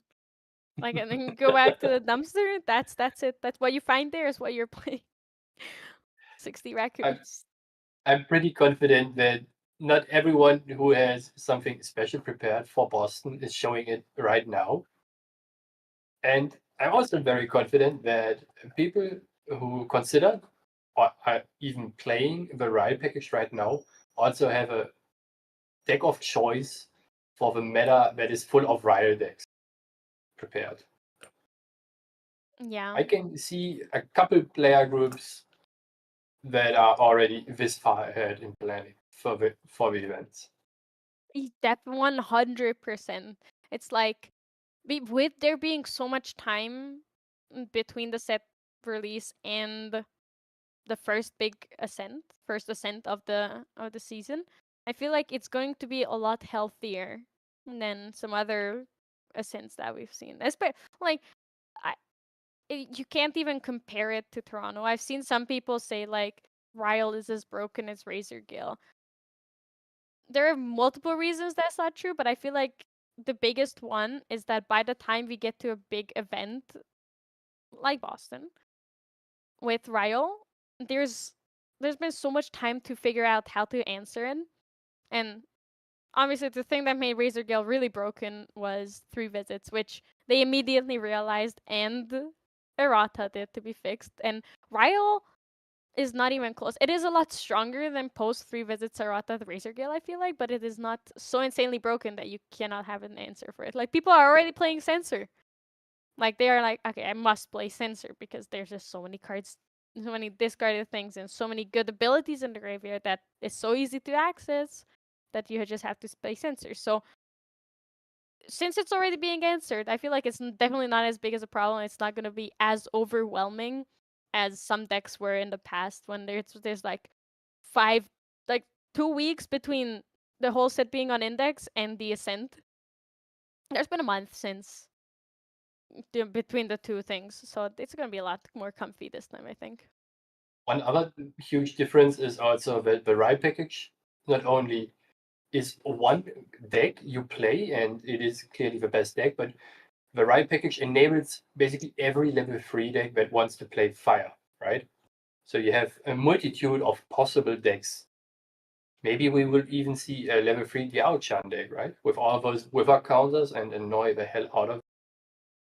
Who knows? Yeah. It's very possible. Like, you're super duper right about that. That Ryle is not a broken combo. It's an engine. Like, it's a enabler more than anything. So it by definition can't even be as broken as Razor Gale or something that just wins you the game straight up, because you still have to draw into it and it's gonna generate an insane amount of value for you. But that just enables any other game plan. It's like a Pendragon for all. You can just play Pendragon in every deck now. That's the difference. But that makes every fire deck more powerful, rather than just being like, this is the de facto best deck. It doesn't have any class bonuses on it. The Liminal Guy doesn't have any class bonuses on it. The only thing you need is play at least a level 1 champion. I think everyone's always done that. There's always been at least a level 1 champion in the deck, so... One thing that I also think is very interesting, I haven't personally seen every aggro deck that utilizes Rival Abyss in a way to facilitate more resources besides the one liminal guide, because you actually don't get much out of it if you are an aggro deck or just want to stay on level 1, right? Yeah. It's definitely not as much value. It feels like those cards got designed specifically to help fire level 3 decks. At least to me. I might just be super wrong on that one. If every guide is made to support level 3 decks, I feel like some just do it better than others. Like the good thing is you can easily play Dungeon Guide and Liminal Guide in the same deck, but for example, you couldn't really play Dungeon Guide and Academy Guide in the same deck because Academy Guide, it's kind of counterintuitive to have both.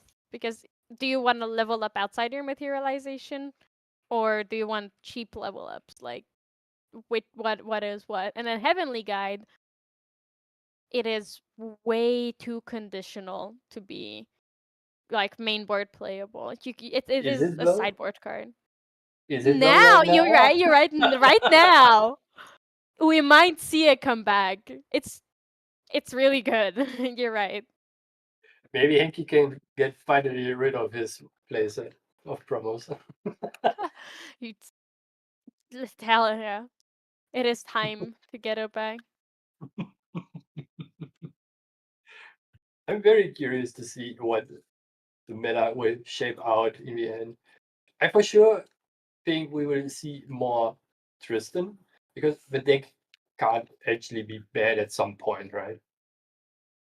Yeah, With I'm. all the good win cards you can play, recycling your on-enter abilities. With Zhang Zhao, worst case, you put 3 Zhang Zhaos in and just recover every turn 4. Yeah, I'm curious if people will maybe start cooking or like figuring out Fire Tristan possibly. I feel like you could. You Wind has certainly just could. been so obviously the best flavor of Tristan that there was no reason to experiment with anything. But now maybe there is a chance to see fire with the Ryle and liminal guides, and I cannot tell you a single good Fire Tristan card because no one really plays Fire Tristan if it's not super aggro, low to the ground slice and dice, but we can see. Do you actually need a Fire Tristan cards if you just want to go to level 3 and play Debilitating Grasp so your opponent can't play cards anymore? That sounds fun to me. You are a special kind of terrorist, Gerrit. And then you actually play the Looking Glass, the Chamber of Reflections, and get out the what is it called again? The water domain that says you banish a float or pay 2 more for your next activation. The turn. Ooh, I know I can see it in front of me. There it is, Yu Cheng. Zucheng, yeah. This sounds Um, also very fun. Maybe I should try that one. no, Gerrit, not like this. Why not?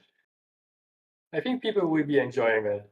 You're Quite supposed a to bit. get people to start playing the game, not scare them away. That's the whole point of Academy, is to get more people to play, not to send people away. Please be kind, Gerrit. Be kind. But for new players, the suited deck actually feels very good and intuitive, I think. I also had a couple of players who were teach today and asked me what they should probably try to play, what deck. And I just told them, suited are the new cards. They are probably very accessible, and it is a very coherent deck with very few expensive cards right now. So maybe just pick that up. I feel very comfy. That is like honestly, it's not a bad idea at all. Like it's a very fun archetype. I feel like it can only really exist in Grand Archive, so I would 100% agree that it's a very great recommendation right now. And it's also like not like you said, it's not super meta. It's not looking to be insanely meta. Though we'll see in Boston, maybe it's like so broken. There's something so broken that it's gonna shoot up. But right now, it's a very fun, very affordable deck. It also can get out of hand very, very quickly if you don't realize, what your opponent is doing. It is actually quite insane. I played against a friend at locals, and at one moment he had one ally that seemed to do nothing, right? And then pre-recollection, he played the 2 of spades, I believe. Got a free buff counter on it by using the cardistry ability, pre-recollection. Then playing another ally in his main phase and another one using ability. Suddenly I took 5 damage. I was like, Yep. what happened? Oh boy. Yep. You just have to manage the costs of your allies very well. But that's the only thing. Otherwise, it's very straightforward and very, very strong. And Mhm. I think I'm gonna go buy my cardistry deck very, very quickly while we go on a real quick break here. It's been a pleasure casting with you, Gerrit, as always. And we'll see you guys back very shortly for round 4 of the DTR Yeti Online Winner case.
How's it going, everybody? Welcome back. We have the Yeti DTR Win a Case event. We're about to start round 4 pretty soon here.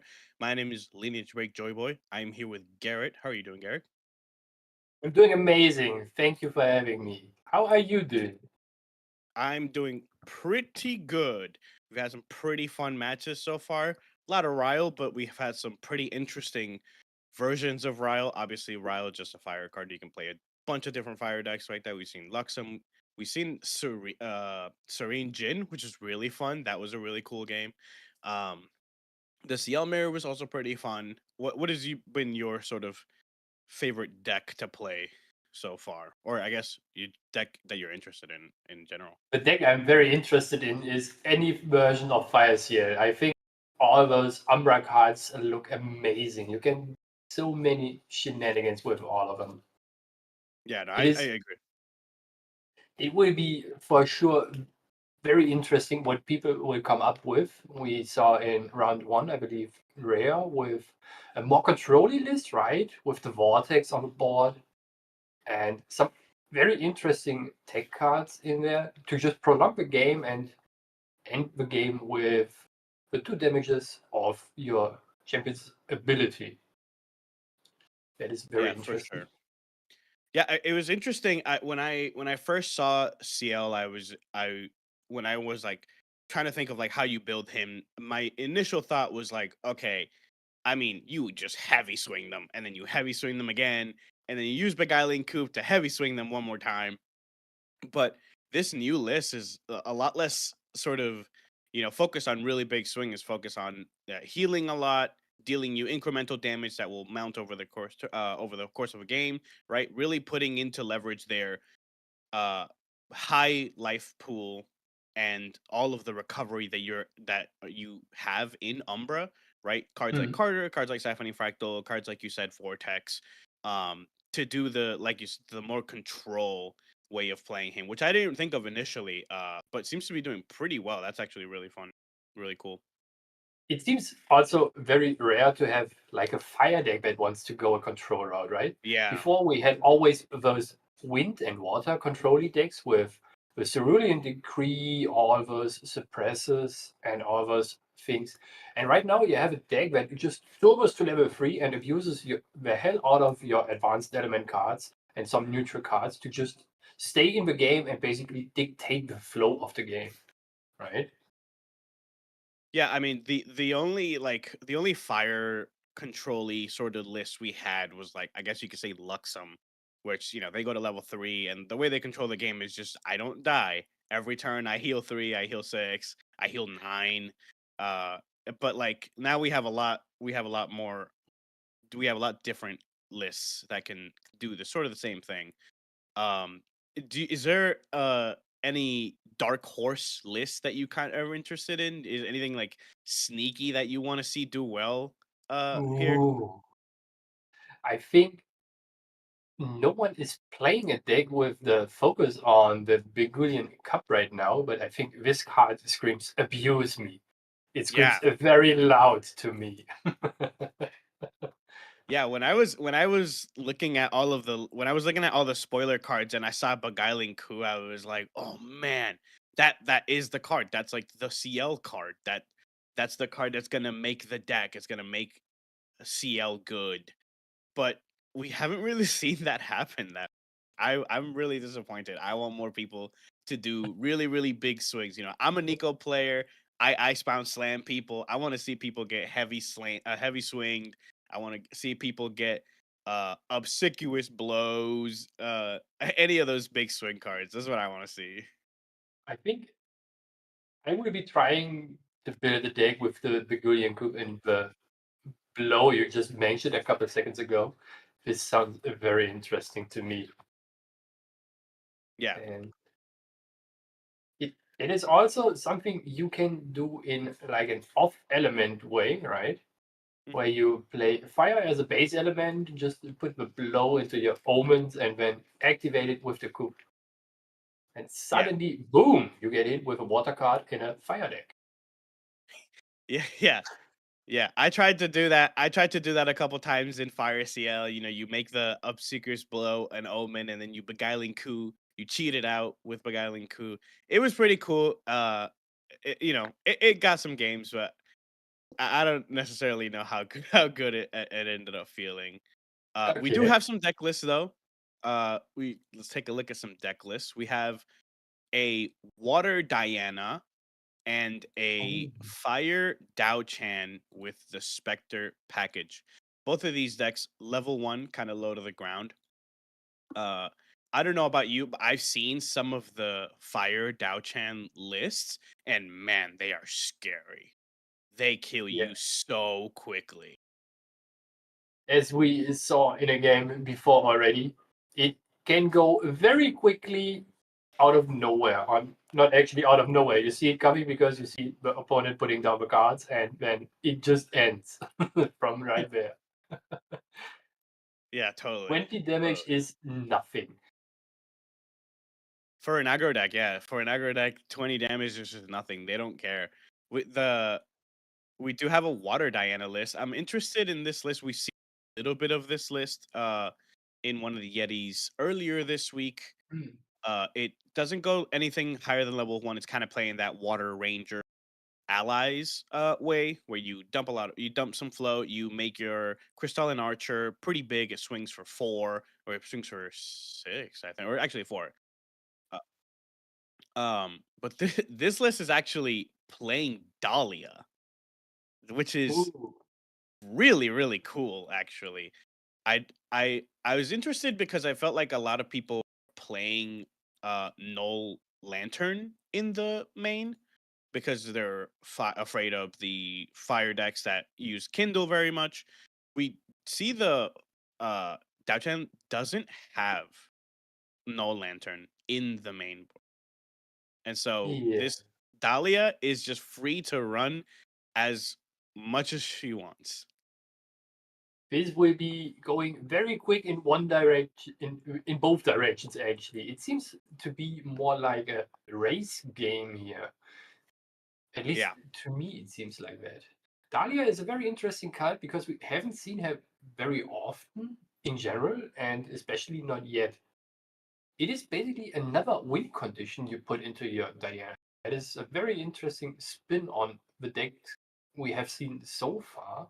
Because before, the decks I have personally seen play like 2 or 3 allies of some sort to just remove annoying taunters or interceptors, right? And that's Yeah. kind of it. And you want to finish the game with all your EVA charges and your EVA wing. But Dahlia in herself has what do we actually have a keyword for the action of looking at the top card and putting it in graveyard or not? I'm not sure. I don't think we have Anyway, a specific keyword, but hmm, we do have the Dachan player just playing a taunt, and this is a Spectre taunt that will on death come back to the field and have taunt again.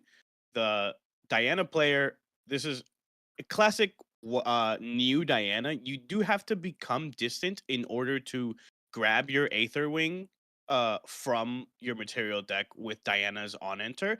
So we see him go into become distant, go to their turn, level up into Diana, grab that Aether Wing. This Aether Wing, I think, is so strong. Initially when we had previous Diana, one of the problems that none of the guns really have Spell Shroud, right? And so they're very susceptible to things like Reduce to Ash or things like Fracturize, right?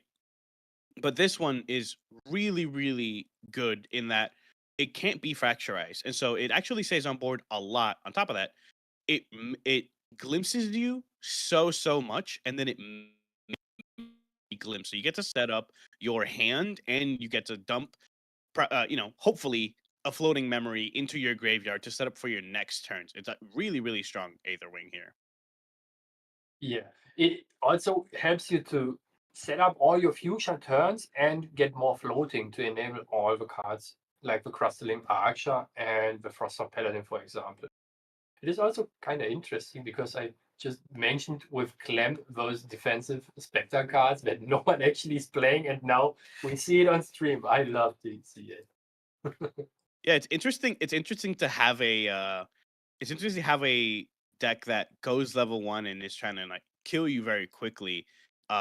To play a sort of defensive specter, right? Hmm. The one that obviously it has taunted, has on death come back as well, so it eats up a pretty good damage. But it's interesting that we haven't just seen them put all the cards down to just deal a bunch of damage.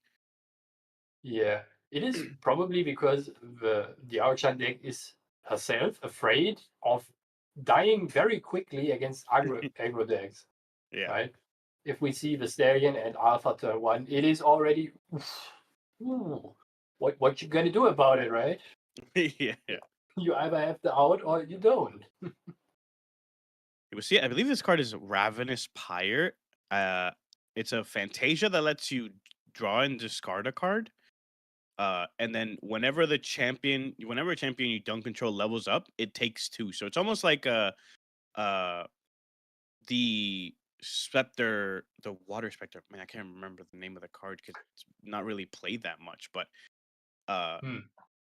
It is, it's it just deals you 2 damage whenever you level up, right? yeah. It's a little bit late because the Diana player only plays the level 1 Diana, but Mhm. it is a Fantasia and it does count towards a lot of Dao Chan's synergies. And so they making your Fantasia count higher will obviously help you out in the long run. We see Yeah. a It tactical also, retreat from the Diana from Verdict here in response to the attacks here. This card is so good. It makes you distant. It ends the combat phase, and it's floating. It's just such a good card. it basically gives you 3 things you want to have, right? You want to survive, you want to have floating, and you want to be distant. Yeah, It's like a Kinder Surprise egg. yeah, it's all three in one. The Ravenous This, Pyre has one very interesting catch to it because in fire decks, if you increase the count of fire cards in your graveyard, you also can benefit quite easily from it, right?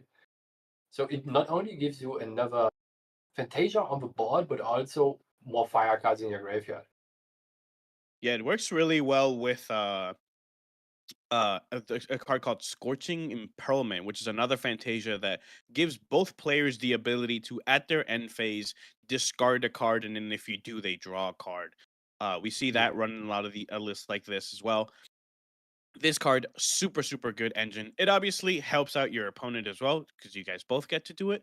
But Dao Chan can leverage their discards a lot more, right? Where they use a lot of Kindle spells like Glowing Conflagration that just deal damage based on the number of Fantasias you have, and also have Kindle on it, so you get to set up stuff like that. You see a Frostborn Paladin from Verdict here, staple water card, right? You get to attack with this Aether Wing, and then you get to set up you get to set up a float, and then you come back to your next turn, and then you just play Frostborn Paladin. Super good card here. Yeah. A 3/4 ally with intercept that also replaces some card in your hand. It is amazing. Yeah, I'm this just is like waiting for the day. super water card. Yeah, I'm just waiting for the day where Fire gets exactly this, a 3/4 ally with intercept or taunt that replaces itself. Oh boy, that is a day I'm not looking forward to, actually. Yeah, yeah. We're waiting for Fire to get a Scorched Paladin, Scorched Knight that Yeah. that is a 3/4 intercept that lets you discard a card and draw a card on enter. Uh, we have a fire version of Frostborn Paladin, and if you do, it comes in with a buff counter or something. I don't know. That sounds really strong, but Oh, and on enter, deal 3 damage to your champion, right? Sounds good. yeah. Yeah. That's pretty good. Yeah. Exactly what we need. Oh, Blighted Jewel. See, Ooh. I really like this card. Hmm. I really like this card because it works really well with cards like Fleeting Guard. Hmm. So Blighted Jewel on enter, it becomes ephemeral, and then you draw a card into memory. Each ephemeral ally you control gets +1 as long as it's entered the field this turn, right? And so this not only buffs the allies that are ephemeral that enter the turn that enter this turn, but also does count towards your ephemeral objects, meaning Fleeting Guard has one more target to give you a little bit more prevention. And when you're going up against these kind of decks that sort of stay low to the ground, do a lot of damage, they're kind of aggro, you want to be able to prevent a lot of these cards. We'll see Yeah. if they're actually playing. It doesn't. Oh yeah, they are. Yeah, we have 4 fleeting guard in the main, so yeah, definitely up in the ephemeral count here for that card. It is pretty cool that one fleeting guard with one other ephemeral object basically disables all those Buster Thunders for your opponent, right?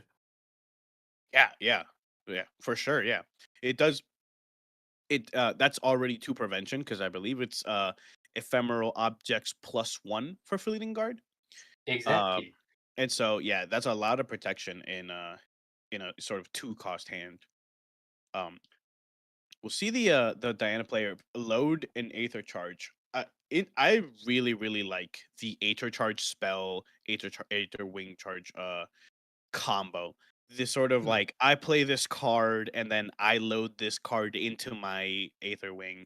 It's so satisfying, especially if you get to do the level 3 on the if you get to do the level 3 stuff where you glimpse and then every card that has Aether Calling, you just get to load all of those into the Aether Wing and then just shoot them all out. And then they all have like, you have a bunch of cards that like load them back into the gun, or they have uh all these different effects, glimpse and then load, and all this stuff. It's really, really cool as a mechanic. I love that card. I love that mechanic. It is also super satisfying, right? You Yeah. get to do a lot of things with your cards and move them from A to B to C, and then activate all those cool abilities. It is a lot of fun.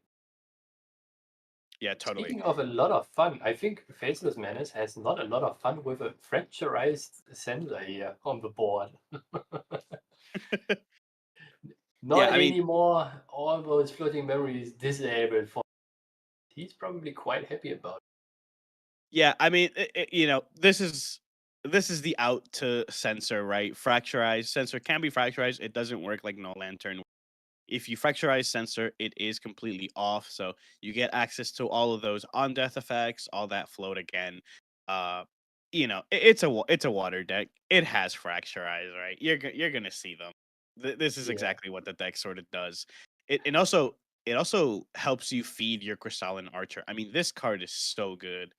It lets you draw a card. He becomes distant, and then he attacks for 4, which is a pretty hard life stat to achieve, right? Your Frostborn Paladins and your Pendragons, those cards are pretty hard to get through as allies, right? So cards like this, not only do they deal a lot of damage to your face, but also they can clear your board pretty well if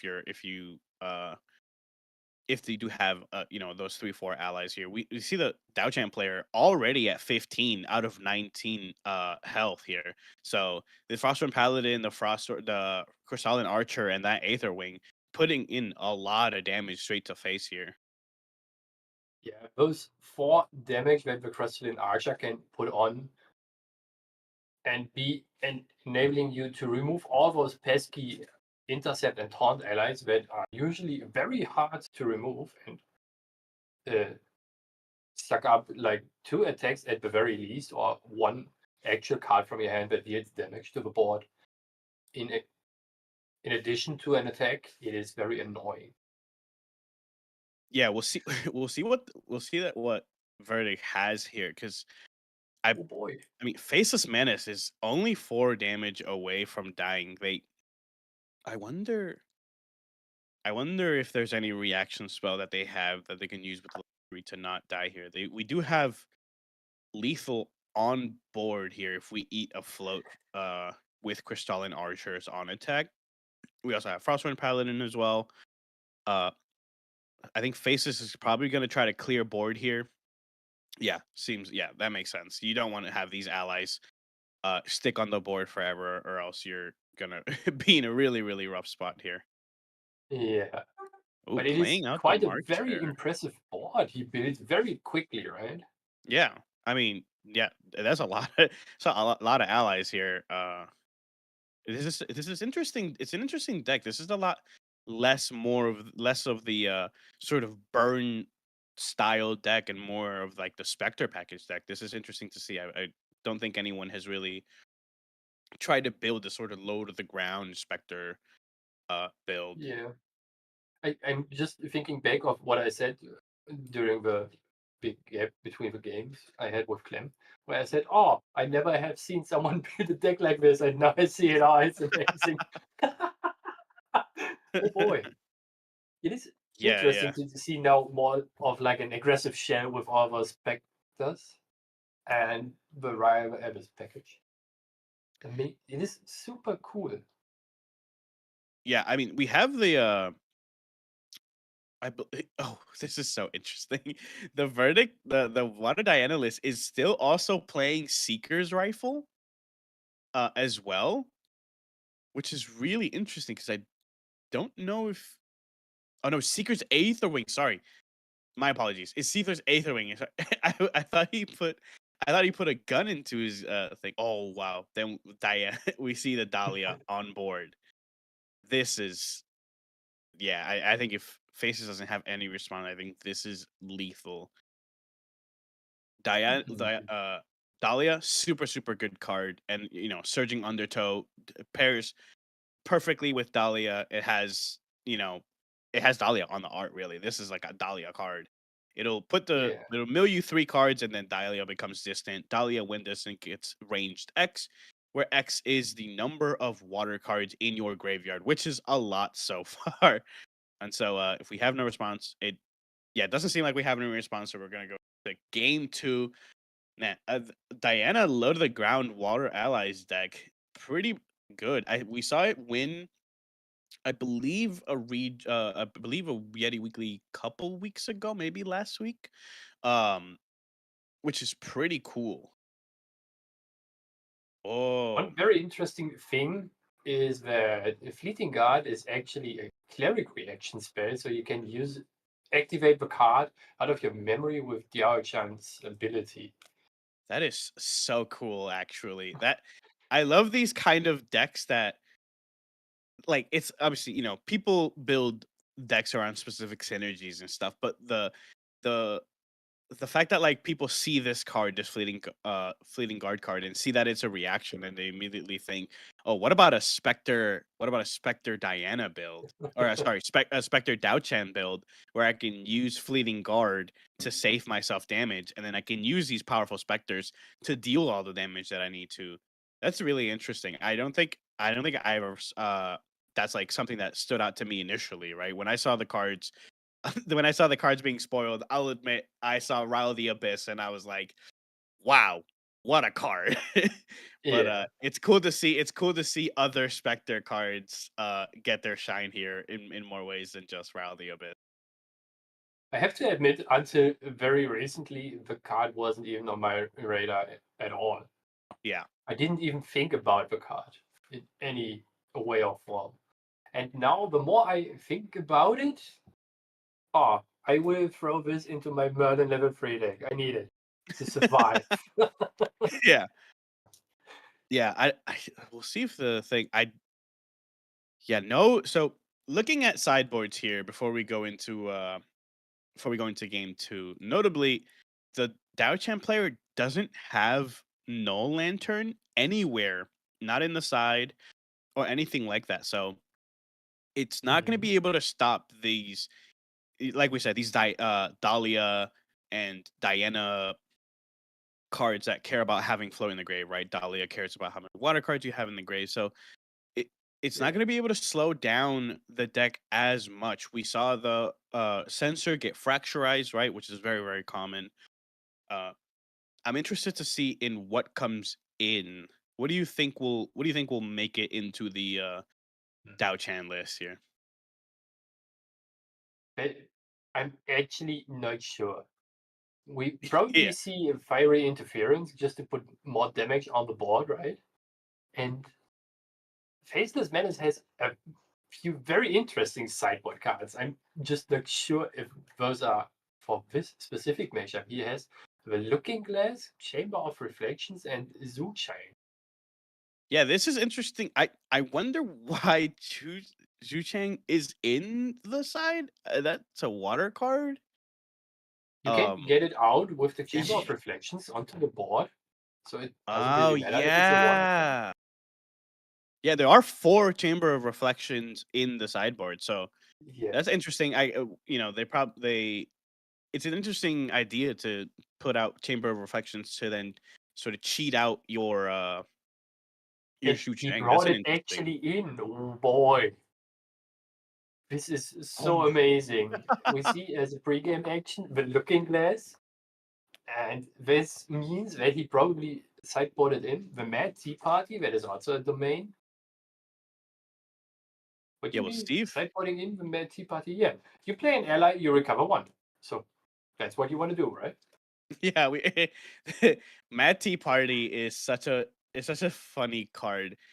We we saw at Yeti earlier this week someone who healed 17 life off of Mad Tea Party uh over the course of a game, and that game was so funny to watch because everyone was like, man, maybe you should have killed the Mad Tea Party earlier on in the game because healing 17 life is so strong, right? Yeah, that sounds amazing. And Faceless Menace actually had one of the dream starts for a fire deck with Alpha in it. Turn 1, playing Alpha using the on-enter, being immortal. So being obnoxious as hell on the first turn already. That is that is not nice to see here from Verdict. Yeah, I think Arthur is like a staple you know staple fire aggro card, right? Cards like Arthur, which then, when Red Hair came out, enabled Red Hair. The Arthur Red Hair combo is super scary, right? Seen in a lot of aggro decks. Um, yeah, we'll see. So we'll see a take back from the Sleety Retreat. Sleety Retreat does have to target a Ranger unit to become distant. Champion, Spirit of Water isn't a Ranger unit yet, so it's not a valid target for Sleety Retreat to actually activate. So we'll see if he has another way to get distant. Yeah, I believe this is. I don't know the You name of this card. glimpse free, become distant, Yeah. and Yeah, I I believe believe you it has glimpse through, floating become memory. distant, and then I think you load it into. Oh no, okay, yeah. So you glimpse 3, become distant, and it's floating memory. That's a man. All of these Water Diana cards have. They're so synergistic. They all do something that your champion just wants to do. Obviously, a lot of these cards come from the starter deck, so they're built around the champion, but they all work so well. Cards like this one, cards like Weaving Mana Stream. That card is so strong. Every time you use it as float, it loads into your Aether Wing. Uh, we'll see another card. I believe this is Charge the Soul. Yeah, so we have It is Charge the Soul. indeed Joshua Stoll. This is really cool. Charge the Soul deals 1 damage to target unit, and then you put it in. I believe this is coming at the Red Hair. Oh no, go straight to The face. charge the soul dealt 1 damage to face, and I believe he's attacking face again. Interesting. Oh And yeah, we saw Searing Searing Rebuke Rebuke. in response. So Searing Rebuke will prevent 3, and then the target champion champion you don't control, target champion you don't control, will take 3 whenever damage is prevented this way. Oh, we see a title lock here. Yeah, so we have the title lock in response, so Searing Rebuke will be banished. This damage will sneak through the Diana player and save a little bit of damage here. We glimpse off of the hit, so we hit for 3. We get to glimpse 4. We get to set up our mill here. We want to mill a float. Yeah, we mill that tactical retreat. It's I love how synergistic this Aether Wing charge is. It just your game plan revolves around it, and it helps you out so much. It is very refreshing how synergistic those starter decks are if you only buy one, sleeve it up, and just play with it.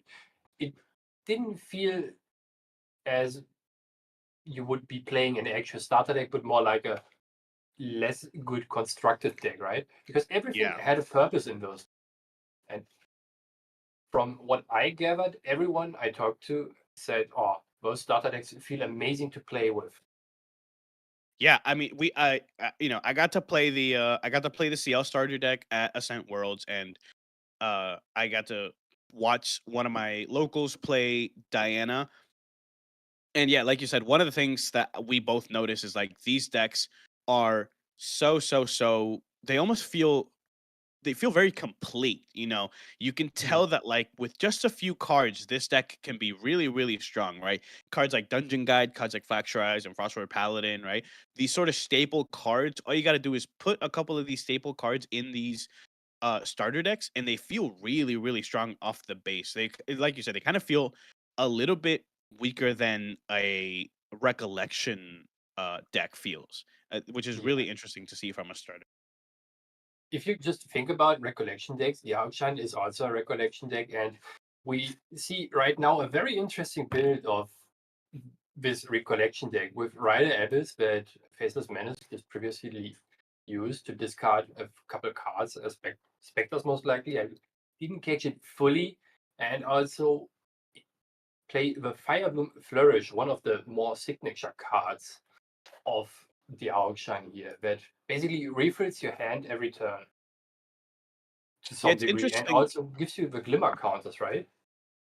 Yeah, it's interesting because the Ryle package kind of, I feel like, fights against the other part of your deck, right? So running Mm. Ryle the Abyss is a lot of the times, right, card advantage, but Flyboom Forage cares about having low influence, right? So if you have 4 or less influence, your Firebloom Forage will trigger in your end phase. It will put a Glimmer counter on your champion, and it'll draw you a card into memory, right? But Brow the Abyss kind of fights against that a little bit because, like I said, Brow the Abyss is really good at getting you card advantage. We see once again the Fracturize on the sensor. I mean, they have it. They have it. If they have it, they have it. You bring it out, you make them use it, and they always have it. We'll use the That is Crystalline Archer to on attack banish a float, come in for 4, and I mean the Dark player, like last game, is a lot of pressure on the board with just the one ally and the Aether Wing. one of the very strong points for the Diana deck is that you glimpse a lot through your deck, and you find key pieces you need very quickly, right? That's Yeah. how you get access to your Fracturize for specifically this situation very hard.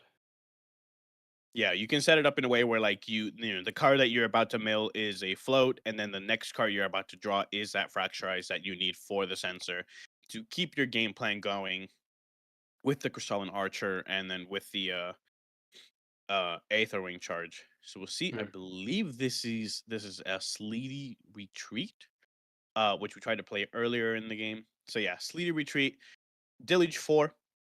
As long as there are 4 cards in the graveyard, this card costs 2 less. Target unit becomes distant if that unit is defending in the combat phase, unless the opponent pays 2. I think right now we're just using it to stave off a little bit of damage here. Yeah, it is probably meant to just suck up resources from Faceless Menace here, so he cannot put as much pressure on him as he wants to right now. Or Yeah, I just mean has to forsake the damage, right? yeah, the both of the decks are level 1 decks, right? They each have 19 health total, 19 life total, and so any sort of prevention, as much prevention as you possibly can get, is what you want. We'll see another Fire Bloom first. This usually spells, writing on the wall is what I like to say here when you have these sort of cards, like Fire Bloom Flourish. Oh, okay. We'll see. Kindle. I believe they kindled 2 and then paid rested the rested the Fracturized Sensor for the third one to play a Glowing Conflagration. This will deal damage equal to Fantasia's +1. So right now we have, because the Fractal is a Fantasia now, we have 1, 2, 3 +4, +1 for 4. This will also I think a take up. verdict should be at 16 then and not at 15. Wasn't he at 12 after that Yeah, I deck? believe so. It took 4, I believe. Yeah. Yeah, so we you know we Probably have it. missing the 1 damage. Yeah. Yeah, we have it represented on the stream here, so we know what the health is actually like. The Glaring Conflagration does put another charge on the Everflame staff, and so we could see a very quick kill here. We have the 2 glimmers. We can respond with something if we want to with a spell as soon as Verdict materializes something or passes opportunity here. We might see a very quick kill, something that maybe puts a counter on the Everflame staff, or maybe the card itself deals damage, right? We have cards like Shimmering Refraction that you can play from Grave. We have cards like Searing Rebuke, where if you were to take damage, it lets you prevent that damage and then deal that damage back to the opponent. We'll see what they go with here. Bring out Flash Grenade. This card is pretty good. Once if you become distant, you get to banish it and prevent 3 of any kind of damage. You get to prevent 3 damage from that distant unit. This card played in Diana obviously a lot. It's a way to draw a card, a way to do some prevention here, protect an ally if you really want to, protect Diana, which is gonna be pretty crucial here because we only have 4 life to spare. If you look very closely to the wording of the Flash Grenade, it says that every unit who is distant prevents 3 damage of every source. So if you have like a Cross-Zone Paladin and a Cross-Zone Archer and give them both ranged in addition to your champion, every unit on the board prevents 3 damage. And it basically says to your opponent, oh, I got another turn, and 2 allies on the board you have to deal with. We'll see a Fleeting Regard and the title lock once again. This is the second time we've played a reaction spell from our hand, but they do have 2 to pay for it. We'll see if we have. Oh.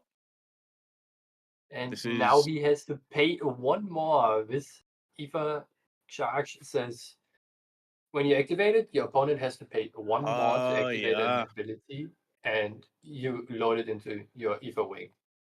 Wow, that's Chain pretty charge good. is the name. Yeah, now you get to swing with the Aether charge. I believe this is a total of 4 or 3. Yeah, 4 damage, I think. 3? Yeah, 3 damage. 3 if you're ranged. Yeah. And then we get to 1 glimpse from the 4. charge, 1 from the Ether Wing, and 1 from the range.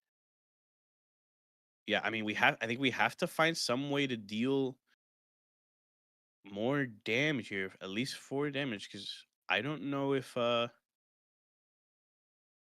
I mean we do have the Fire Bloom Flourishes, which I'm sure the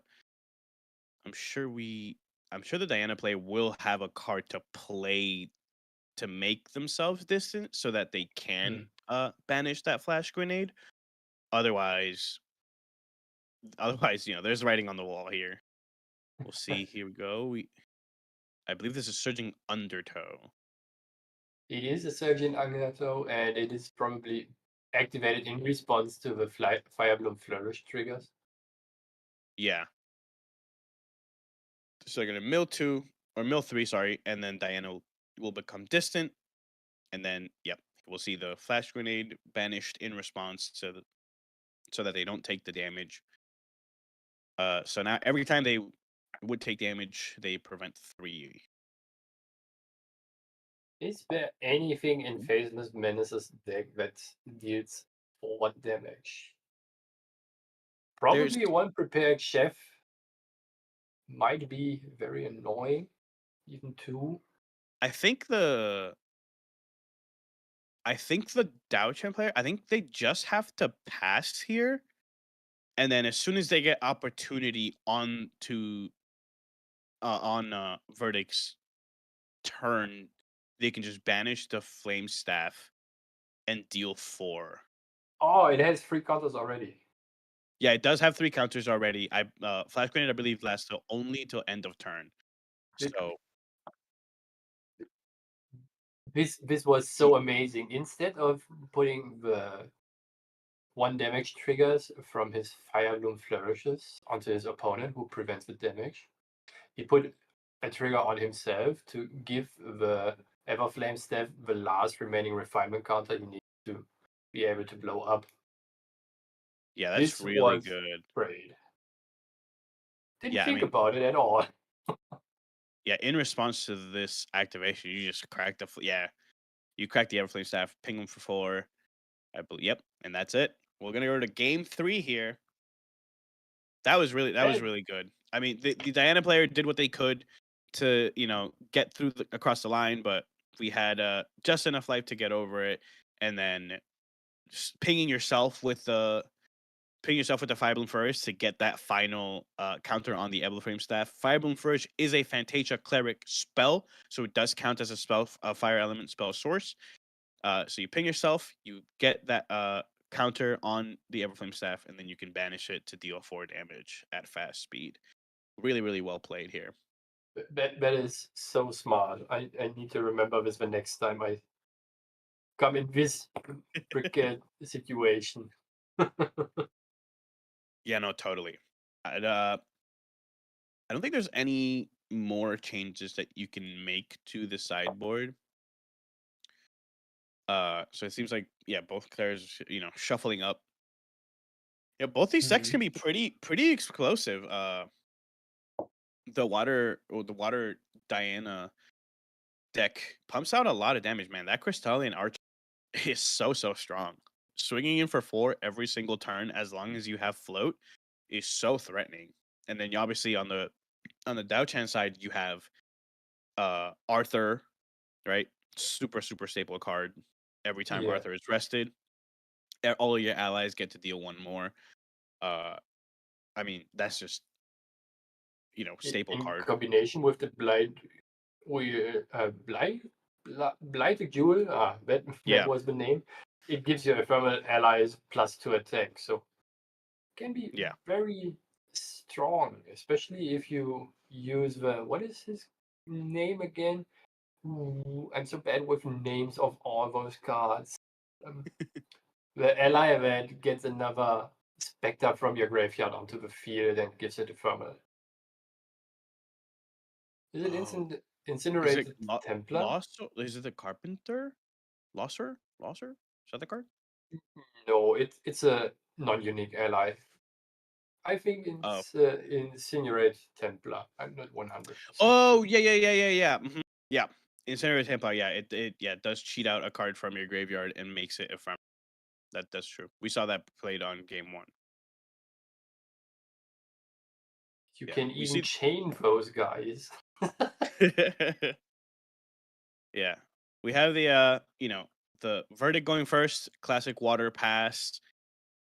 You don't really want to do anything on your first turn. You just kind of want to hold cards so that you can go distant on your second turn, level up, get that Aether Wing charge, and set your game plan that way. I'm interested to know. I mean, bringing out the Looking Glass is kind of interesting for this kind of deck. It's not doing the sort of as aggressive as it can be, and so losing cards like GCR maybe don't hurt it as much as as I think. But I always feel like if you're a low to the ground deck, you want the card draw, you want that GCR. You most likely want to, and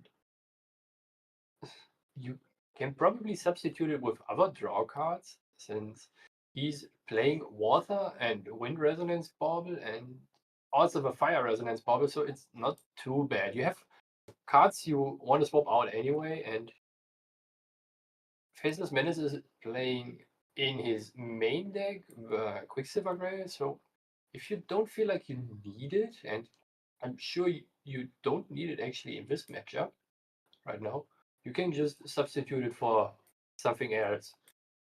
what the exact thought behind the looking glass is probably just for the chamber with the Zhusheng and the Mad Tea Party.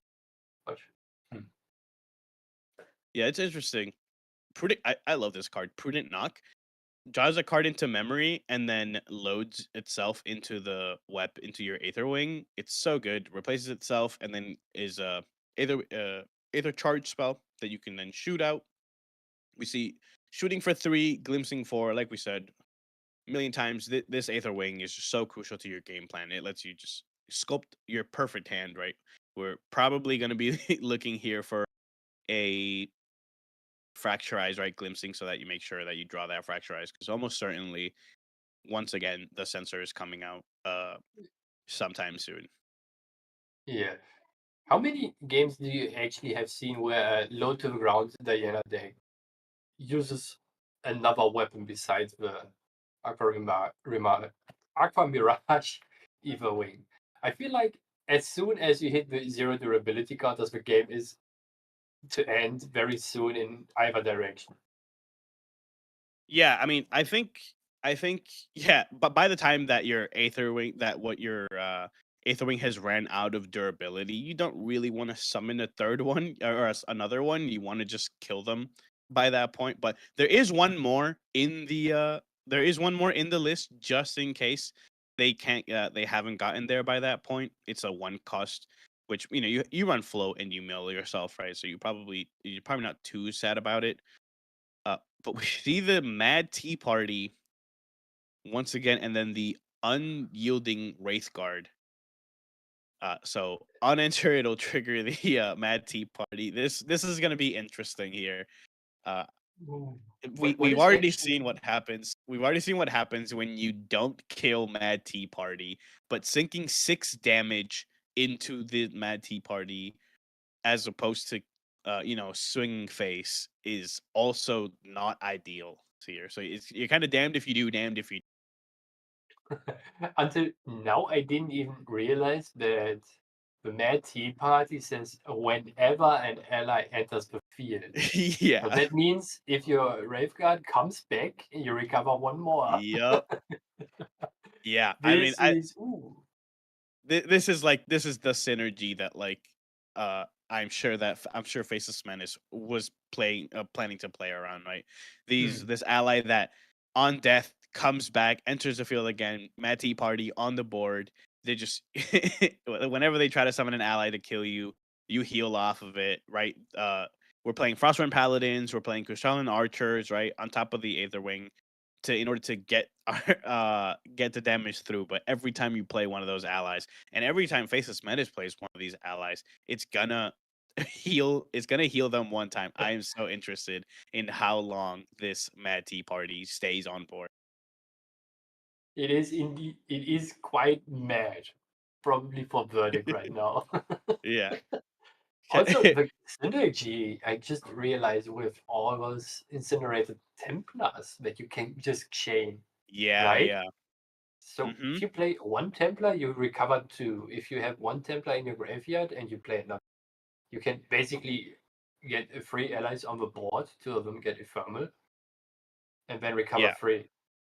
Oh boy. Yeah, and then also March Hare, right? If you have March Hare in the graveyard, every time you kindle and you bring him back, he also recovers you 1. So we'll see Crystalline Archer heal for 1, swing on attack.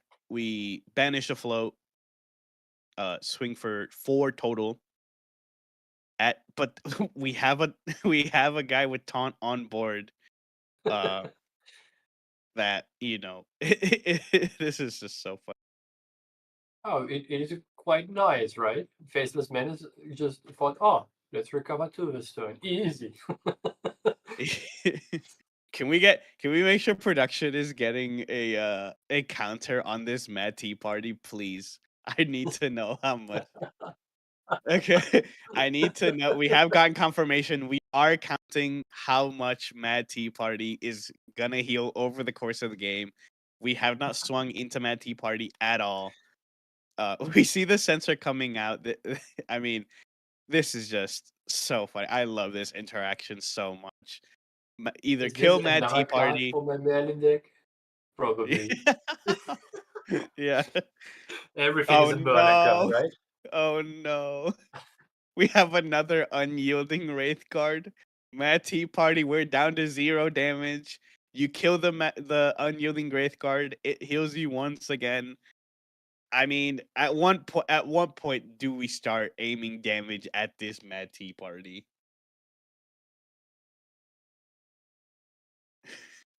And another Oh, fracturized yeah, center. That makes 3 out of 3.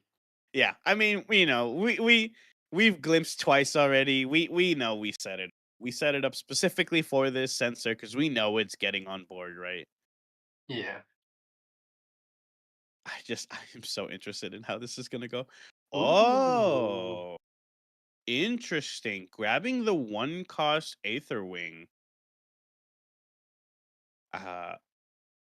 This is so interesting. So Manus Cascade on attack. If there is 2 or more water element Aether charge cards in the attacker's intent, this attack gets +1 and gains on champion hit. That opponent banishes a card at random from their memory. This is. I mean, if this hits to face, this is really, really detrimental. But we are Yeah. putting so many taunts on board that I wonder how often we will actually see this hit face. If Faceless Menace puts another taunt on board next turn, this is gonna be a long game.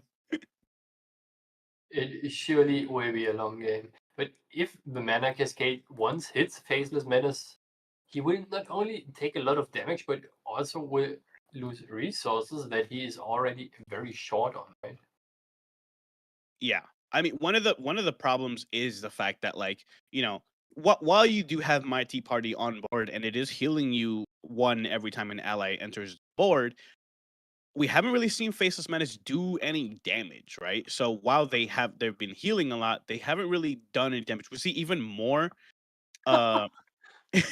we see even more protection. So we're using Undying Dreams on our unyielding Wraithguard. It is ephemeral, so it'll get a buff counter and +1/+1 for the turn. So the Frostworm Paladin has not killed it. The taunt is still alive, and now now it's even harder to kill. I mean, like we said, this is cool. This is fun, but we haven't seen any damage come through from Faceless Menace so far. It seems more like this game is going into control-y Yeah. phase right now, Yeah. especially from Faceless Menace. Ooh, Scepter of Fascination. Yeah, I mean, this is interesting. We aggro decks, when they don't get to do the aggro thing, it does kind of become into like the sort of long grindy matchup. Yeah. You either run over your opponent runs over you, or we're playing this 40-minute game where none of us can kill each other because all of the damage we have is in our first couple turns, and we didn't kill each other. It seems exactly like that right now. Ooh, another ally. The Vengeful Paramour. Yeah, I mean, this is just. The We'll thing see. is, More allies on board does mean that we do get to swing. We do get to swing more. We get to clear the Foxworm Paladin. If this ally dies, maybe we ephemerate it back, or maybe we use Templar to bring it back. We see a Blighted Jewel, another ephemeral object. We have two Glimmer counters on Dao Chan. I am almost certain that there's another Fleeting Guard in that memory. that would be very funny. Or another Undying Dreams. That would also be very cool. Yeah. This is very. Ooh, this is obnoxious. I love it. Yeah, the Unyielding Wraith card is still on board too, so we can't even swing face anymore. We have to And he's clear it actually beforehand. 2-3. He has the default base stats right now. Isn't this amazing? I mean, this this is almost in a different flavor, but almost exactly like what happened with the Win CL list that we saw. With the Win CL list that we saw not too long ago. The Unyielding Wraith card is a 1/3 right now. Okay, so we have a Frostborn Paladin. This will clear the Wraith Guard unless we see a fleeting card once again, or an Undying Dreams once again. This is this is so interesting. It is. This is so entertaining. Oh boy, I love to see it. This Would game you is bet that he has even 2 interaction spells in his memory right now, and that is why he got the Scepter Fascination? that would be I don't even know what I would say. That would be so funny. That really would be the cream on top of the cake here. The sort of nail on the coffin. Okay, so we Oh, clear I'm so sad. we clear the Wraith card. We'll see if we shoot. Okay, we Why get to not? shoot the thing. We do get the on hit. Wait, what? Oh, That is not is correct. this? He's mixing up the Oh yeah, I infos. believe he's mixing up. Yeah, this is not the other Aether Wing. It does not let you glimpse. So we're just shuffling it up. We're shuffling the deck right now because it is an illegal action. This mana cascade does not let you glimpse. It is on attack. If there are water elements, 2 water elements in your intent, 2 water element Aether charge spells in your intent, then you get on champion hit. Card or opponent banishes a card at random from their memory. So this is a different different Aether Wing. We did not have 2 Aether Wing charges in our intent. We only had the 1, so we don't actually get the +1 and then the on champion hit. So it's just swinging for the 2 damage, right? Yeah.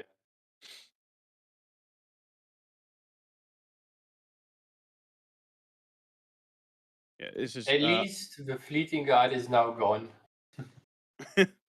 yeah, the unyielding Wraith card The unyielding Wraith guard. is gone now. I really should start taking notes of card names. In the games before that I played, I never used card names. I just looked at the artwork and was Yeah. like, "Yep, that's what the card does."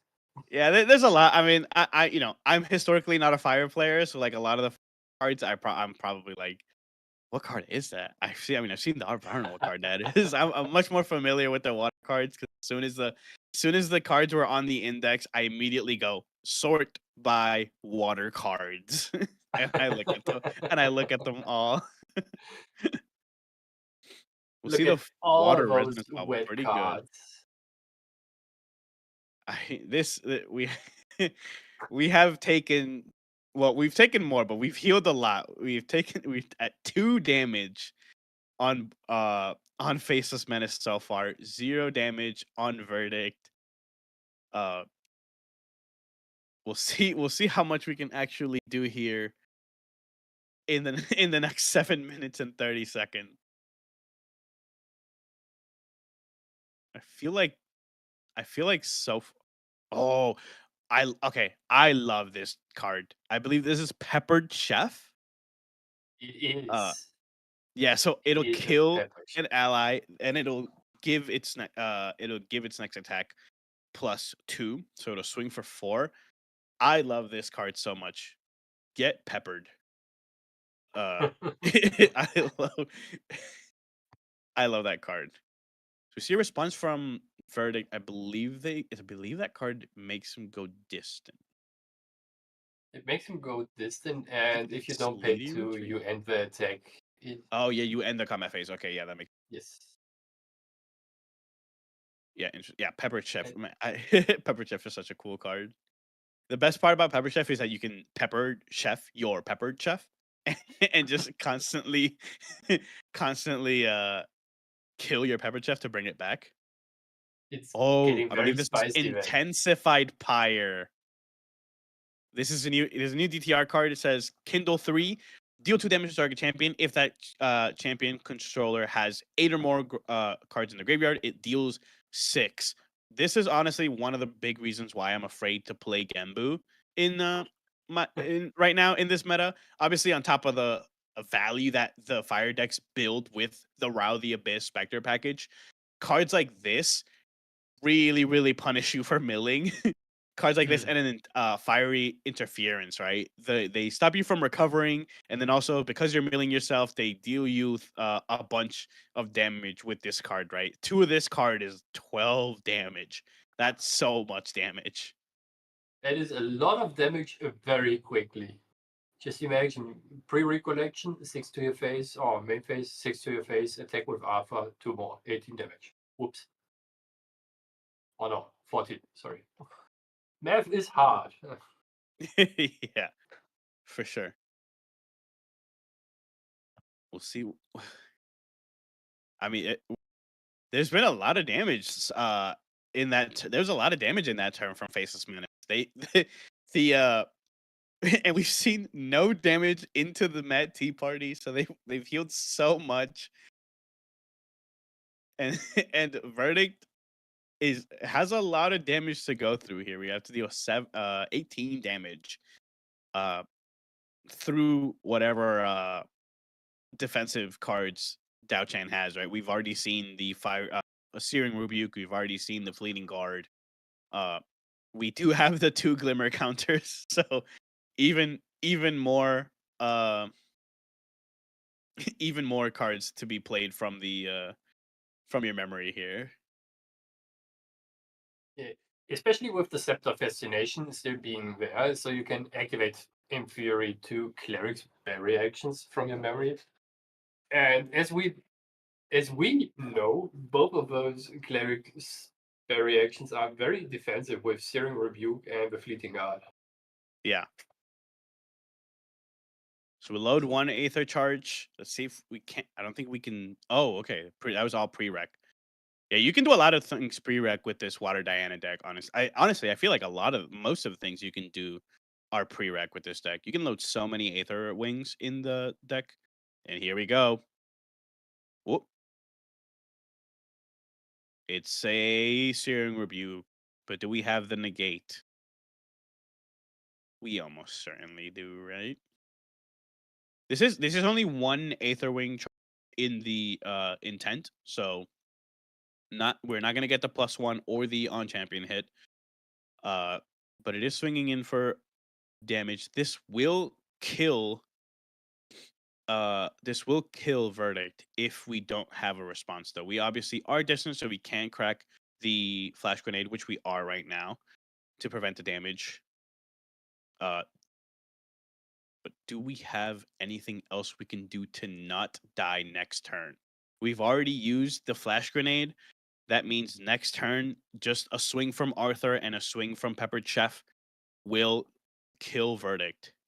I really want to see a Peppered Chef eat another Peppered Chef.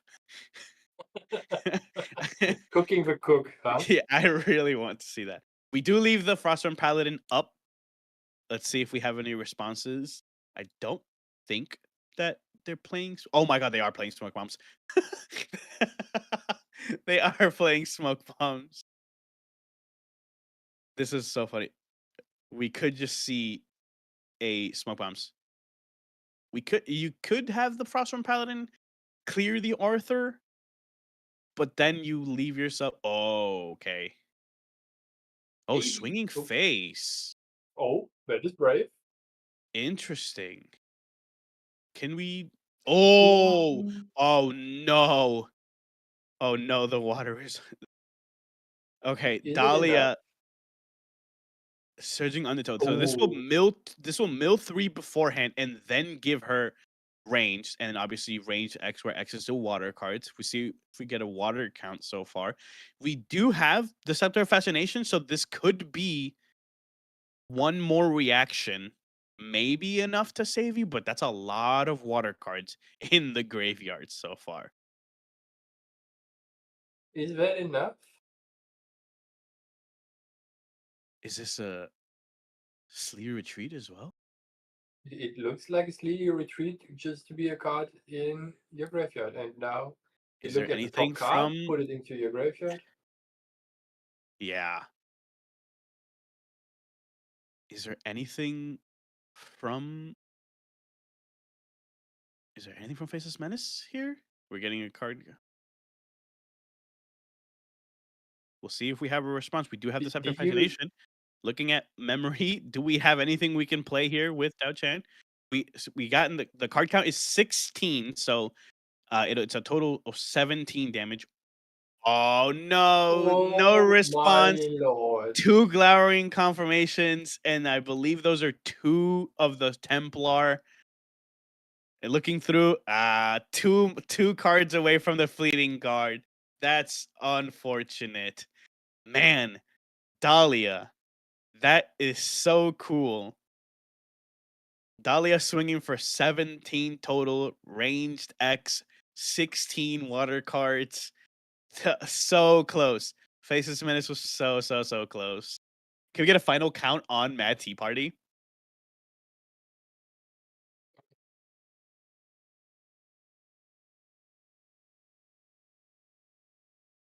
Okay, so we've had confirmation. We have 6 official healing, and then plus 4 healing, but he was already at 0, so he didn't actually heal any.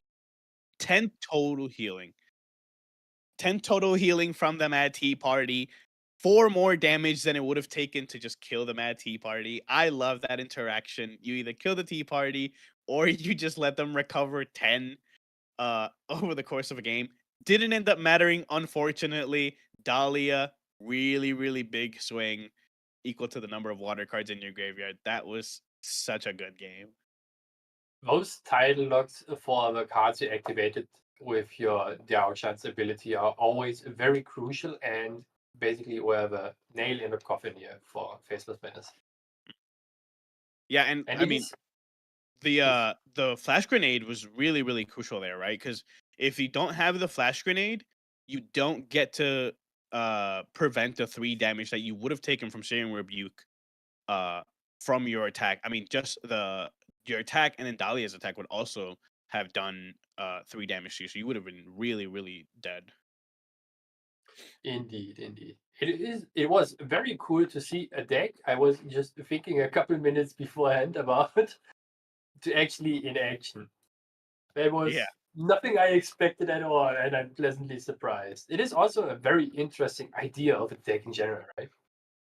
Yeah. I mean, yes. So much.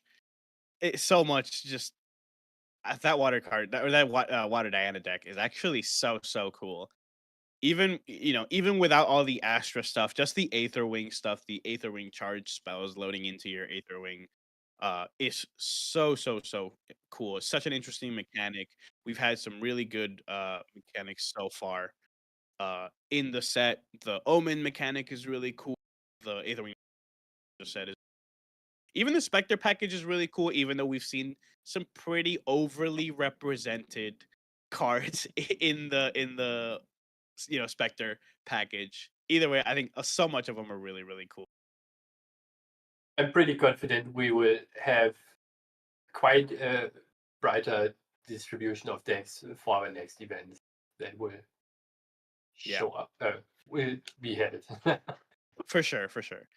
All right, so we're gonna toss it to a quick break. We'll be back with round 5 in just a couple of minutes here, everyone. Don't go anywhere. Stick around. We'll be back in just a little bit.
Hello and welcome back to the Yeti Winner Case tournament with round 5. My name is Gerrit and I'm here with Valkyrie. How are you doing, Valkyrie?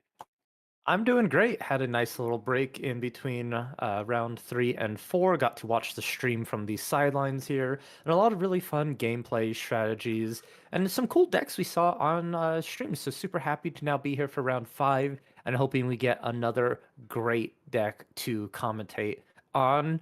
And just how are your thoughts about this event so far in the decks you're seeing? Is it what you're expecting, or have some really piqued your interest?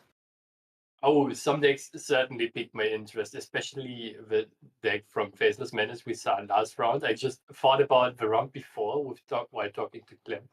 So I will look into that, and also Rhea's CL deck from round 1. I enjoy the concept of Seal quite a bit, so I'm eagerly waiting to finally actually throw a deck together because I didn't have much time recently with the Grand Archive Academy program taking place all over the globe. So there's a lot of things to do and not enough time to actually play myself. Totally understandable. And, luckily we are in the DTR meta for the next 3.5 months. So plenty of time to look at these decks coming out, put one together, and I will guarantee you the meta will be shifting as time progresses. We sort of talked about it once, we'll mention it again. Boston is your first landmark test of where the meta is going to be. We are sort of seeing a trend towards Ryle decks currently, but of course, people may not be showing everything that they've researched up until we get to that large event. We currently do have Quicksilver Grill Cup going on right now down in the New Zealand area, but it's sort of weird with games, and we have it here in Grand Archive. Metas are region based a lot of the times. So you'll notice that a lot of these regions have their own specific metas, what players value. And it's not till we get those large events where people travel to participate when you see that collision of the metas and the favoritism of certain cards, and you can see what clearly comes on top and who's prepared for the other regions sort of tech. It is indeed very interesting that different regions have different metas that are so vastly different, right? Mm-hmm. In my local area, where also Henki is, with one of his local stores, we actually like a lot all those value-based decks for all the time already. So we played Merlin, Xander. Right now we are trying to play CL, and we barely have any encounters with aggro or ally-based decks for the most part. So, and then you have the US, for example, that is more of a broad spectrum of different decks, where you have state-specific metas, where in one closer group, people tend to play more aggro decks, like Fire Diao-chan, for example, or those fried chicken decks, as someone like to call the Suzaku decks. Yeah, it's also the experiences players have to play against specific decks are also vastly different. I personally have barely experience to play against ally decks unless I meet with Henki at some point in locals. So this is always a new experience for me. Yeah, it's a great experience here. And speaking of experiences, we're going to have a brand new one for our round 5. We have Superior on what appears to be suited Xander allies going up against Verdict once again here on that water Diana. So super happy to see this sort of matchup here. We are definitely going to be fighting for board control in both of these decks. That is the style. The allies is the name of the game. And now, Gerrit, when it comes to suited, you want to look for specific ones opening, and that is going to be the 4 of hearts, the 3 of hearts, and the 5 of spades. Those are the 3 you want to see turn 1 because they start that filtration, start that ability to digging through the deck. And we see clearly here Superior is opening that 3 of hearts, and this is exactly where they want to be. I'm very surprised. In my local, we have actually a couple people picking up the suited deck, and most of them play the 2 of spades as a 4 of while Superior just opted to play one of them. That is a very interesting difference to me, and I'm curious why he chose to do this. Yeah, I feel like two of spades is just a really good valued ally. It's a 2 cost, technically 2/2 if you have another suited ally on the field to begin with. So it really makes sense to run, as you said, a 4 of into it because it's just well statted, has great ability, but maybe superior values other cards in the specific matchup itself rather than just having a good ally. Because I know a lot of ally decks are starting to trend towards the ability of using like skills or some spells and not just allies themselves. So that just may be the strategy. We saw at the start of here the Trump set card in our card viewer, and that is something that could be the reason why the Two of Spades is low count, as we are having more like protection plans. Maybe it is certainly possible for him to go more of this route for the deck, right? Mm-hmm. I'm especially if you are assassin as your level 1 champion, you have access to one of the stronger action cards that helps you to protect your allies. I believe it is sleight of hand that gives one of your allies stealth, and if you are an assassin, you draw one card. I believe into memory or head. I'm not super sure right now. And this helps you keep the board alive, so you can keep using all your cardistry abilities throughout multiple turns and reduce the cost to activate them. And cardistry is such a unique mechanic that has just been introduced into the game, right? With what you have, it's a once per object effect. You can only activate this ability once per the object on the field. So if you have a 3 of hearts and it activates cardistry, you cannot activate that ability once again unless it's a new 3 of hearts or this 3 of hearts somehow is cremated and then comes back. And so it's a really cool way to sort of plan with like an additional tool your opponent has to play around with, and that nature. But here we see Superior just already starting the aggression with the cardistry cards. We see a Rouge coming down for 1, attacking in as well. Then a Duchess falling through, and then now a Noir. We have a total of 9, 10, 11. So I believe we're going to see some additional buff counters on that Noir as well due to the ability here. Oh, we have 10 in total. So we have a Duchess as a 6, 3 of hearts, of course, as there's 3, and then Rouge as a 1. Getting a buff counter on Noir for the actually 2 buff counters for having exactly 10 cost of cards on your board is quite valuable, especially since she also has stealth if you have another suited object. Or ally, sorry. That is very annoying to deal with.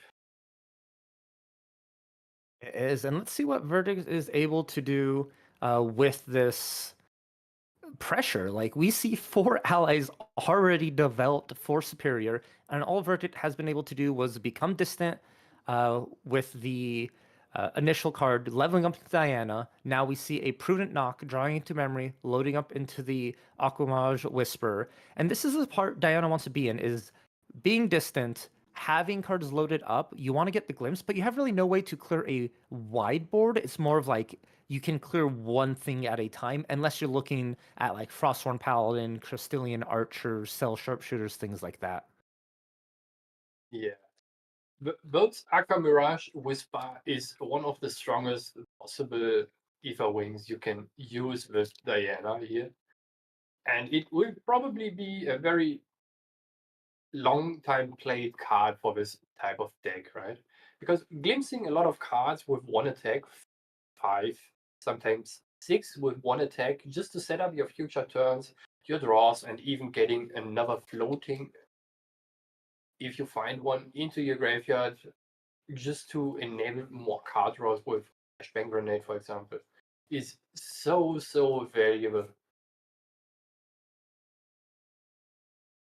And we see the Verdict attacking into the 3, going ahead, remove it, because I think out of all those allies, that one's probably is the like best at it. The Duchess is actually kind of scary, right? A 4/2 stat line is Yeah. crazy, especially because it has that Kindle effect as well to be able to bring it out. And then the cardistry is to just like super strong. You need 6 though. It is reduced by 2 currently.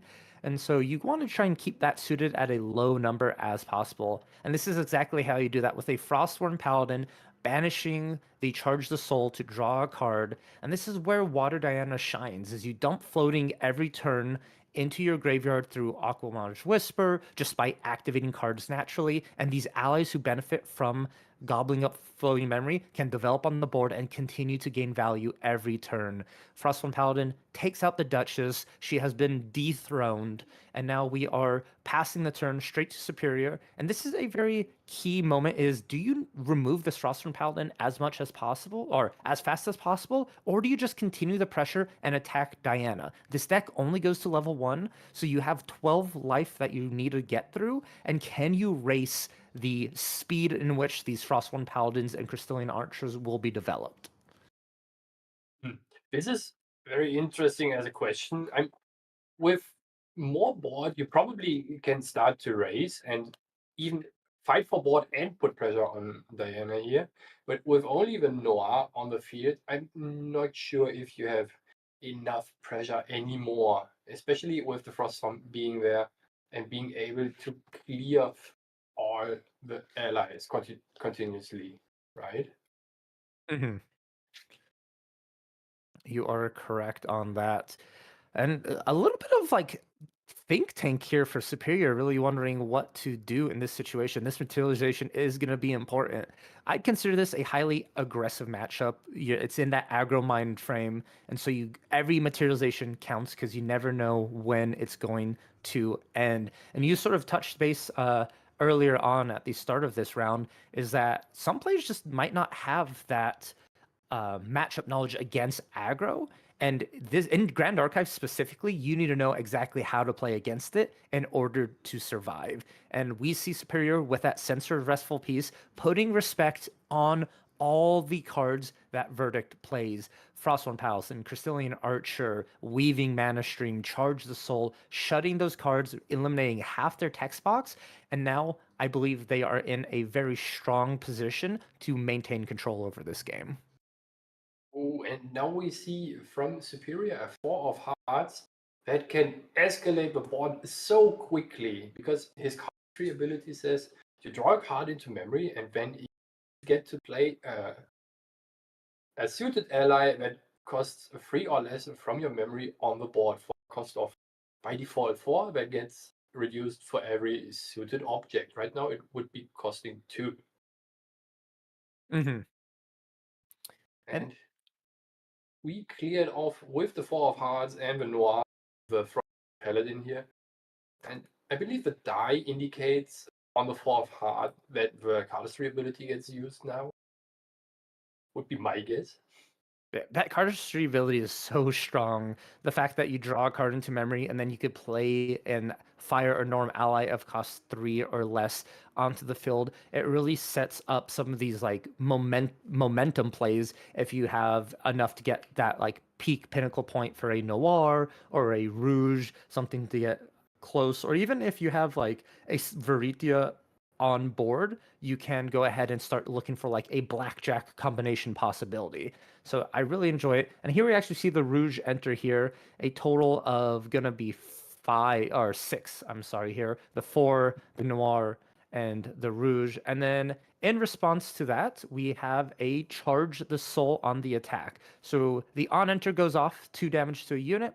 And then as Rouge attacks in, Verdict is just going to go ahead and trip her up, take out the ankles, and she's going to go ahead and hit the graveyard here.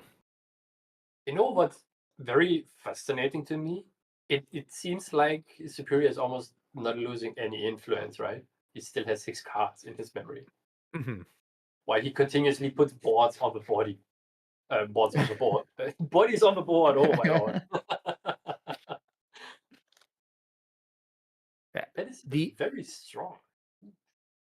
The fact that aggro deck can maintain influence and, as you said, develop bodies on the board is such a momentous like turning point for these styles of decks. We've seen every turn an ally's been activated, but also there's been free value generated because of that ally. They all have abilities. They're not well statted cards, but together they make up for that very well.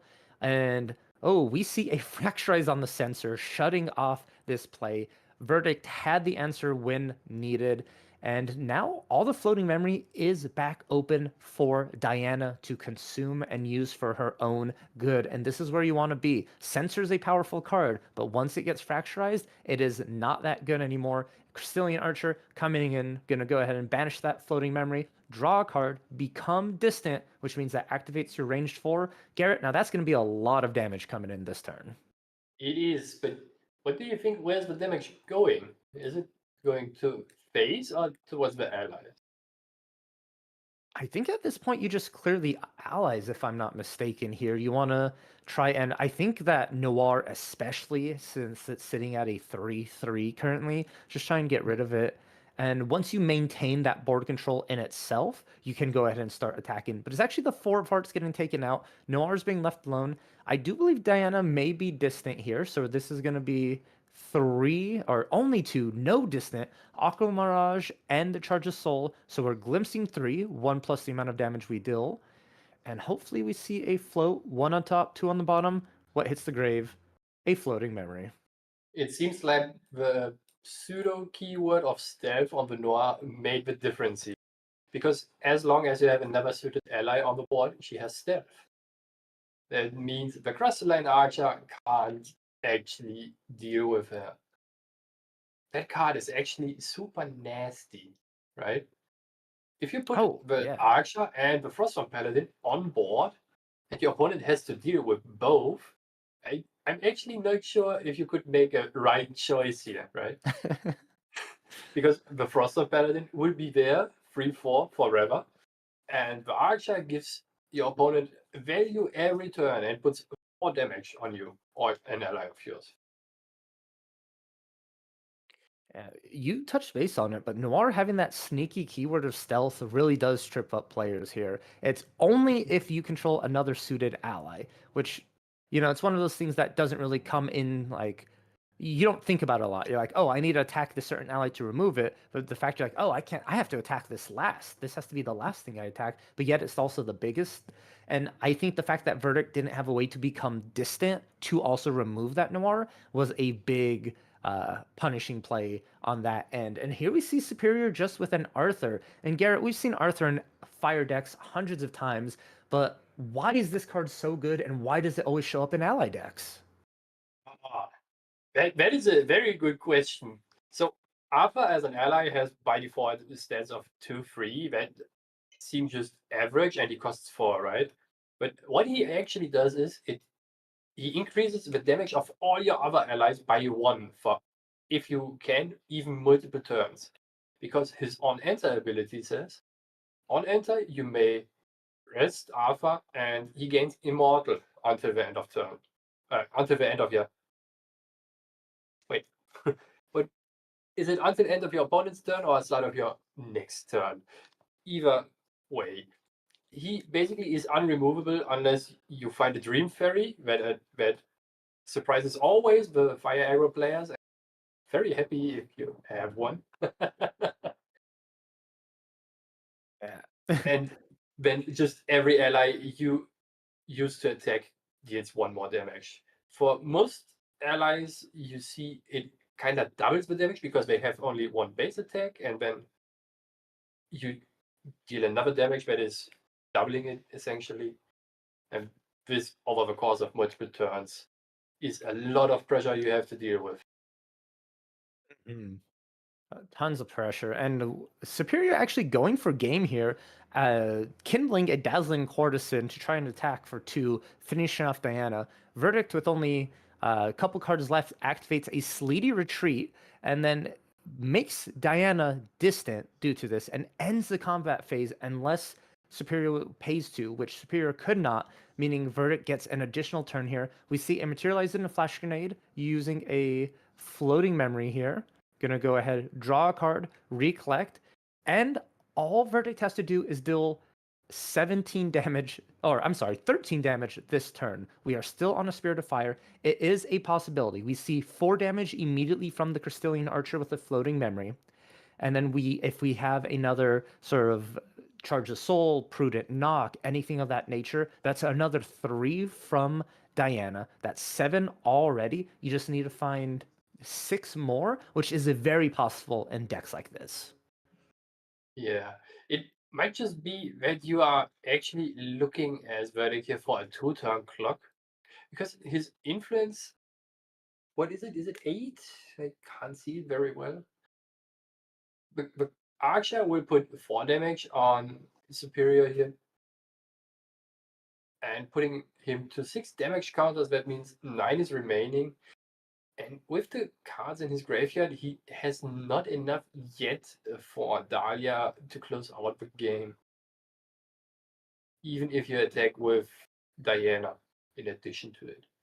Because Dahlia Right. would be for 1, 2, 3, 4, 5 in total. Oh, but we see a Mortal Ambition activated by Superior. We have 3 unique allies on this field. So Mortal Ambition is costing 0 cards to activate here. And until end of turn, humans and horses gain +1 ambush and steadfast. Such like an amazing amount of keywords for this. I think in particularly it's the ambush that's really going to matter here. Oh, and we see in response to this Mortal Ambition a Aqueous Chain Charge. I'm sorry, wrong one. Aqueous is the other one. Chain Charge to negate the Mortal Ambition unless Superior pays 1. So that play stopped dead in its tracks, and Verdict now has a Aether Charge loaded up in that Aqua Mirage Whisper, and it's now possible that Dahlia can start looking for lethal. We swing with Diana, throw that Change Charge into the grave, glimpse 3, throw another card, and now that Dahlia is swinging for 7, which is the magic number we needed. If Verdict has one available. Let's hope he has it. That was very cool as like a whole turn, right? The back and forth.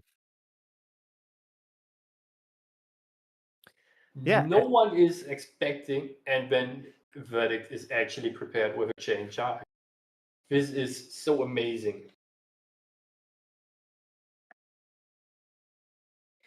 And I'm actually mistaken here. We saw those attacks. Those were not into the Spirit of Fire. They're actually removing the allies off the board here at this current time. First, it was the Arthur. Now it's the Dazzling Courtesan. It is kind of an interesting play, but it does make sense. You are wanting to try and maintain your value, your life as much as possible. You are going to have to use that Flash Grenade somehow next turn if Superior does have an answer to this Frostborn Paladin. But it is a nice defensive interceptor at this current moment. 4 cards in hand for Verdict and passing turn. Superior is needing to find a way to close out the game.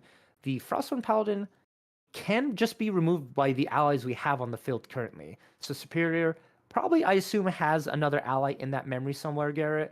But what would you say would be the best possible ally for them to be able to play? I don't actually know if he has enough suited allies in his graveyard to get out a Verita, but she would certainly help out in clearing up the Frostborn Paladin and also the Archer, worst case. If he has enough of those suited allies to banish for her activation, right? Otherwise, you probably still want to hit face. So you just put on more pressure, and the Stallion certainly helps here for that cause. And also helping you to put more suited allies or Kindle cards into your graveyard. And exactly what's happening here. You called it, Gerrit. The horse attacking in, discarding that March Hare. And now that March Hare that's on board, removing that Frostborn Paladin. And it's really funny that March Hare is a human, which removes the Red Hare's Pride ability, right? It's not something to really consider here. But Noir swings in. Verdict going to try and sleety retreat to become distant, so this flash grenade will then be used to prevent. And it's such a good card. It's a resolute stand for all damage. So Superior needs to have a response to this sleety retreat in order to secure the game. Otherwise, Verdict is going to be able to survive this whole turn. The Fractal, one down. Oh, paying to not end the combat phase. And now the flash grenade is going to go off. And for the rest of this turn, damage will be prevented by 3. That at least removes the flash grenade as a possible defensive card here for Verdict. So heads up play for Superior, who is probably expecting for him to have another turn. Let's see if Verdict suddenly has even more damage as last game. We still have the Archer on board that is already presenting 4 here, and maybe with Dahlia and some mirrors that give distance to, it might just end here. Yeah. How many water cards do we see in that graveyard there, Gerrit? I think it's 2, 4, 6, 8, 9. Is it 9? 9. And 1, 2, 3, 4, 5, 6, 7, 8. that is a lot if that is combined with that Dahlia there. She is such a good card, cares about that water, and Superior only has 1 card left in hand. Last time there was 1 card left, it was a Mortal Ambition. What are the odds of a second Mortal Ambition being held back? And do you think it's a possibility? Do you think that's what it is? Or is it just a big bluff to try and prevent Verdict from closing out the game here? I think it's not a bluff. He has probably enough damage to close out the game next turn. He just needs to have 1 more turn. And the Terrafring surely helps that cause. Terrafring coming from downtown materialization here, activated for the turn.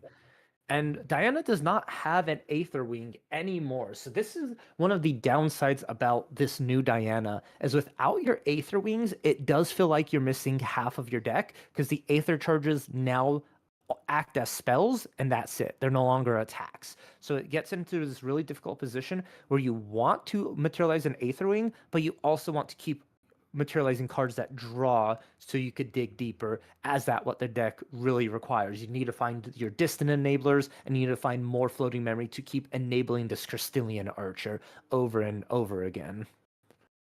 I know there is an IFA charge that says you activate it and your IFA wing gets 1 more durability counter. Do you think this is a card that people should start including into their deck? I would love if people did include that card in the deck, but there's one problem with that, and that's the fact that the main Aether Ring you want to target has Spell Shroud, and that Aether Charge is a spell, so you cannot actually give it durability, which is very unfortunate. I think it's more meant for those Astra Aether Wings, but in the end, we really only care about the Aquamarge Whisper and the Seekers one with giving the true sight.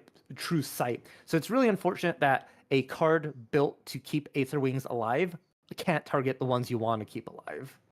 I didn't even know it said target Aether Wing. Oh boy. Yeah. I just remembered, there's a thing that gives ability, otherwise no playing it. And now I suddenly know. Ooh. The upside not so up anymore. And we see a Surging Undertow activated on this Crystallian Archer or targeting Diana here. You put the top 3 cards of your deck into the graveyard, and if there are 3 or more water cards, choose a unit, it becomes distant. I think there's more than 3 water cards in that graveyard. So, of course, Diana is probably becoming distant here, or the Archer. Looks like we're targeting the Archer here, attacking in for 4 because of the ranged bonus.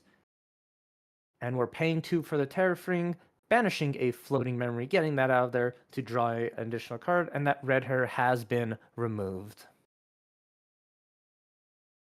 And that kind of concludes the game here. Verdict says probably, I can't deal with all the things and have defenses. Let's go to the next one, Superior. Yeah, definitely ran out of options there for Verdict. No defense, have to go completely hands down to make that sort of play, which leaves Superior taking that game 1 with suited. Now, sideboards, Gerrit. We're looking at Superiors first. We have a Viridian Protective Trinket, which just screams to me it's coming in. You have to bring it in against the deck like this. You And then- for sure have. There's also another very interesting card in there that famously enables assassins to deal with all sorts of action cards. It is Incapacitate. It is probably very annoying for Diana to suddenly not be distant anymore, not load your EVA charges because you can't activate them. And he might even throw in another Mortal Ambition. Those sideboard cards are looking very nasty for Verdict here. Especially if you have, for example, 2 unique allies on the board and they suddenly just retaliate while you attack the champion. Out of nowhere. Taking 4 or 5 damage. That is a lot early on. Yeah, that early game damage matters a lot. And when we look over at Verdict's sideboard, I don't think there's that much against suited. It looks like Verdict wasn't really prepared to be going against a low to the ground ally based deck. We see the likes of Grill, Mirror, Disenchant, Mustangs, and then the only thing that's really calling to me is the 3 of Drown and Aether that are going to be brought in to just stop these allies from dealing that damage. Probably. Maybe we see a Quicksilver Grail instead of the GCR just to have more surprises available as defensive tools, right? Mm-hmm. But that's kind of it for Verdict here. Yeah, Most of Quicksilver the Grill cards- is a really good choice just because it allows you to cycle weaving mana streams on your opponent's turn by popping Regalias and get those loaded up. But yeah, it's conclusion of the sideboard is everything else does not really benefit this specific matchup. Since you like Diana a lot, right? What is your assessment for the ally or quote aggro matchup with a deck like this? Is it favored, unfavored? Do you just want to clap your hands over your head together? I personally think like in this matchup, this Water Diana list, it's very resemblance to the old Water Allies list, and it's about board control and how you play it. I personally like to tend my Diana lists if I'm running this package slightly more control status to stop these allies from coming in. I've play tested against suited numerous times, and it just feels like whoever goes first in this matchup and puts the larger threat on the field first gives your opponent 1 turn to answer it. If they don't, you are 100% maintaining that momentum and going to win the game. And with that 4 of hearts on the field and then now activated for the cardistry ability to then bring out another ally, I think Superior has gotten an insane turn 1 value here, and Verdict needs to find an answer to it. But the problem with Diana is you need to become distant turn 1 and then go down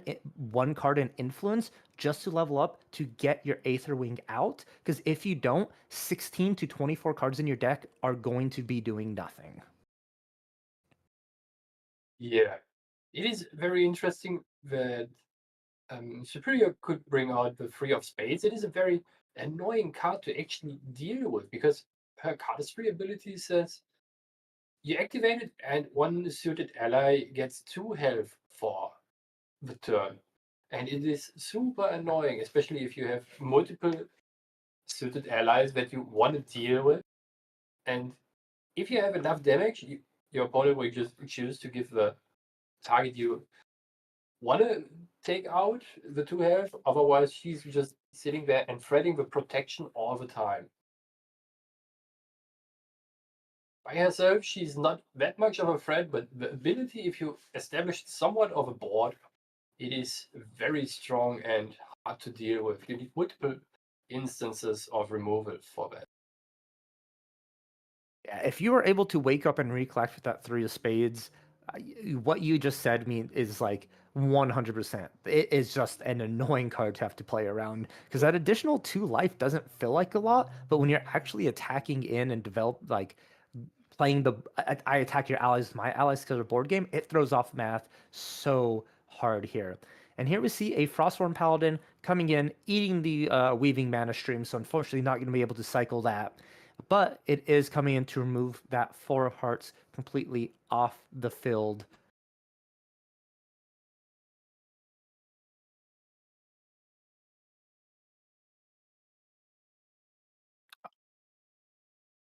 It seems like we had a little oopsie happening because during the activation of the Four Hearts, Verdict activated the what was the card's name again? Chained Charge.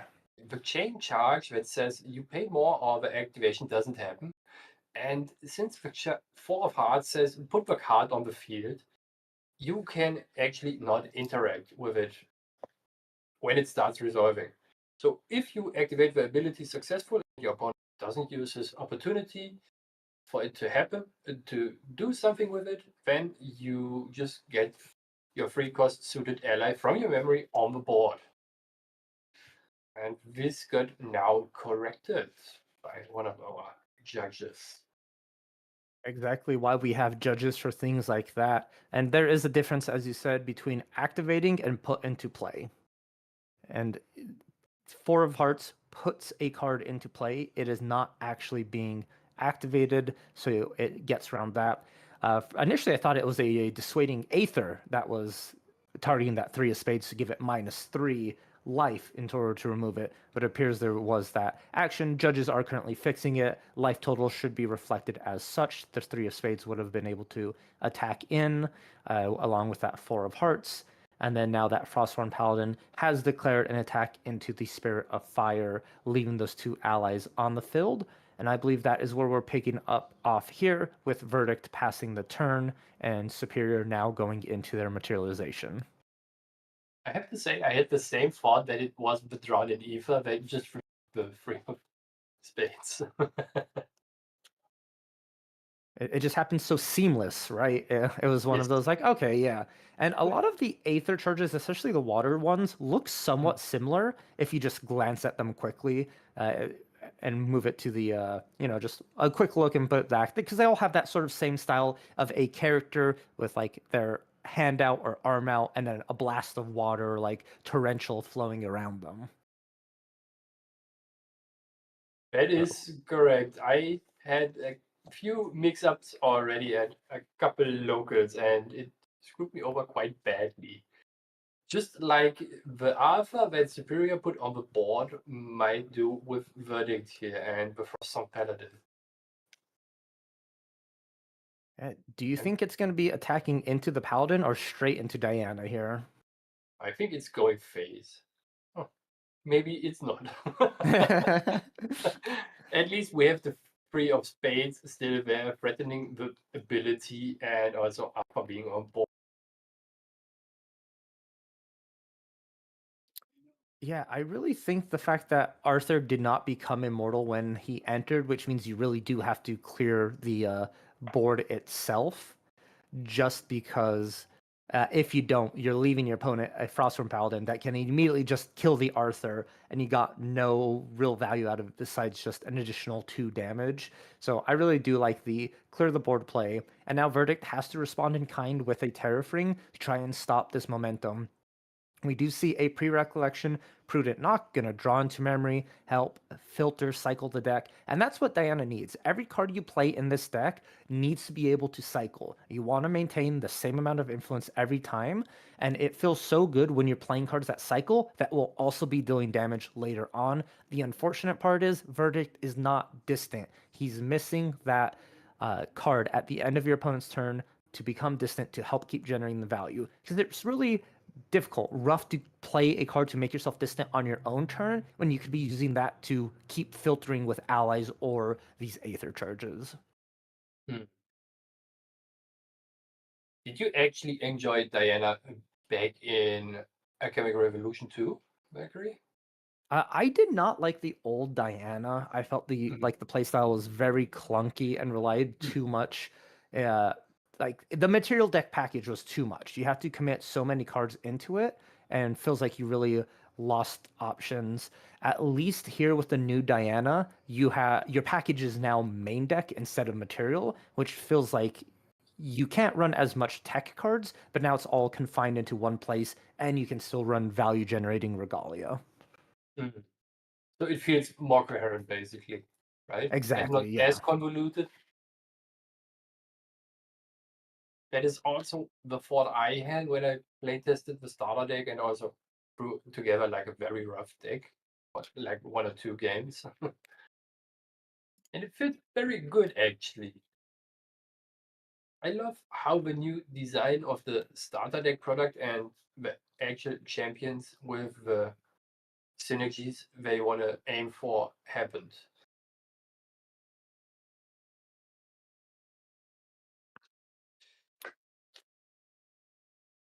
Alrighty, here we see finally Xander coming out on this level up here, the materialization.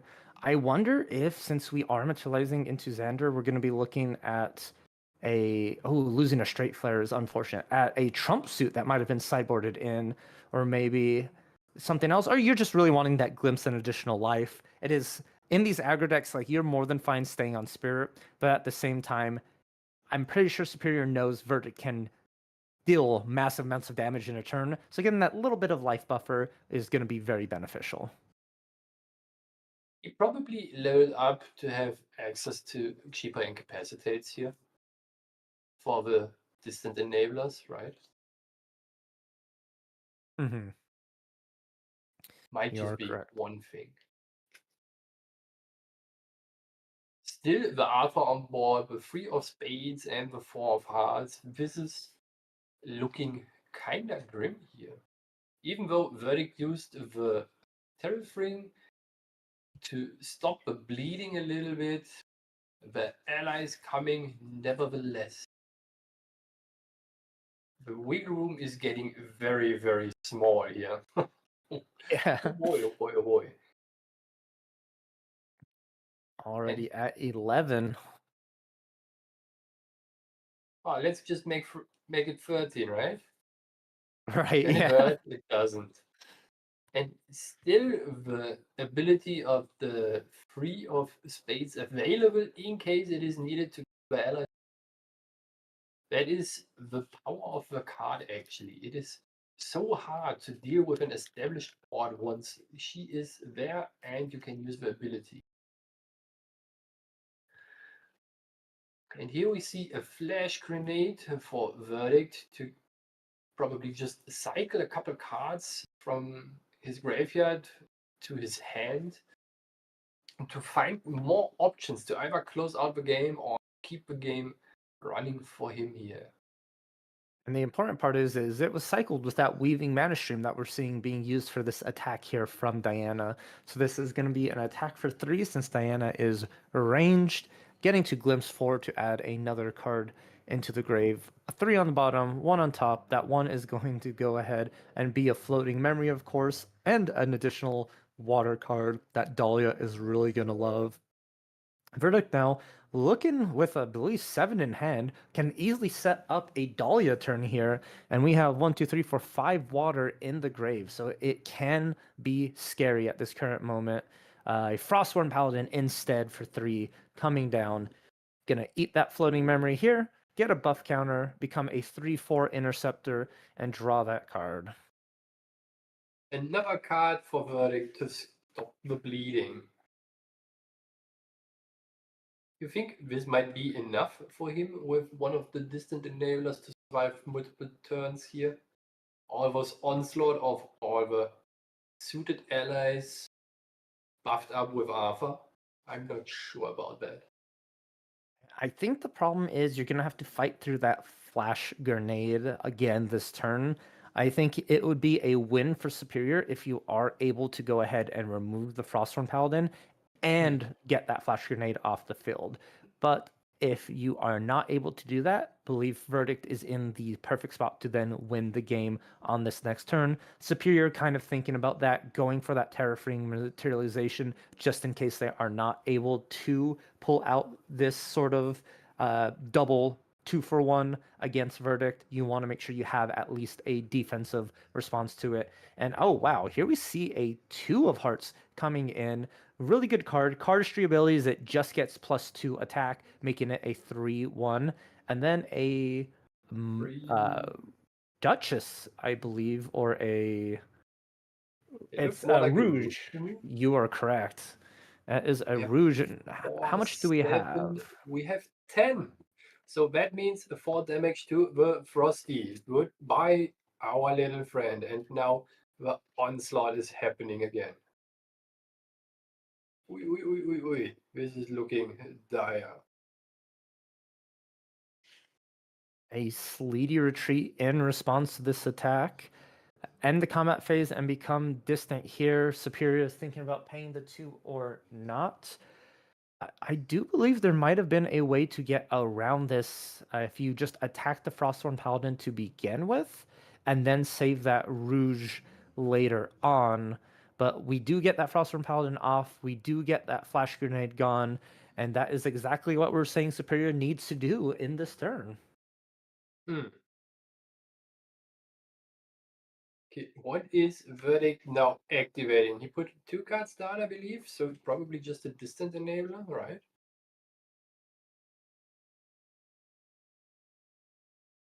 Perhaps, yeah. We're already distant for this upcoming turn thanks to that Sleety retreat. We are probably going to get something that costs 1 here. Oh. He's drowning something in ether and giving the card -3 health. And funnily enough, in response, Superior activates just the ability, the 3 of spades, and gives the ally who will be getting minus health 2 more. So it kind of nothing happens besides you getting an ether charge into your ether wing at this point. Mm-hmm. It's very interesting. Superior probably has still an incapacitate in hand that he probably sideboarded in. And if you are not Verdict with your opponent having 4 cards in hand, would you try to go for finish here?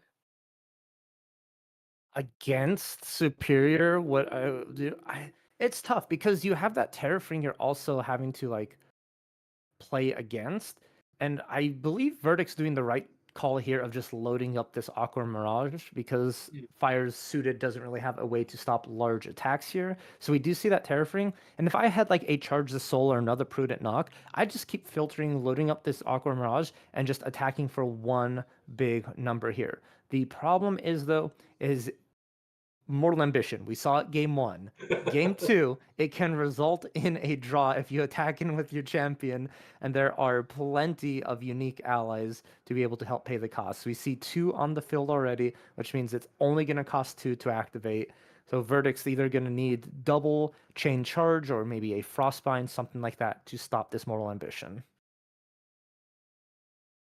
This Mortal Ambition, back in my mind, it drives me crazy to have to play around it.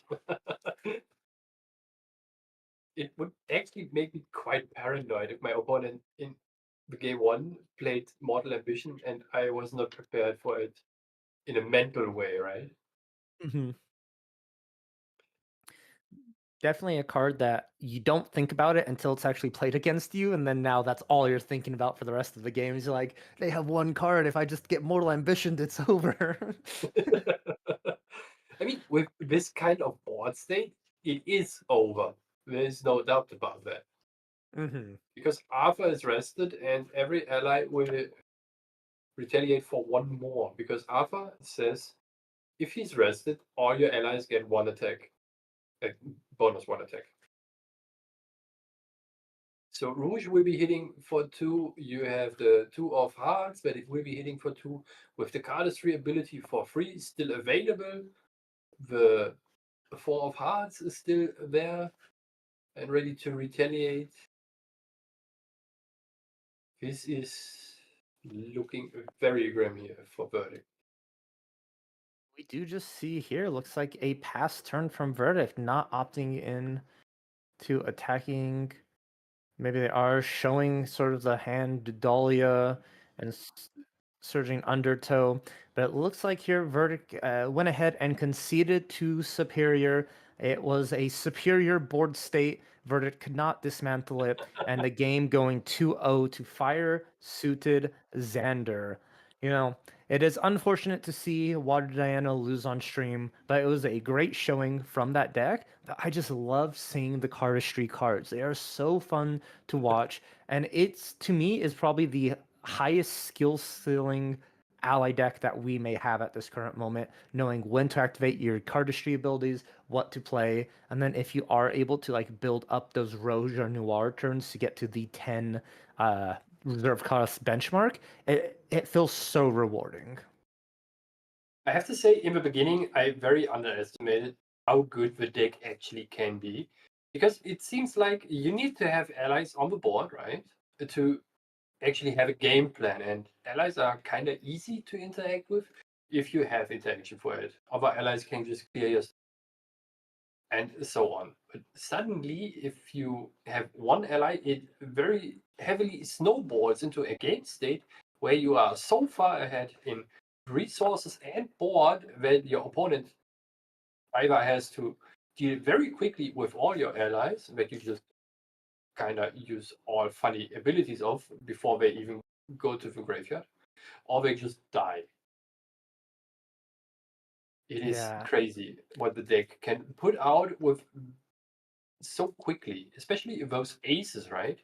The Mm-hmm. Rouge, the Noir with 2 buff counters, and the pseudo stealth for game 1. It was the nail on the coffin for Verdict here, because he couldn't remove her for 3 turns, and it is 9 damage to face just from her. It is half his life total. Crazy, crazy, crazy.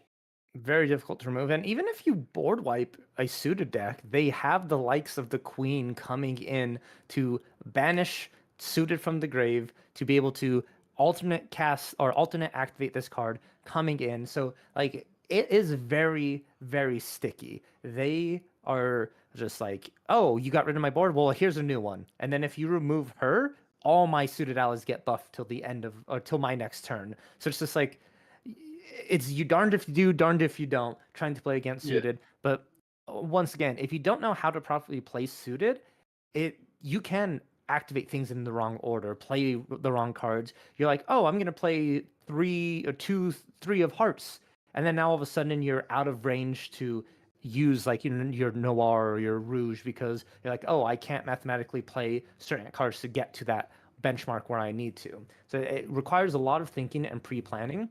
But in the end, it's still an aggro deck, and you have the likes of Straight Flare, which we saw once, but it was banished, never activated. It's sort of their version of Fireball. You deal damage as a spell equal to the amount of suiteds you control. So there is a sort of skill or strategy just saying, like, I'm going to flood the board with suiteds, and then here you go, take 4 damage, 5 damage directly to the face, and there's really nothing you can do about it. Just exploding into everyone's. It is very interesting to me, and I'm super curious to see where the suited decks is going for Boston. I think we will have quite a few representatives. English is hard. I hope you get what I mean.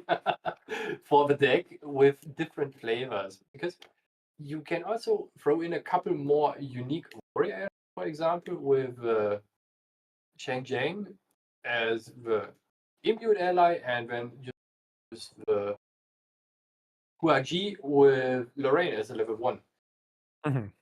Just to be super annoying and also put pressure from some other place than your ally, right? Yeah, it's many ways you could build the deck.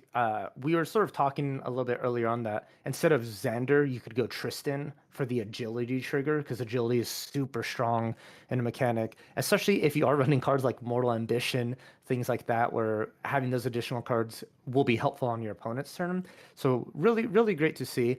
I'm with you there. I want to see how it develops in Boston to see exactly how it would do. And suited set has sort of had a history of doing well at Yeti so far. We saw a suited deck going 4-0 in weekly Yetis. Now we're seeing suited going 4-1 in the Win a Case tournament. I'm curious to know what that one loss was against for the suited, maybe it ran into like a difficult matchup. Was it a Ryle deck? Who knows? But that is something we can definitely find out.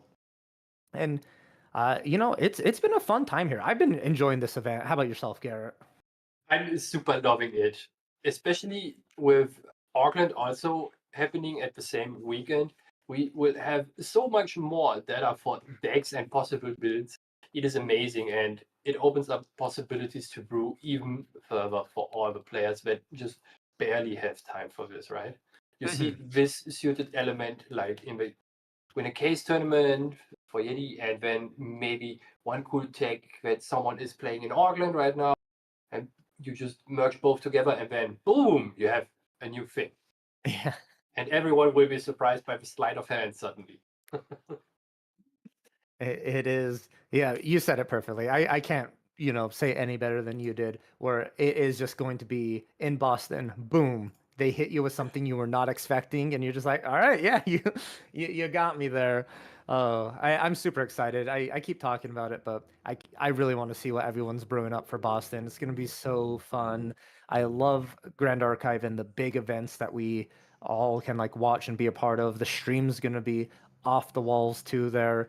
Again, be able to follow along these top players all battling out. But, we still have our tournament here. These players getting close to the end, one round left to see who is crowned the winner of a DTR case for going 6-0. And we just want to say a big thank you to Yeti Gaming for hosting this. It is so much fun that they are able to put a big event like this for players all around. And it's all webcam. We have different regions. We have across the US, we have different countries who come and play in these webcam events. And it's a great way to like cross-pollinate the cultures of Grand Archive communities, having everyone play the same game we all enjoy. And then also the weeklies on Thursdays as well. You're completely free to enter, completely free to play into. Make sure you go ahead and check the Discord down below. It's in the description. Join it, talk with fellow players, check it out. Really great. And then there's graphics that we have pop up on screen every so often about champion breakdown and spirit breakdowns, right, Gerrit? And Yes, we do. we want to give a big shout out to the creator of that, and that is going to be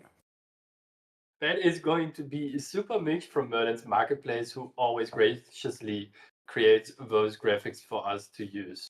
So also follow him on his social media and also join Merlin's Marketplace, where you can trade and get all the shiny cardboard you might be needing for Boston, especially, right?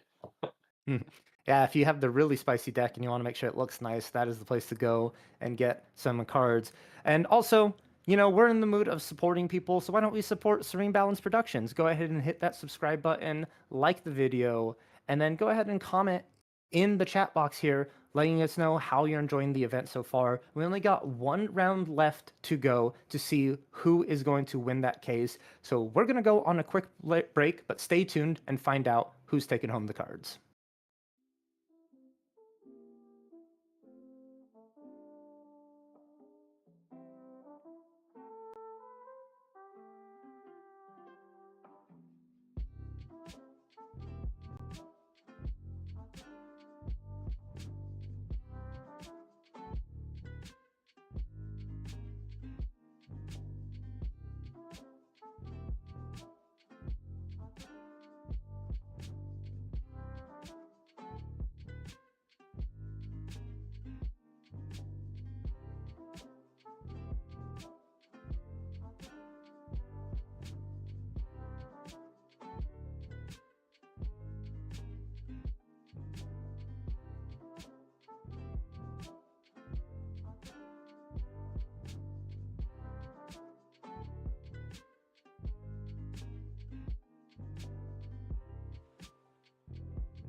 Hello, everyone. Welcome back to our sixth and final round of DTR Win a Case, hosted by Yeti Gaming, streamed by Serene Balance Productions.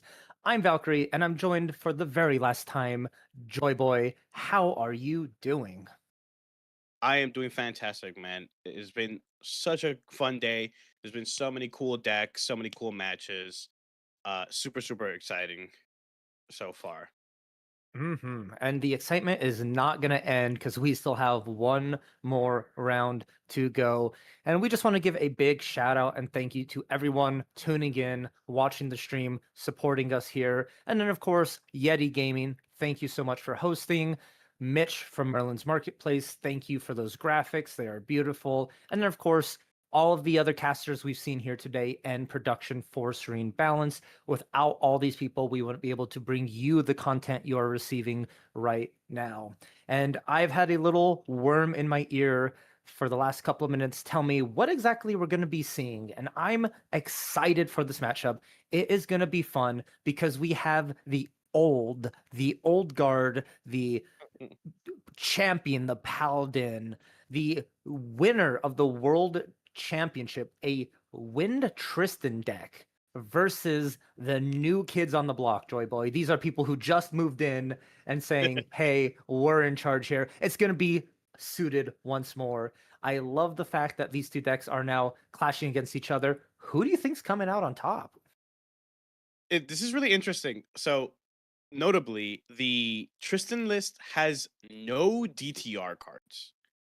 There aren't any new cards in Tristan. This is truly the old guard in that there are no. It is a old deck with no new cards, and then a new deck with almost completely new cards. Right, all of the suited cards are brand new to DTR. So it'll be interesting to see how it works.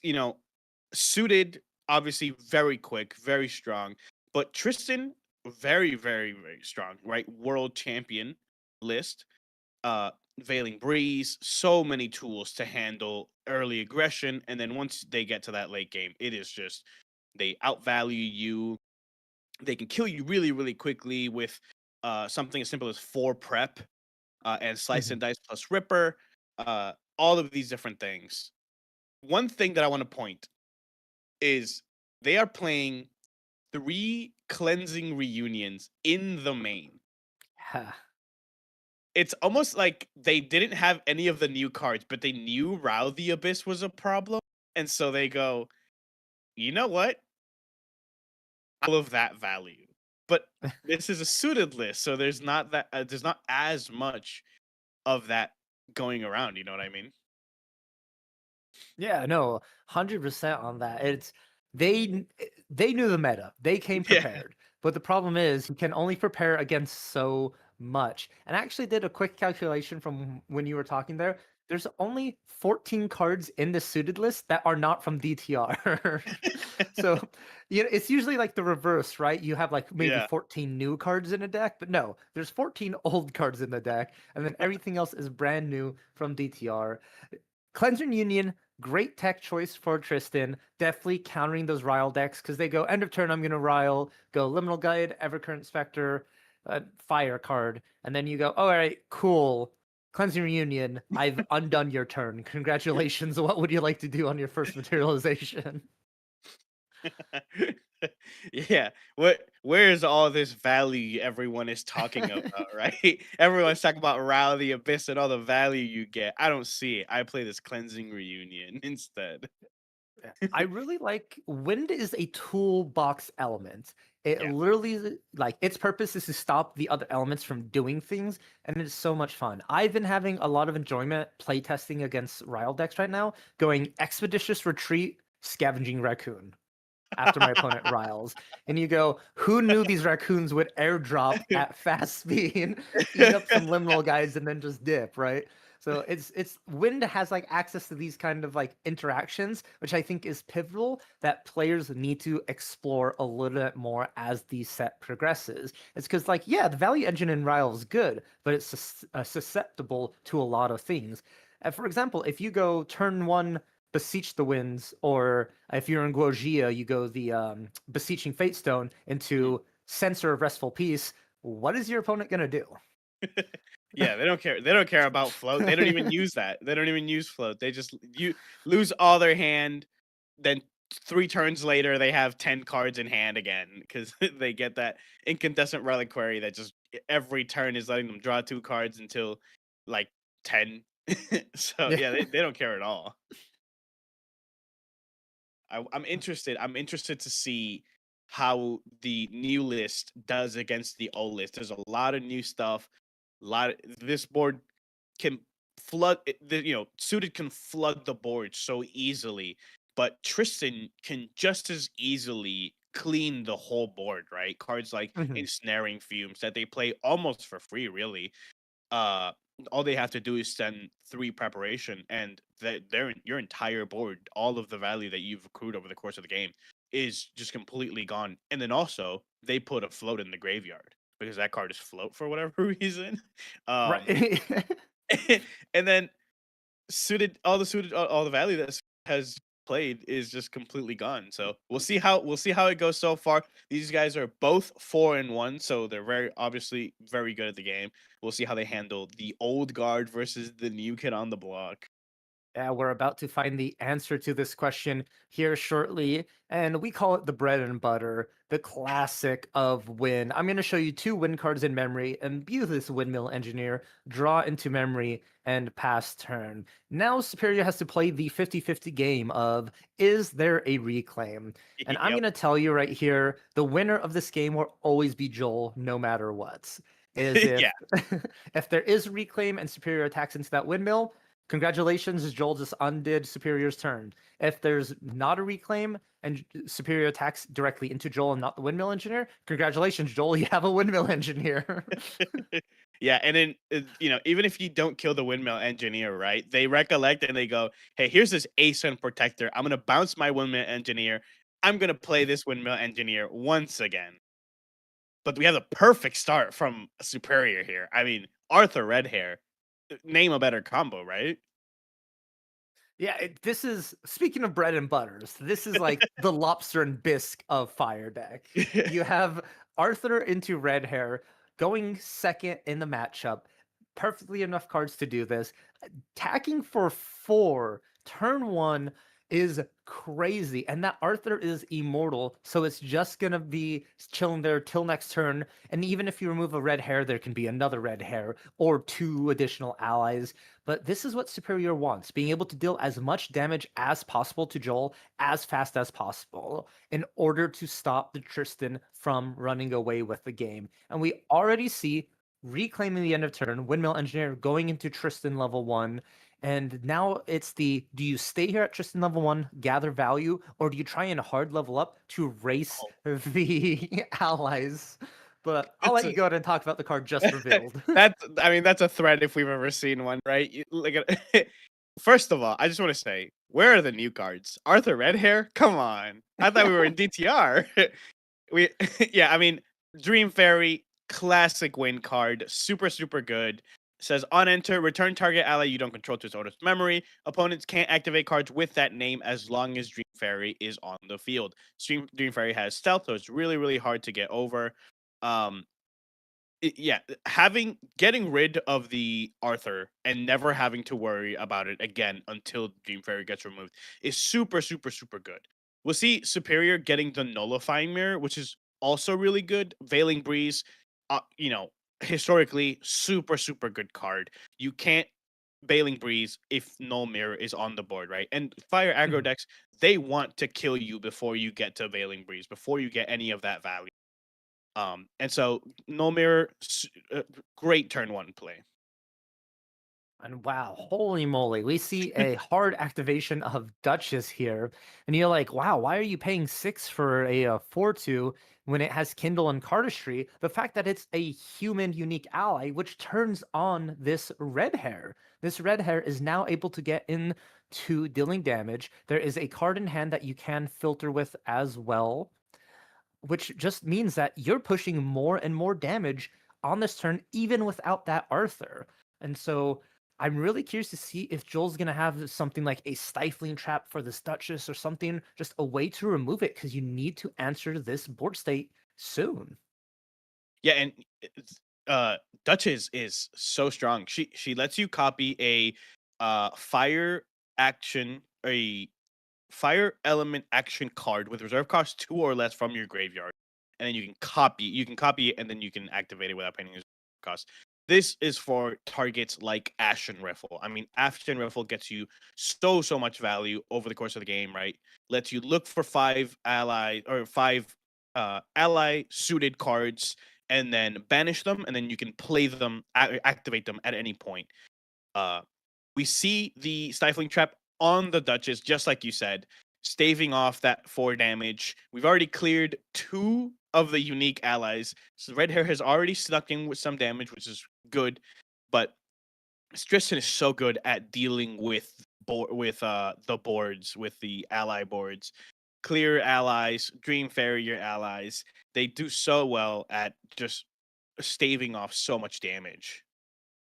You are correct on that. But the problem is with Dream Fairies with Stifling Traps is it's not the Wind game plan. Wind wants to continually cycling cards, playing a card to get a card. That's why Windmill Engineer is so good. Fairy Whispers. These cards that we just named are not cycling. They are just removing themselves from the influence to deal with something on the board of Superior. So that means Joel is going down in influence every time they're having to respond.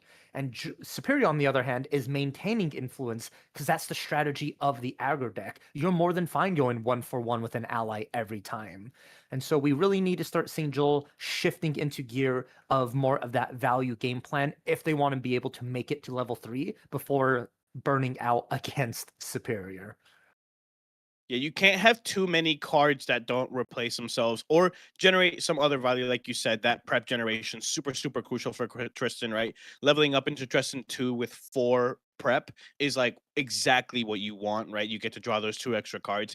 If all you're doing is Tristan is staving off damage and you can't level effectively with the amount of prep that you want, you are in a bad spot overall. But if you can do that, you're looking really good.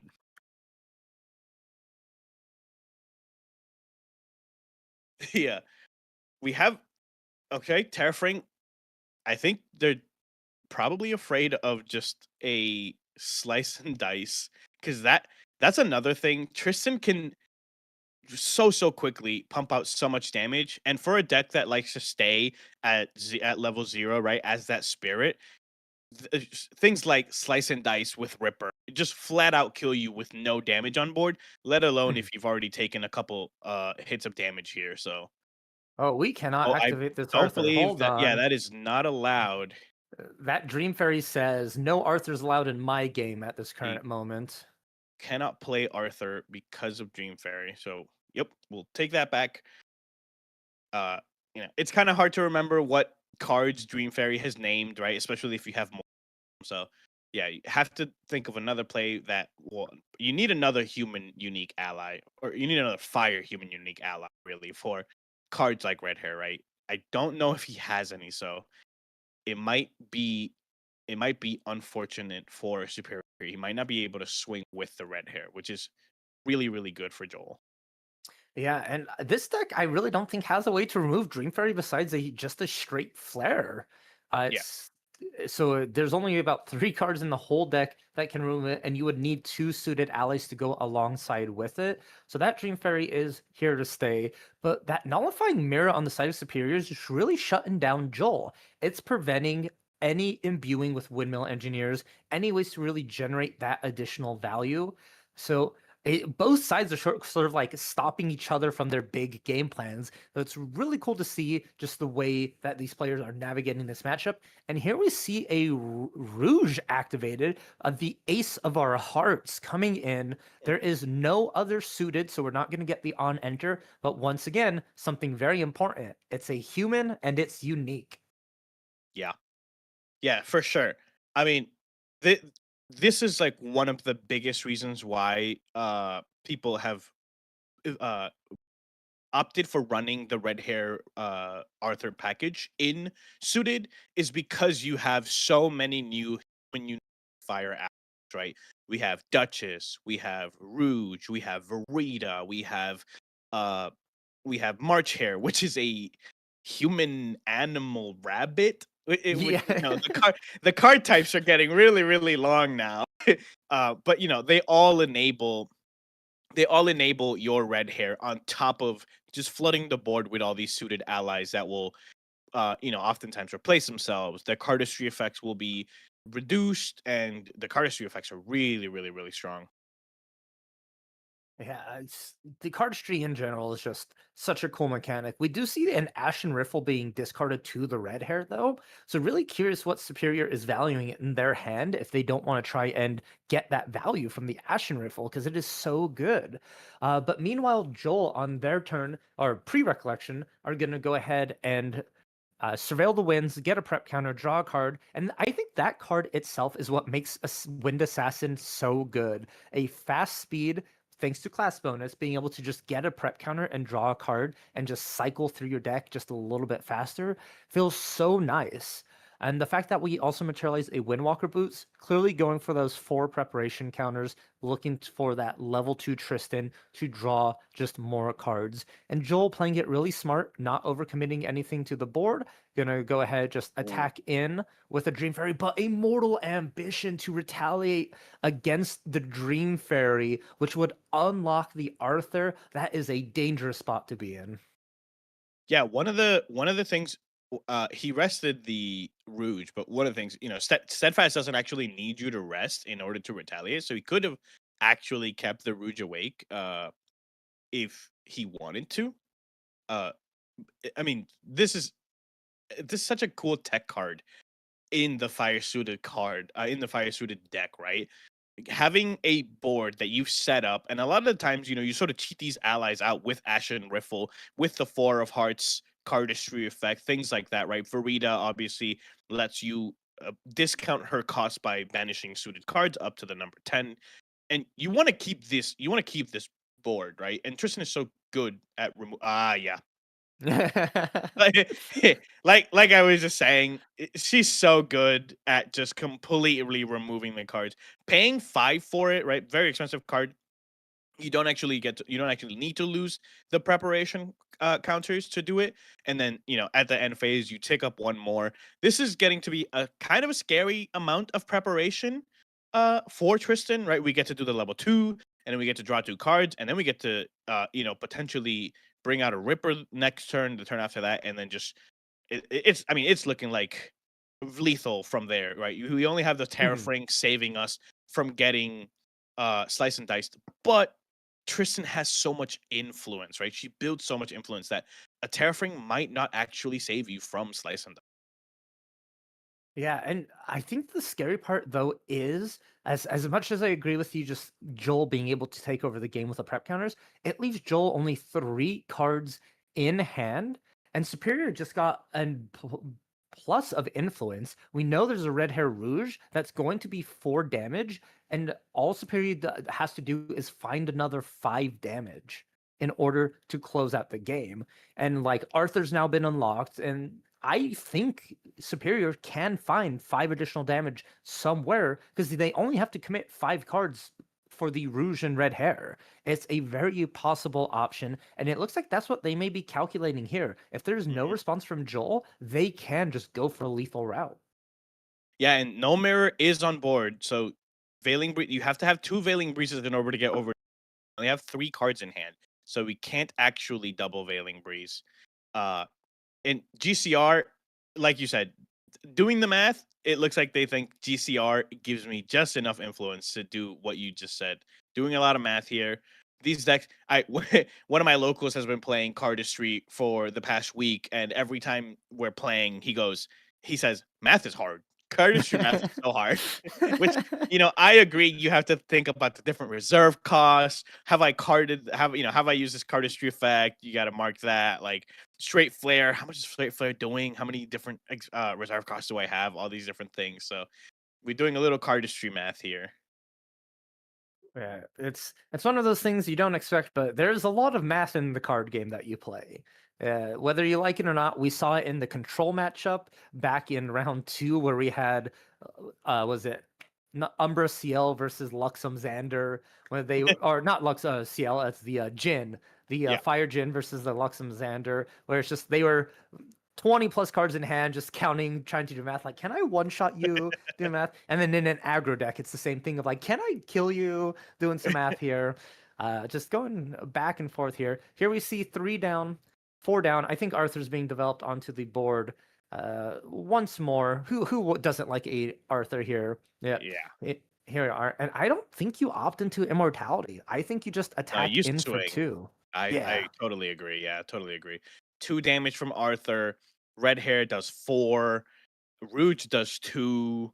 That's already 8. I mean, that's lethal right there. We're 1 short. We're 1 short because we have 6 left damage from Rouge and Red hair. But there's just a kindled March Hare from the Daddling Courtesan. This is a line. I love the fact that you can kindle the March Hare from the grave with the Daddling Courtesan, which brings March Hare back onto the field. And now you've just unlocked 5 damage for the cost of 0 cards from hand. Interesting. I wonder why they didn't play red hair. I mean, I guess, 5 damage more than 4 damage, but red hair I think is a little bit has a little bit more staying power against Stifling Trap is what I was gonna say. It was swing for 2 with the March hair.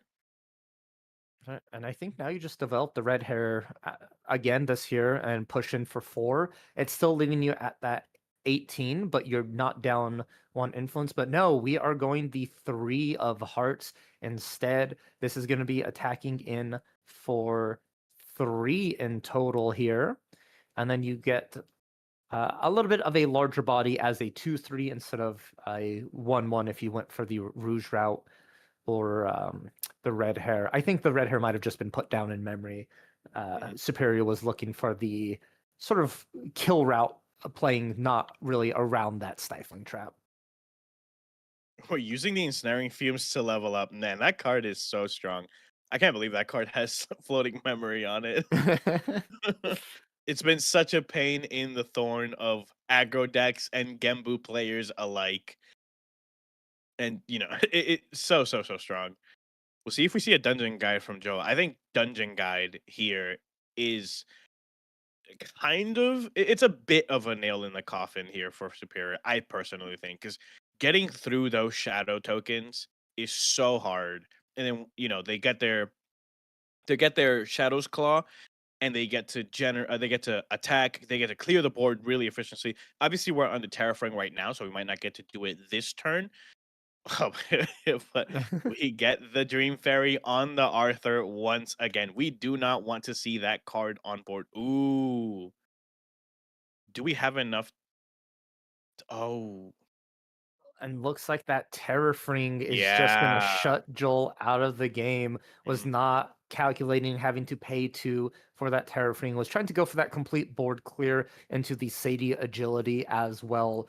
But once again, you gotta make sure you do your math right. Not leaving you with those card options does bring the game 1 to Superior just from a slight miscalculation from Joel. And it happens, and that's okay. We're going to go ahead and take a look at Joel's sideboard here. What are they going to be looking at to bring in against this matchup here, Joyboy? I mean, I think the easiest thing, Resolute Stand, right? You want that Resolute Stand that saves off so much damage.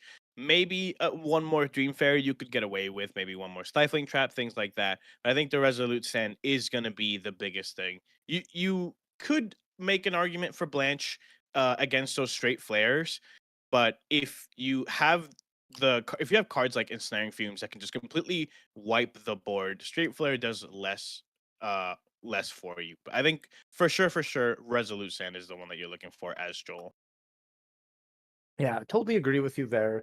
Resolute Stand, super strong. And I don't even think Straight Flare is that big of a issue press, because we just saw in game 1 there really wasn't that many suited allies on the field at a time. It was mostly an Arthur or Red Hair sort of dominating the board presence, and occasionally we saw a Duchess or a Rouge just to activate the Red Hair.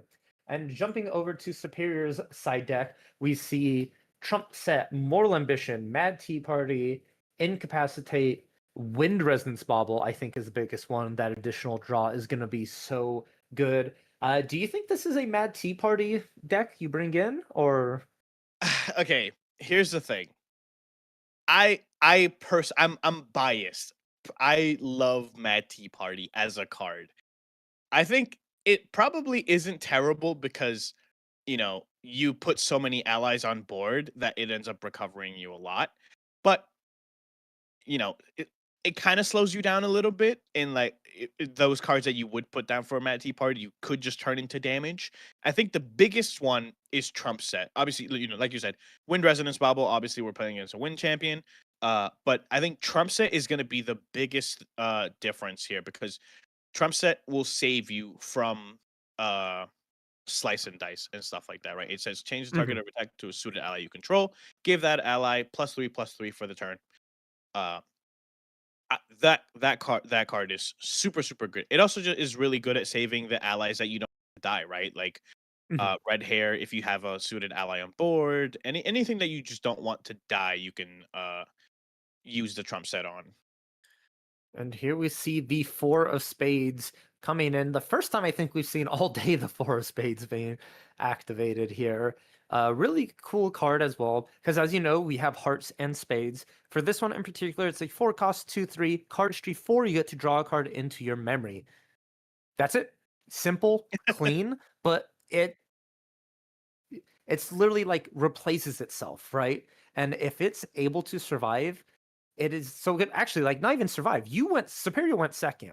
That means cardistry is now online and activated, which is so good. I just want to mention Tyler in the chat just called this card Up Charger, and I think that's amazing. That's exactly what it is. It's a 2/3 ally that acts as a backup charger on its stick, right? So the cardistry effect is for 4, but it does count itself, so it does cost 3 to activate that ability. I think that's the perfect name for this card Up Charger. And who doesn't like drawing cards? I feel like if you ever ask a Grand Archive player and they say they don't like drawing cards, that is not a Grand Archive player. Yeah, that's not a Grand Let me Archive tell you. Everyone lost their minds with a backup charger. Everyone loves Grand Crusader's Ring. We still run baubles to this day, and all they say is draw a card if your opponent's an element.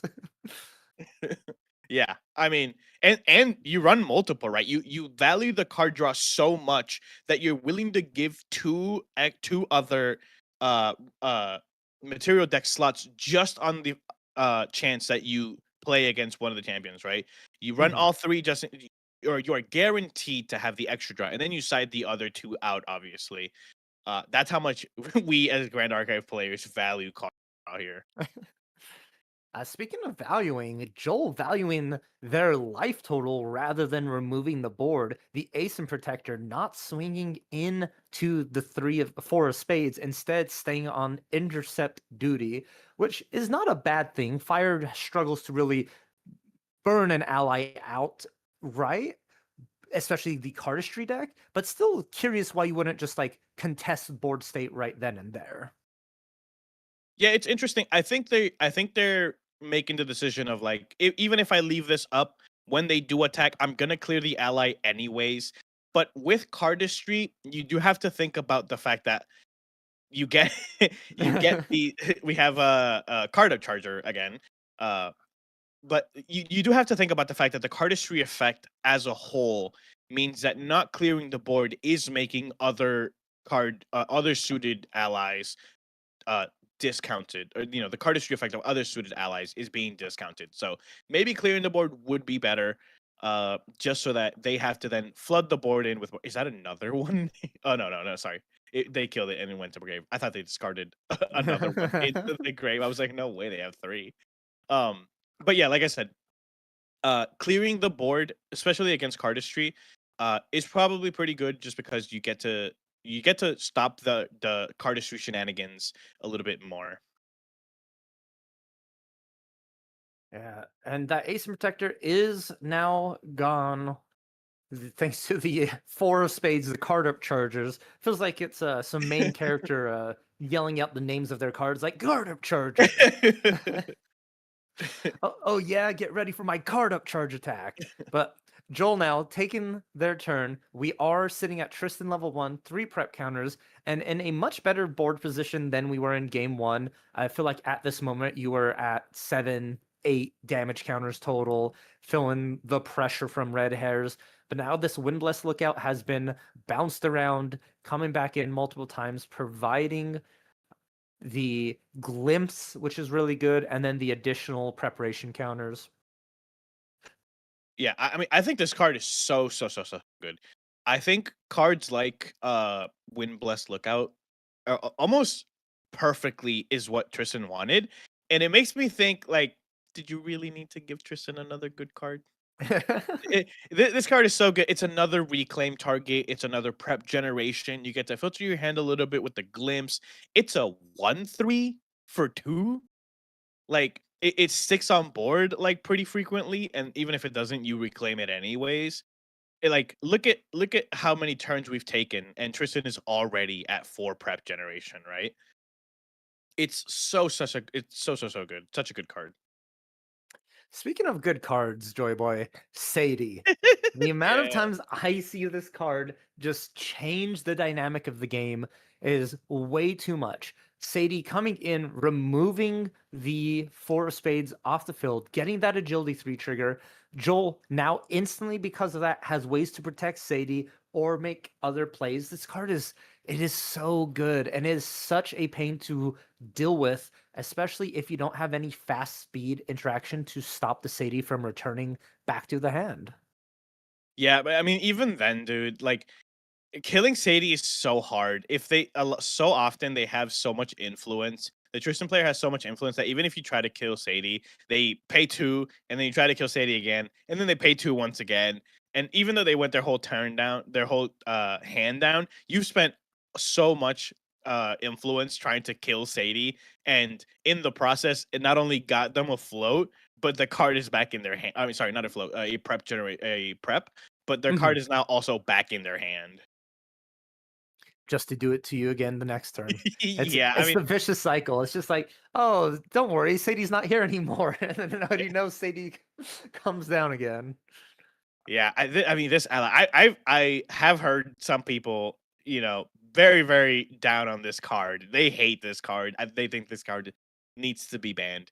I don't know how. I wouldn't say I go that fast. I'm not the biggest fan of like flat out banning a ton of cards all the time, but this card is definitely one of the ones that makes you like, man, this card is way too good. Yeah, definitely with you on there that I don't think banning cards very fast is optimal. I'm actually on the camp of let's unban some cards right now, see how they interact with our current meta. Agreed. But speaking of interacting here, we have a 4 of hearts now. Superior's just playing everything with cost 4 at this point. We got 4 of spades coming down. We are now at 4 of hearts.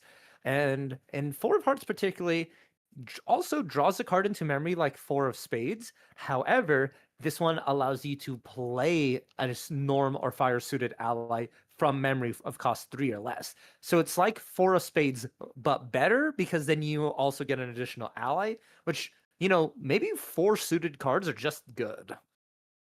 Yeah, and the best part about this card is that it draws you a card into memory before it lets you cheat out the other ally. That card is so good. And especially if you get the suited effect for free, we don't have enough suited ally or suited objects to make it free right now, but I've had it done so often on me playing against this deck where they have 4 suited objects on board and they go, hey, I'm going to cheat out a 5th suited ally for essentially free. Yeah. And I think speaking of cheating out, here we go. There we 4 of go. hearts activated, calling from the deck the 3 of hearts onto the field, and is going to be able to attack in. And 3 of hearts as well. Cardistry ability is completely free since there are 3 unique costed suited allies. So this deck feels very, as we talked about earlier, main character energy, just sort of the plays you can make, the card abilities, card names, and I'm loving every moment of it here. And I really like the denunciation that Superior is doing. Oh no. Oh, yeah, that's an Do you Assassin's see Ripper. that? Joyboy, walk us through it. Why is this Assassin's Ripper so scary right now? So Assassin's Ripper, so the effect of Assassin's Ripper is you rest it, you spend 1 preparation counter, and it gives target dagger weapon you control +2. So the dagger itself, it has 1 power, 2 durability. On top of Slice and Dice, right? So one of the problems with Slice and Dice is that if you negate the first 3 hits, or the first attack for 3 of Slice and Dice, it gets completely negated because it's an on hit to wake up your champion and do it again. Uh, and so you use the Assassin's Ripper to pump up that first initial damage so that you can get away and get through that damage. Yeah, and like we said, you get so much damage. I believe they had taken 2 damage, so Slice and Dice with the Ripper is 15 total damage, and then you summon the Sadie, you swing for 2, that game is over. It's so much. Tristan can do. It can do it all, really. Are you saying she can slice? She can dice? She can chop up her enemies just like that? The SB3 top box toppers are so cute. I love it. It's probably my favorite thing, and it honestly feels what it feels like to play slice and dice. It's just it's like you're just Yeah. you're prepping your Yeah, you're kitchen work, prepping and then but it's great to see just Joel now activating the strategy of this Win Tristan deck and why it was so potent. We saw both decks be able to do what they do, leading us into our game 3. And this feels like a finals, even though it's not. This has the energy that we are needing to end off our day of Win a Case DTR hosted by Yeti Gaming. It is so much fun to see. Superior now going to be on the play. I do think they had a slower start with those just 2 4 spades. We didn't see Arthurs, we didn't see red hairs, anything of that nature. So here we're looking for the ideal fire start. I talked about it a lot during Worlds, is as a fire player, you draw your 7 cards in your hand. If you see an Arthur, you're the happiest person in the world. Yeah, no, totally agree. Speaking of this is almost obviously it's a completely different archetype, but fire aggro Xander versus Tristan. This is a repeat of the World's finals, happening here in the the Yeti Win a Case event. Yeah, but like you said, playing Arthur on turn 1, you rest it to make it immortal, right? Completely can't clear it. I guess you can't kill it. You could ensnaring fumes it really, but who does that? You could get Dream Fairied as well. That's also super punishing. But you got to play it anyways, right? You have to make them have it. Exactly. And whenever Windex play against Arthur, Dream Fairy just reads return target Arthur to the owner's memory. Because 99% of the time that is the target from Dream Fairies. Yeah. And it is so funny because the fire player opens up Arthur and immediately the wind player will go Dream Fairy. And it's just like you had to have it every time. And they always do, right? They always have it. They look through so many cards as Wind Tristan that they will draw it. Maybe sometimes too late, maybe sometimes too late to matter, but a lot of the time at just the right amount of time. Ideal. We do see the opening of 3 of Hearts. A very good card as it allows you to filter a little bit, draw and discard. You can discard a floating memory, some cardistry cards to help get to certain breaking points. So really curious to see when the activation of the cardistry ability is going to be. And Joel starting off with a windmill engineer imbued, and I don't think there's going to be any follow-up play. I think it just pass turn from here. It's so funny. They imbued Wilma Engineer with 2 Windblessed Lookouts, and so the prep generation for this Tristan, we can already see the writing on the wall. You're going to generate so much prep.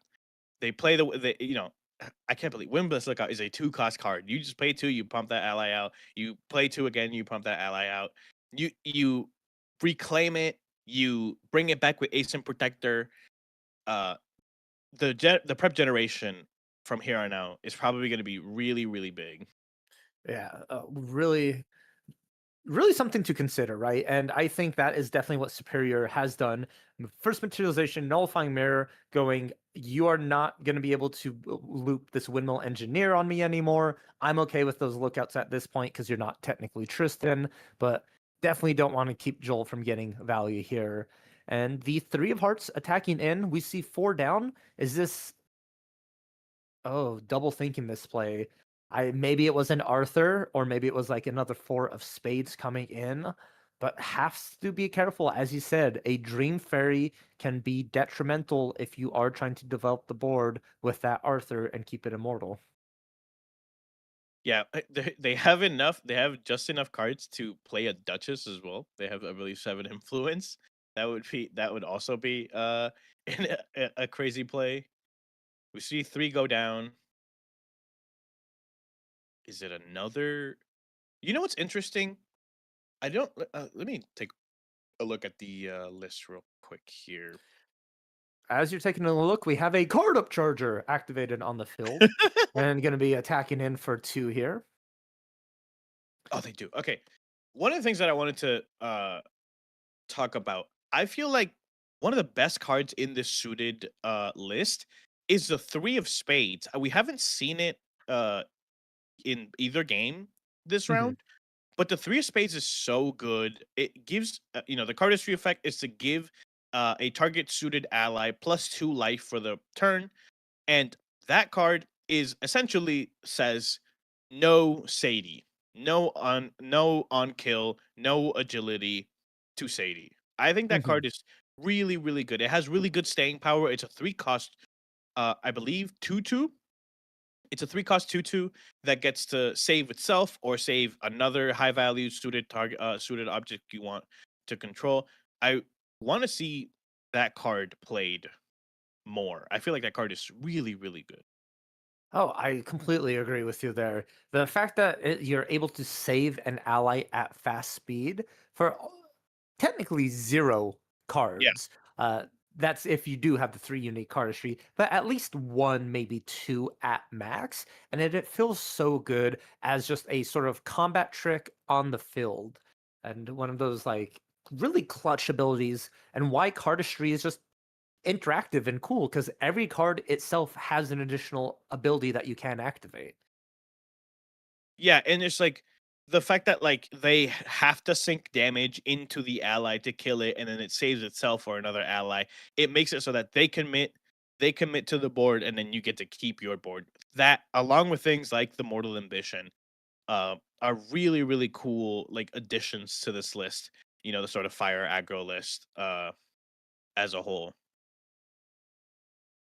Yeah, the fact that Mortal Ambition made it into this list, I think, is just really cool. It's a card you don't see often. We saw it played a little bit in the Wind ally unique allies list, Yeah. but it works so well in. I almost said in the Duchess deck, in the cardistry deck, because of the likes of Duchess, Noir, Rouge, things like that. It's just you're already playing unique allies. You might as well play a payoff for them as well. Yeah, there's so many. Yeah, there's so many unique allies in this cardistry deck. We see we see Superior using the card effect, drawing a card into memory, and then recollecting here pretty soon. I wonder if they have, no Arthur. We grab a Terrafring to keep our board safe. No Arthur though, no red hair, no unique ally, no unique suited allies too. No Rouges, no Duchess, no Rouges. Yeah, no Rouge, no Dutch, no Noir. Uh, I wonder how many they've actually seen. Maybe they're dead drawing a little bit. Hmm. Yeah, very curious because this deck filters a lot more than your normal fire aggro deck. Right. I just think so. Like the fact that you haven't seen those quite yet means either you're just filled up with suited, which I think may be the possibility, or you're running into a problem where you're drawing all your sideboard cards. Like you have those trump sets in hand, and it's Yeah. just not really coming into a good time of use for them. Yeah, like we summoned the 2 of hearts here. I feel like if you have the good ones, you summon the good ones, right? That's sort of my uh thought going into this, right? Especially if you have a card like Mortal Ambition in hand, you want to have those unique allies out because it reduces the cost of Mortal Ambition. Exactly there. And wow, the Two of Hearts just immediately coming in, and then the card ability being activated completely for free, swinging in for 3. And this is the amount of like damage and pressure this deck can put out. Is just the damage just really adds up. Joel not really wanting to take that, gonna be stifling trap the Two of Hearts, and then just another one when We one do it falls, again. another takes its place. We card it again. That's so funny.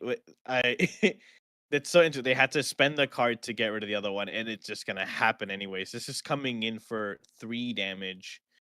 Yeah, like you said, the cardistry deck can pump out a lot of damage. I feel like it's also very consistent in it's the damage that it presents, right? Even when you do Rouge, nice. Okay, so we do have the Rouge. We're just pumping up the number on the Rouge to get that on enter effect to trigger for a higher number. I feel like cardistry as a deck has so much card draw. They get to pump the board full of allies, and then they also uh get to do it again the next turn, right? These cards like the Four of Hearts, they get to cheat out so many allies. And then cards like Noir have stealth if you control another one, so they stay on board. Like we talked about the Three of Spades that can buff the life of another suited ally or itself. They have really good staying power against most of the decks. Obviously, Tristan has cards like Dream Fairy and Ensnaring Fumes to get over a lot of that stuff, but it's still very, very strong. And the fact that Joel had 2 stifling traps in hand to stop this play, which is like crazy. But Superior had an amazing line going for that Rouge to deal 6, swinging for additional 1. That was exactly lethal. But Joel just exactly enough.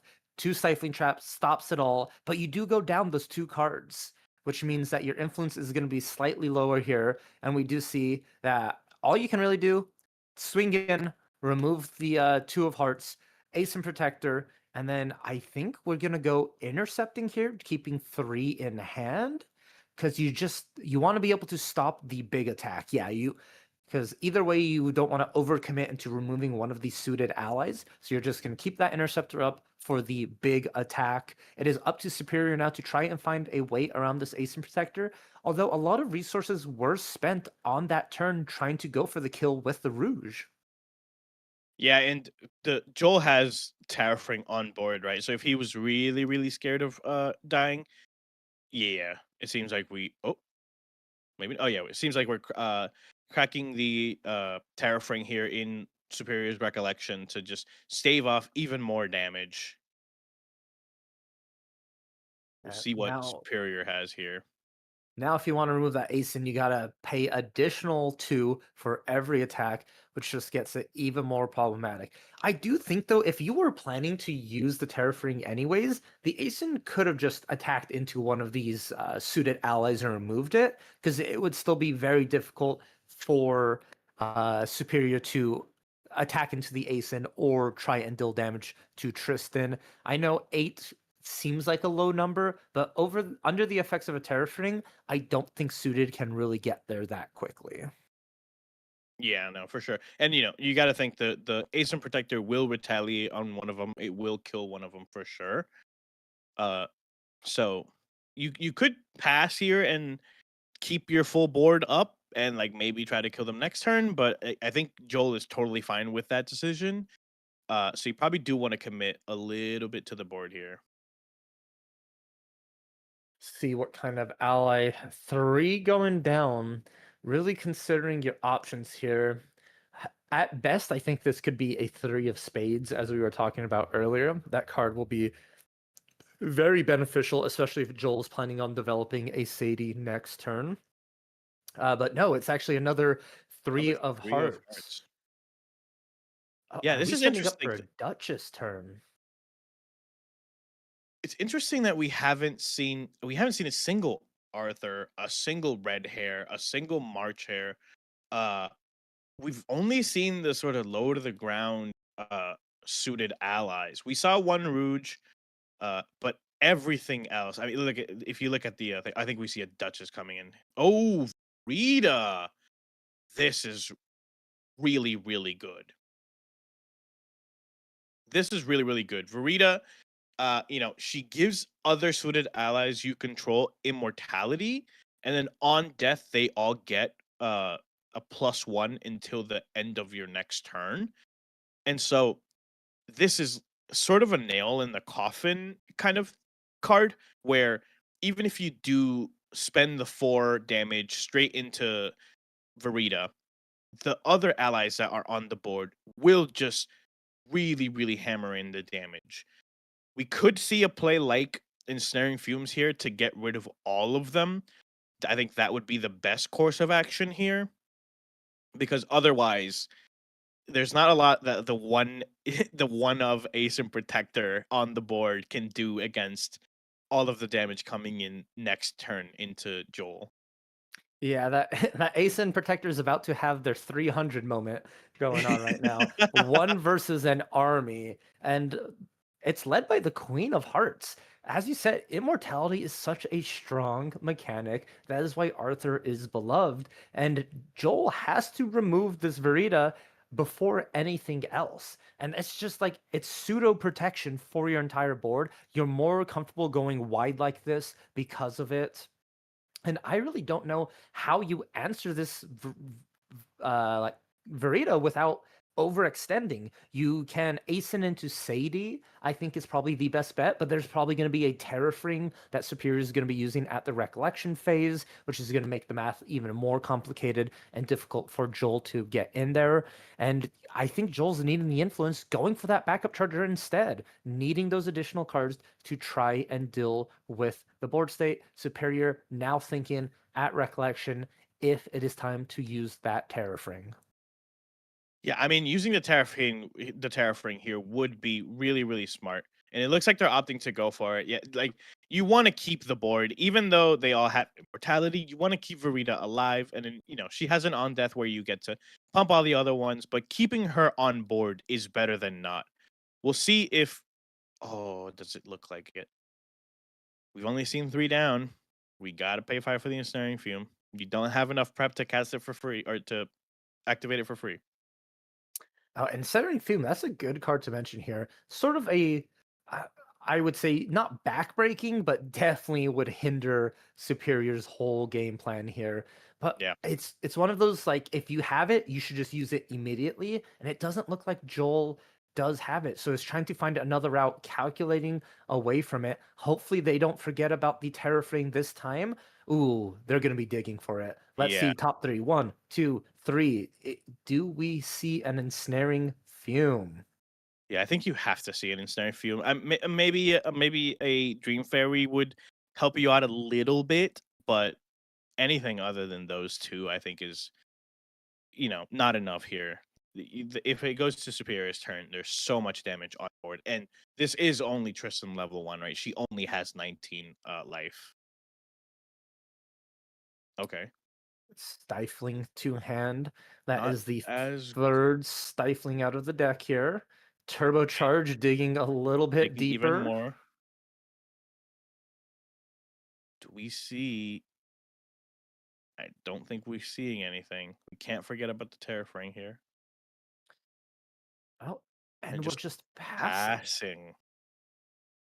I mean, double Bailing Breeze here would save Joel, but I mean, you have to have it. You have it. You have a lot of cards in memory, so maybe they're just banking on the double Veiling Breeze here. That is true, and the intercept from Asen. And the first original Fairy Whispers we had at the start of the game did reveal a Slime Shield that if it was kept in hand, not memory, that's another 3 damage being prevented here. Joel, I think, is able to activate Slime Shield and double Veiling Breeze, hopefully, because you would need 6 in hand for that play. I think that's exactly what Joel has. It is a possibility. I think to try and get Joel to activate cards now, Would you recommend nullifying mirror at your own recollection to try and start your opponent the interaction point now rather than when you're attacking? I think you could make the choice and make them waste make them waste one, right? Because if they do it and you don't turn it over, then you just you don't force them to have it, right? You have to kind of force them to have it, but I think Slime Shield would be kind of nice, but it I don't think it's enough. I think it has to be a Veiling Breach. Oh, is it targeting? It's targeting. Is it targeting the Ace? That is a smart play. Asen being resoluted, gonna prevent 3 damage dealt into it. And now you have an infinite interceptor Yeah. for this turn. The fact that it reduces that 3 damage, the only way to really get over that is to straight flare, Ooh. which we see directly here. There are 4 suited allies, so that's gonna be 4 damage directly to Asen Protector. I believe it's gonna be 5. Oh my god! So it does X plus 1. So there's 4. It's gonna be 5. That is 10 damage. That is enough to just kill Tristan.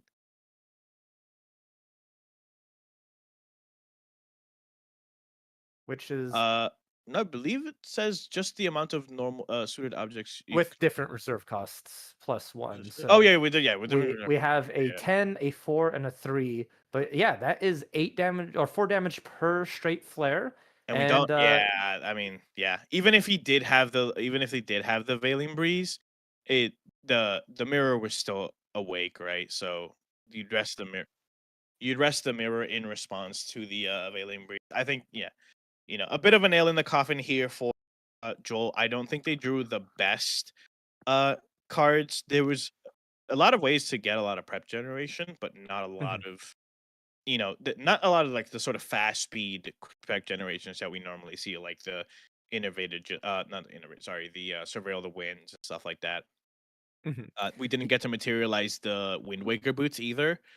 We were just trying to filter to find those good cards, but yeah, didn't end up getting there.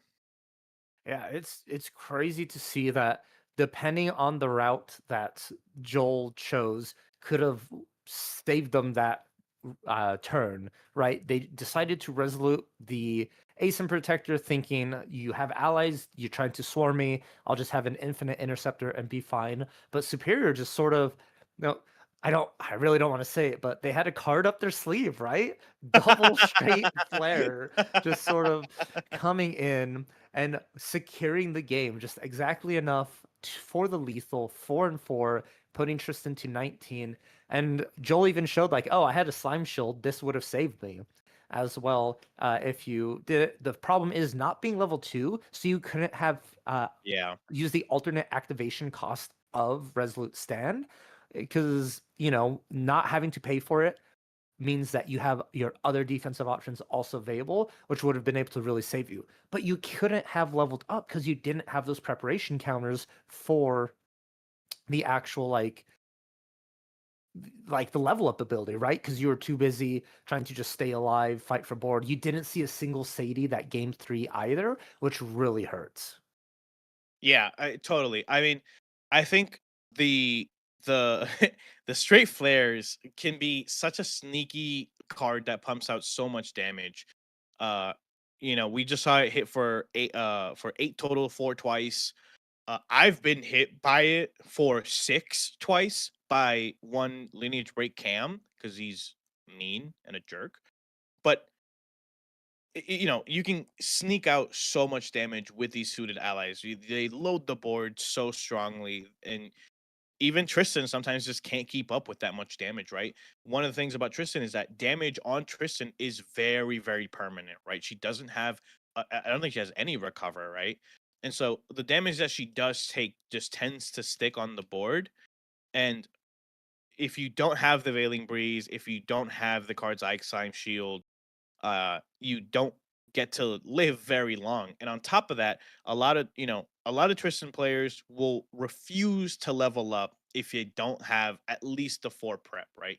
And you want to have those 4 preps so you can draw the extra 2 cards. But if not drawing the extra 2 cards means you get to live, then you probably want to give up the card. So like, we saw that Joel had at least 2 preps, so they were gonna draw at least 1 card off the Tristan level 2 on enter, and then they could have dungeon guided up. And that would have give them a little bit more of a health buffer. They did have Shadow Strike in hand too, so they could have maybe gotten a little bit more prep and have the Shadow Strike get there eventually with the health buffer. But it's hard to make the decision of like losing the value of getting to that Tristan level 2 threshold of 4 prep. Yeah, it's a tough deck to play. Definitely not like one of those decks that are easily pilotable. It's a lot of decision trees, a lot of choices to be made, and it starts early on with like what cards you set down, filtering through the deck. Your glimpses for your Fairy Whispers are very important, along with your Korhazi. Or I'm sorry, the Windless outlook. The Korhazi outlook's no longer with us, unfortunately. Yeah, so it's just like it takes a lot of calculation, and sometimes you just don't get there with your defensive options, drawing the cards. It's a lot of cogs in the machine, and unfortunately, if one of them is not actually present, the machine does not function as well. And we got to see the brilliance of suited allies and how strong they are, because yes, they are an ally deck. However, they have multiple ways to win the game, one being their own version of Fireball. They can just deal damage directly to your champion if you don't answer their board state. And I think it's so cool because it's like, okay, I'm protected against allies. It's like, awesome, but are you protected against the damage that my allies can then provide me from my other spells? Yeah, I mean, and just like the sheer value that you get from having multiple suited allies on board, right? Like Mhm. they each they so many of them either draw a card or they cheat out an ally or they get pump themselves up in some way, right? 2 of hearts gives you more damage. The 3 of spades gives you more life. They're so synergistic as a deck, and we saw this is one of the interesting things about DTR is that we've seen so many packages come out all at once that people have seen and sort of latched onto as a mechanic, right? So we see the suited, right? We saw this as soon as we started seeing suited cards, we're like, oh, maybe suited could be good. And then we finally got the index and like, wow, there's so many suited cards. There's so many suited cards that this suited deck is probably pretty good. Same thing with specters, right? Mhm. We saw a couple specter cards. We got, oh, this is a new mechanic called specters. That's kind of cool. And then we saw Raw of the Abyss and the specter package, and we're like, and we saw Liminal Guide, and we're like, oh man, this is like super super good. And same thing with like the things like the Diana starter deck and the Omen generation from CL, right? All these different archetypes have been put in such a neat package for DTR, where you can sort of look at all of the cards in that thing and have a pretty clear picture of how you can build the decks. It's really, really cool. Yeah, I think just this set in general has provided us so much interaction, unique archetypes. We have our first ever technically like tribal style of deck, one that's completely the same type of card and suited. We have that Spectre package, but it also feels like this set is just a setup set, right? This is Yeah. meant to introduce mechanics, show us what can be, the distortion kind of cards, things like that. So out comes in December I wouldn't call it a mini set, like the side set, the subset, the Yeah, second the set supplemental set. of Yeah, our super cool. distorted reflections area, which means we're going to get way more cards that interact with what we already have. And so I'm super excited to go down the rabbit hole and find more and more cards and interactions and strategies for these styles of decks, because I'm sure people are loving them already. And I'm excited to see what else is going to be brewed with what we have. Yeah, no, totally. I'm excited to see. We have the hearts and we have the spades. I'm excited to see the clubs and the diamonds. I'm excited. Please make at least one of them water, please. I just please water. We also have the chessmen, right? Mhm. We haven't seen that many chessmen allies. We've seen right? Snow White, Lily, I believe, and Spirel. and then Alice, right? Obviously. So even that archetype could be really, really cool in the next set. There's so much potential in this set. This set is so cool. The art is so cool. The archetypes are so cool. There's so much of it is so fun. Yeah, chessmen, they teased us a little bit. We really don't have playable chessmen. They gave us a chessman a command card, and it's just like, don't worry about it, This will be relevant later on. And it's just like, They gave us one. yeah. It was literally one. It's like, I want to know more. But, we appreciate everyone here tuning in, watching the stream. We want to give a big shout out to Blink and Zelephon for going 5-0-1. They split the DTR case. Both of them will be walking away with 3 boxes of DTR. And then a huge shout out to Yeti and all of the judges in Yeti to maintain this tournament. A lot of work goes into this, Joyboy. Like, I know judges work so hard. I'm sure you know a lot of judges too. They're answering questions, making sure the tournament's moving on pace. It is such a great thing to have all these wonderful people making sure our games of Grand Archive go smoothly. Now, also, we want to give a big thank you to Serene Balance Productions for the stream. Without them, we wouldn't be able to share this gameplay, all these weeklies, these big events with you all. So make sure you go ahead and hit that subscribe button, like this video, make sure you engage with comments in the chat anytime you see Serene Balance streaming. And then also, shout out to all the casters who have jumped in here. Joyboy, you've been nothing but a pleasure to talk with and be with today. Big shout out to Clem and Gerrit as well. Lovely people. Love hearing them talk about Grand Archive. And we had I think a wonderful time, would you say, with everyone here? I had a really, really great time. It was so much fun. The decks were really cool. The decks were super interesting. It's really interesting to see sort of the first glimpse into what the meta can develop. And then, even after that, it's really cool to see how people build their decks based off of events like this and events like the Auckland one that we have going on this weekend as well. There's so much potential that come from events like this. So it's really cool to have these events. Yeah, I agree with you, Joyboy. Couldn't have said it better myself. It is just really cool. And now we want to give a big shout out to Mitch and Merlin's Marketplace. Thank you so much for those graphics that we are able to show on stream every time to show the champion and the element breakdowns. And a little special surprise as well. Merlin's Marketplace now has a YouTube channel, and their first ever YouTube video is debuting today, 5:15 Central Time. It's going to be in about 20-ish, 18 minutes here. So make sure you go ahead and check that out. It's a really good one. I'm excited to take a look at it. It's very interesting. It's going to be covering more of the market kind of style stuff. This one is a big purchase that was acquired, and I'm really curious what's fully in the video. But without further ado, thank you everyone for tuning in. Share the love, subscribe, and we will be back next week on Thursday with our weekly Yetis. Take care and have a good day.